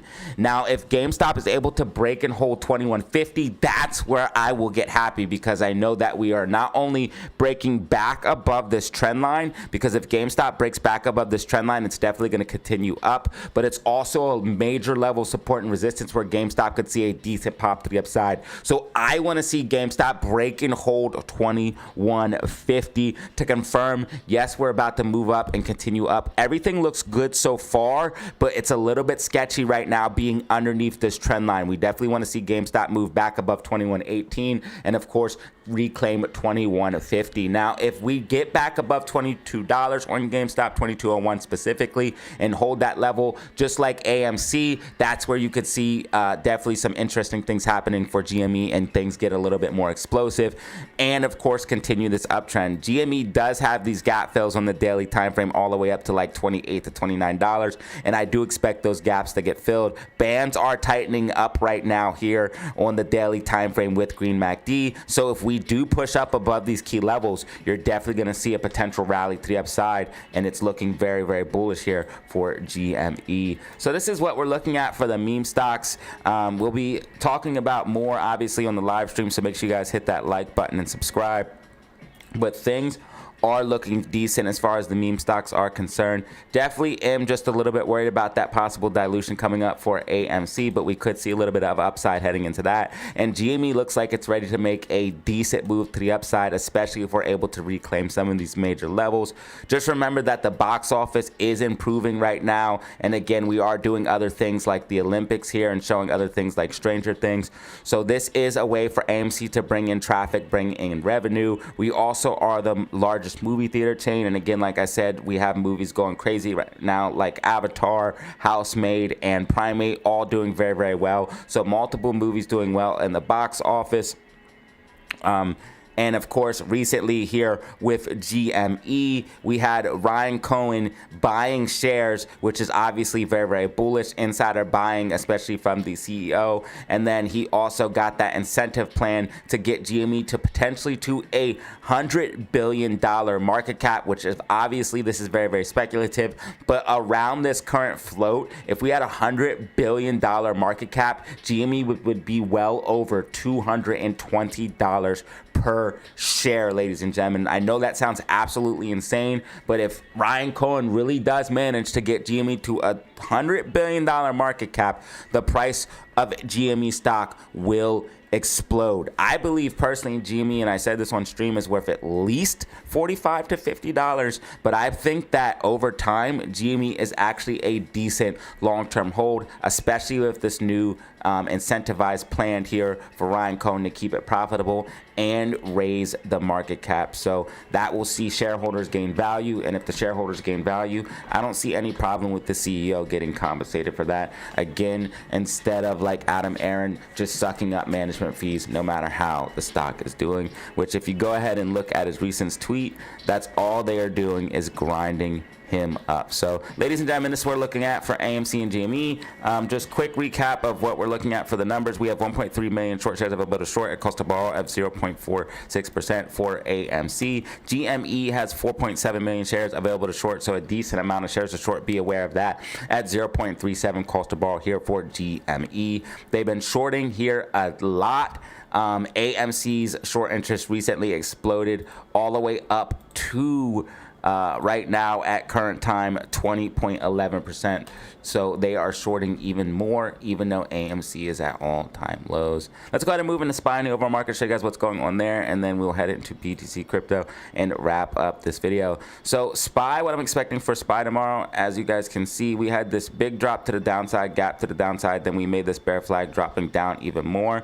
Now SPY is forming recovery. It's also forming bullish divergence here on the 5-minute time frame. RSI trending up, price trending down. I believe what we're going to see here early morning is a slight gap to the upside, but once we gap to the upside, we are going to drop down hard. What you want to see is SPY reclaim the level of 677.61. As long as SPY is able to reclaim that level and hold that level, you're going to see SPY move towards 678.84. Now, don't get too excited if we do see a recovery on SPY. Multiple time frames are oversold, but I believe what we would see is a pop to the upside and then a drop down overall, as we are in a overall powerful downtrend. Now, we do have this massive gap fill to the upside at 684.79 to 691.39, and this gap will definitely have to get filled and could potentially get filled this week. So we could see SPY make a decent pop up, but again, do not get too excited if you see it start to run, because it's simply bouncing out of oversold territory and it's getting ready to make a larger correction to the downside, which I talked about on the weekly outlook and prediction. Again, multiple time frames oversold right now on SPY. 2-hour time frame, 1-hour time frame, 4-hour time frame, 30-minute time frame. Again, multiple time frames oversold. So we are expected to get some type of bounce, some type of recovery, but I believe we are starting an overall downtrend, which I talked about on the weekly outlook and prediction. RSI trending down, price trending up. That is bearish divergence on the daily time frame. Last time we seen that RSI trending down, price trending up, we seen this huge 21 to 20% correction to the downside here on SPY. Also, if you look at the weekly MACD, you guys can see RSI is trending down and weekly MACD is red. That is telling us that bearish momentum is forming. Also, we have bearish divergence forming here on the weekly time frame, which correlated with the last major drop we saw as well. You guys can see that bearish divergence on the weekly time frame did occur there, and we are already starting out the flattening out prices, which occurs with bearish divergence as the bands are tightening up with red MACD. All it would take for SPY to start losing major levels to see a decent correction to the downside, which I think we are heading to, especially if all of these things going on with silver. Also, with other stock news, obviously HYMC has been going absolutely crazy, just absolutely squeezing. RSI is way overbought right now. I would not be buying at these levels, but I'm telling you right now, if silver continues up, HYMC will continue up, ladies and gentlemen. $45 to $50 price target potentially here for HYMC. Very, very, very easy and very, very obtainable. Just letting that out there here as far as other stock news in the overall stock market. Make sure you guys are aware of the data drop that is coming out here on Thursday. We have GDP, which might potentially be bullish for the overall market, so we could see some recovery around that day on Thursday. But we have a mix of other reports as well, which could cause volatility, all dropping at 10 a.m. The first GDP report drops at 8 a.m. or 8:30 a.m. in the morning, and then the rest drop at 10 a.m. So get ready for a very volatile day on Thursday. So this is everything we're looking at for SPY in the overall market. Just remember, I'm expecting some recovery to the upside as long as we hold the key level of 677.62. We're going to see a push up to 678.84 and potentially even as high as 680.91.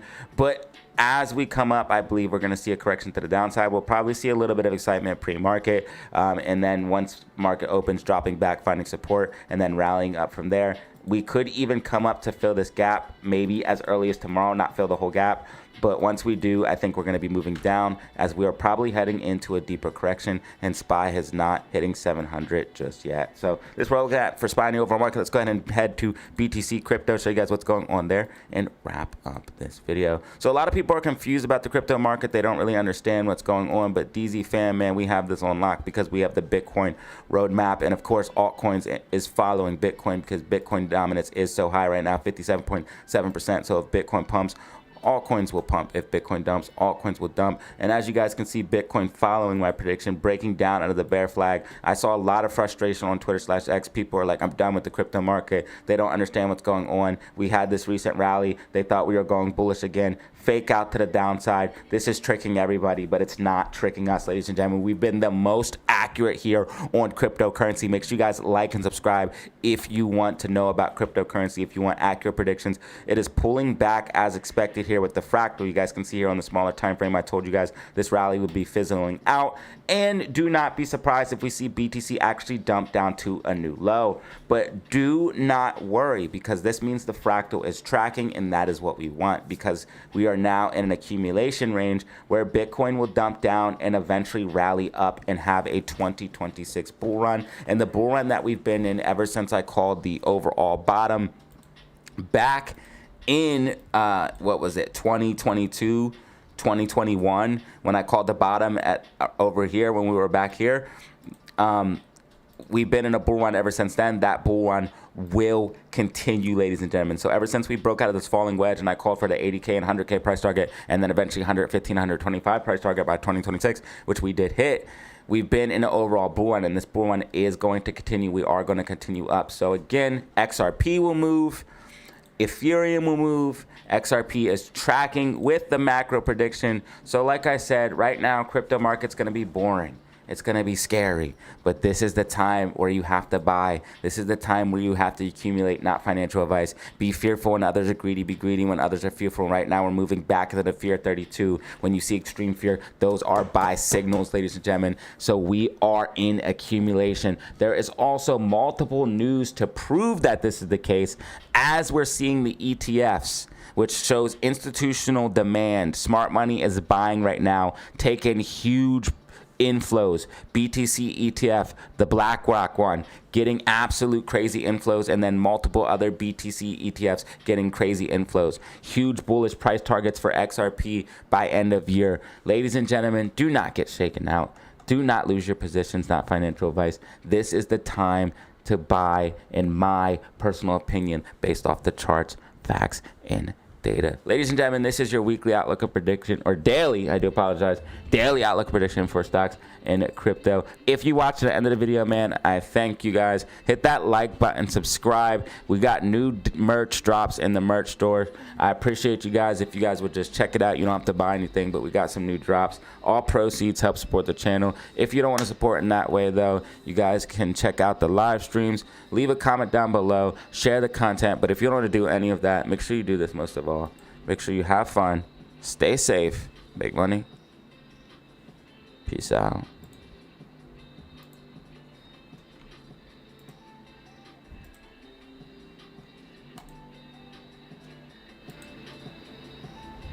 All right, guys. Thank you so much for another successful stream.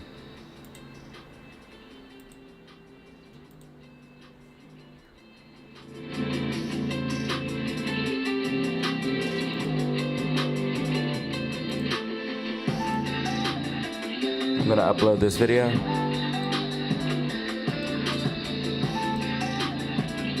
Relax, and then eat some food.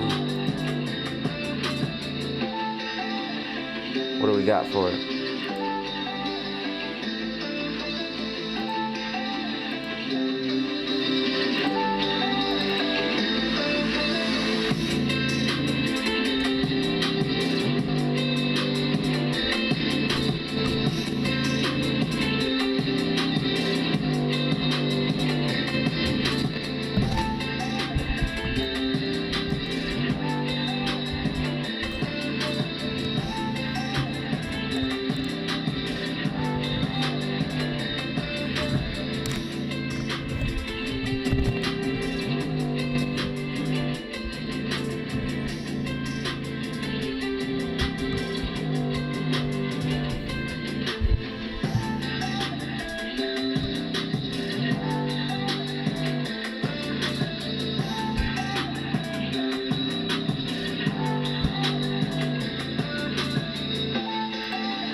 ain't going on now.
Yo, GME's running. GME's mooning.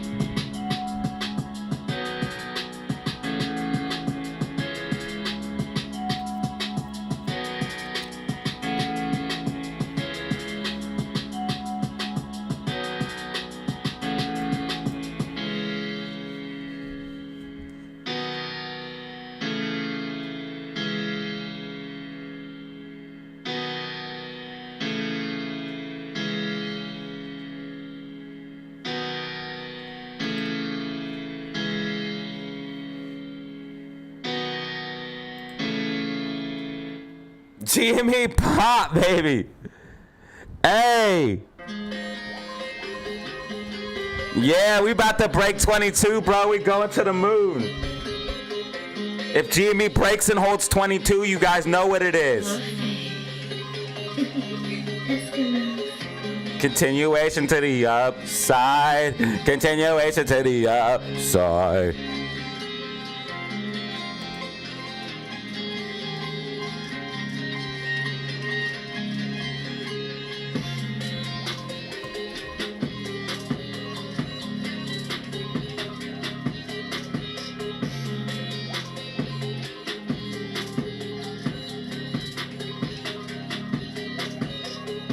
I think GME's for real about to go to like.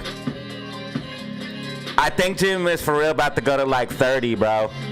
I'm not kidding you guys.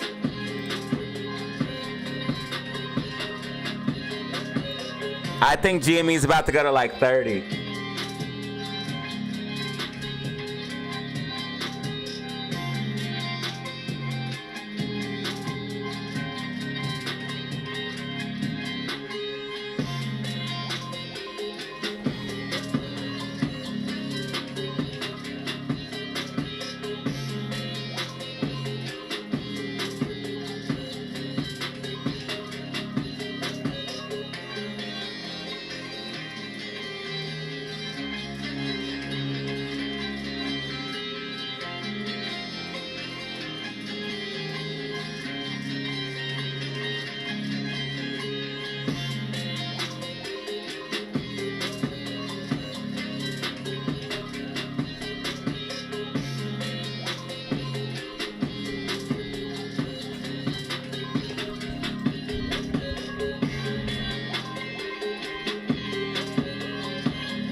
Hey, yo, family, check it out, check it out. GME after hours pop, GME after hours pop up 3.5%, up almost 4% at the peak. I'm telling you guys, check out my recent video. If GME breaks and holds certain levels, we're gonna moon. I believe we could see major bullish price targets for GME coming here soon, ladies and gentlemen. Get ready. GME looking special. Like and subscribe for more crypto news, predictions, and more. Peace.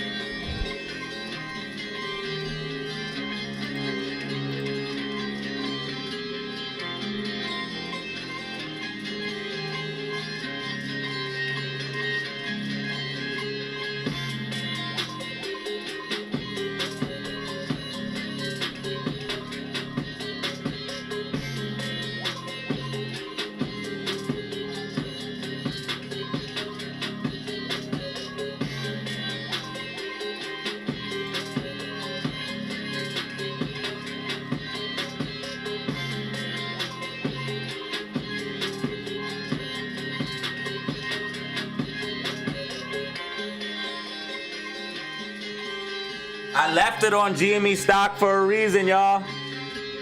I left it on GME stock for a reason, bro. It looks so bullish.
Little DME after hours pop. Bro, we going to 5 p.m., bro. We going to 5 p.m. We're going to 5 p.m.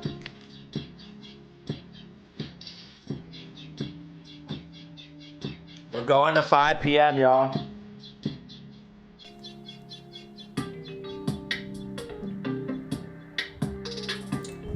Bro, why can't I download?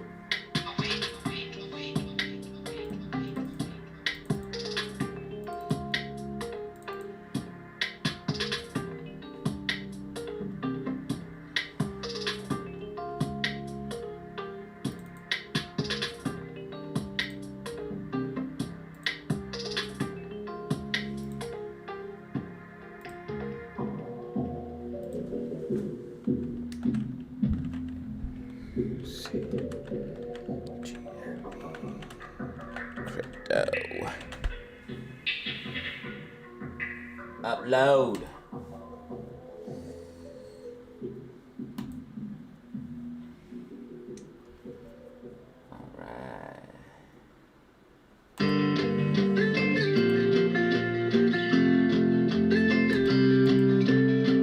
JK, really?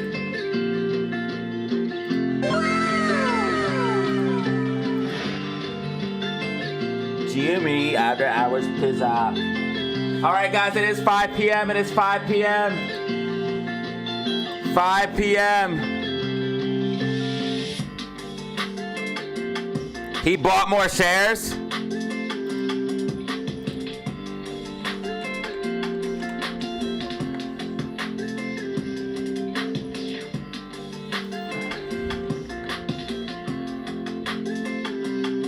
Okay. I posted it.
Hey, yo, guys, check it out. Check it out. Ryan Cohen just bought even more shares. Ryan Cohen just increased his stake in GameStop. He knows we're going to a $100 billion market cap.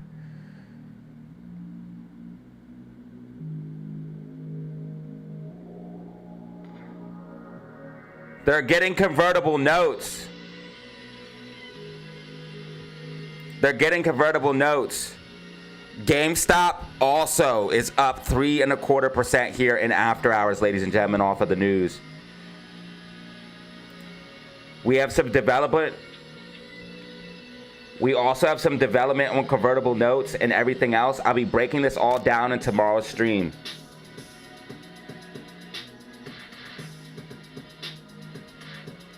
But now Ryan Cohen has bought 500,000 more shares and has a 9.2% ownership in GameStop stock. Bro's putting his money where his mouth is, and I respect it. Like and subscribe for more GameStop news, predictions, and more.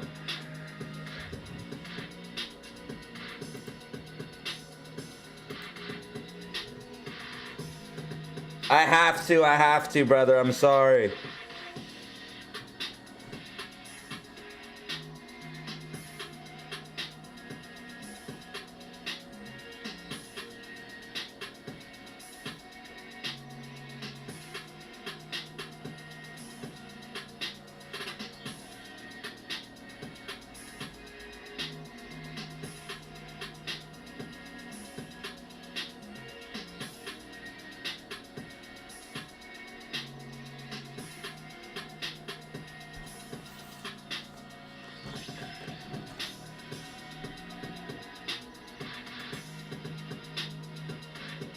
Yeah, I have to, bro. My video's not uploading. It's uploading too slow. So I'll see you guys later.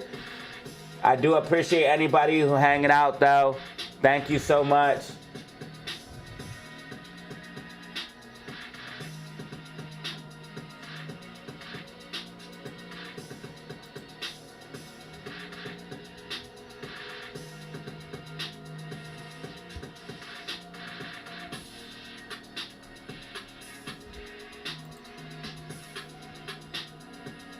I hate after hour news though. I wish I could have put this in the video. It's kind of annoying, but whatever.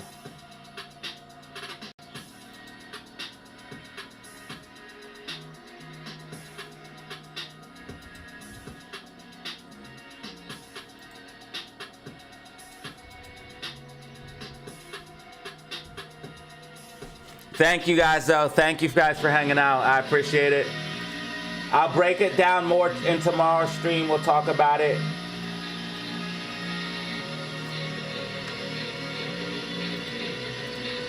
But yes, Ryan Cohen bought more shares.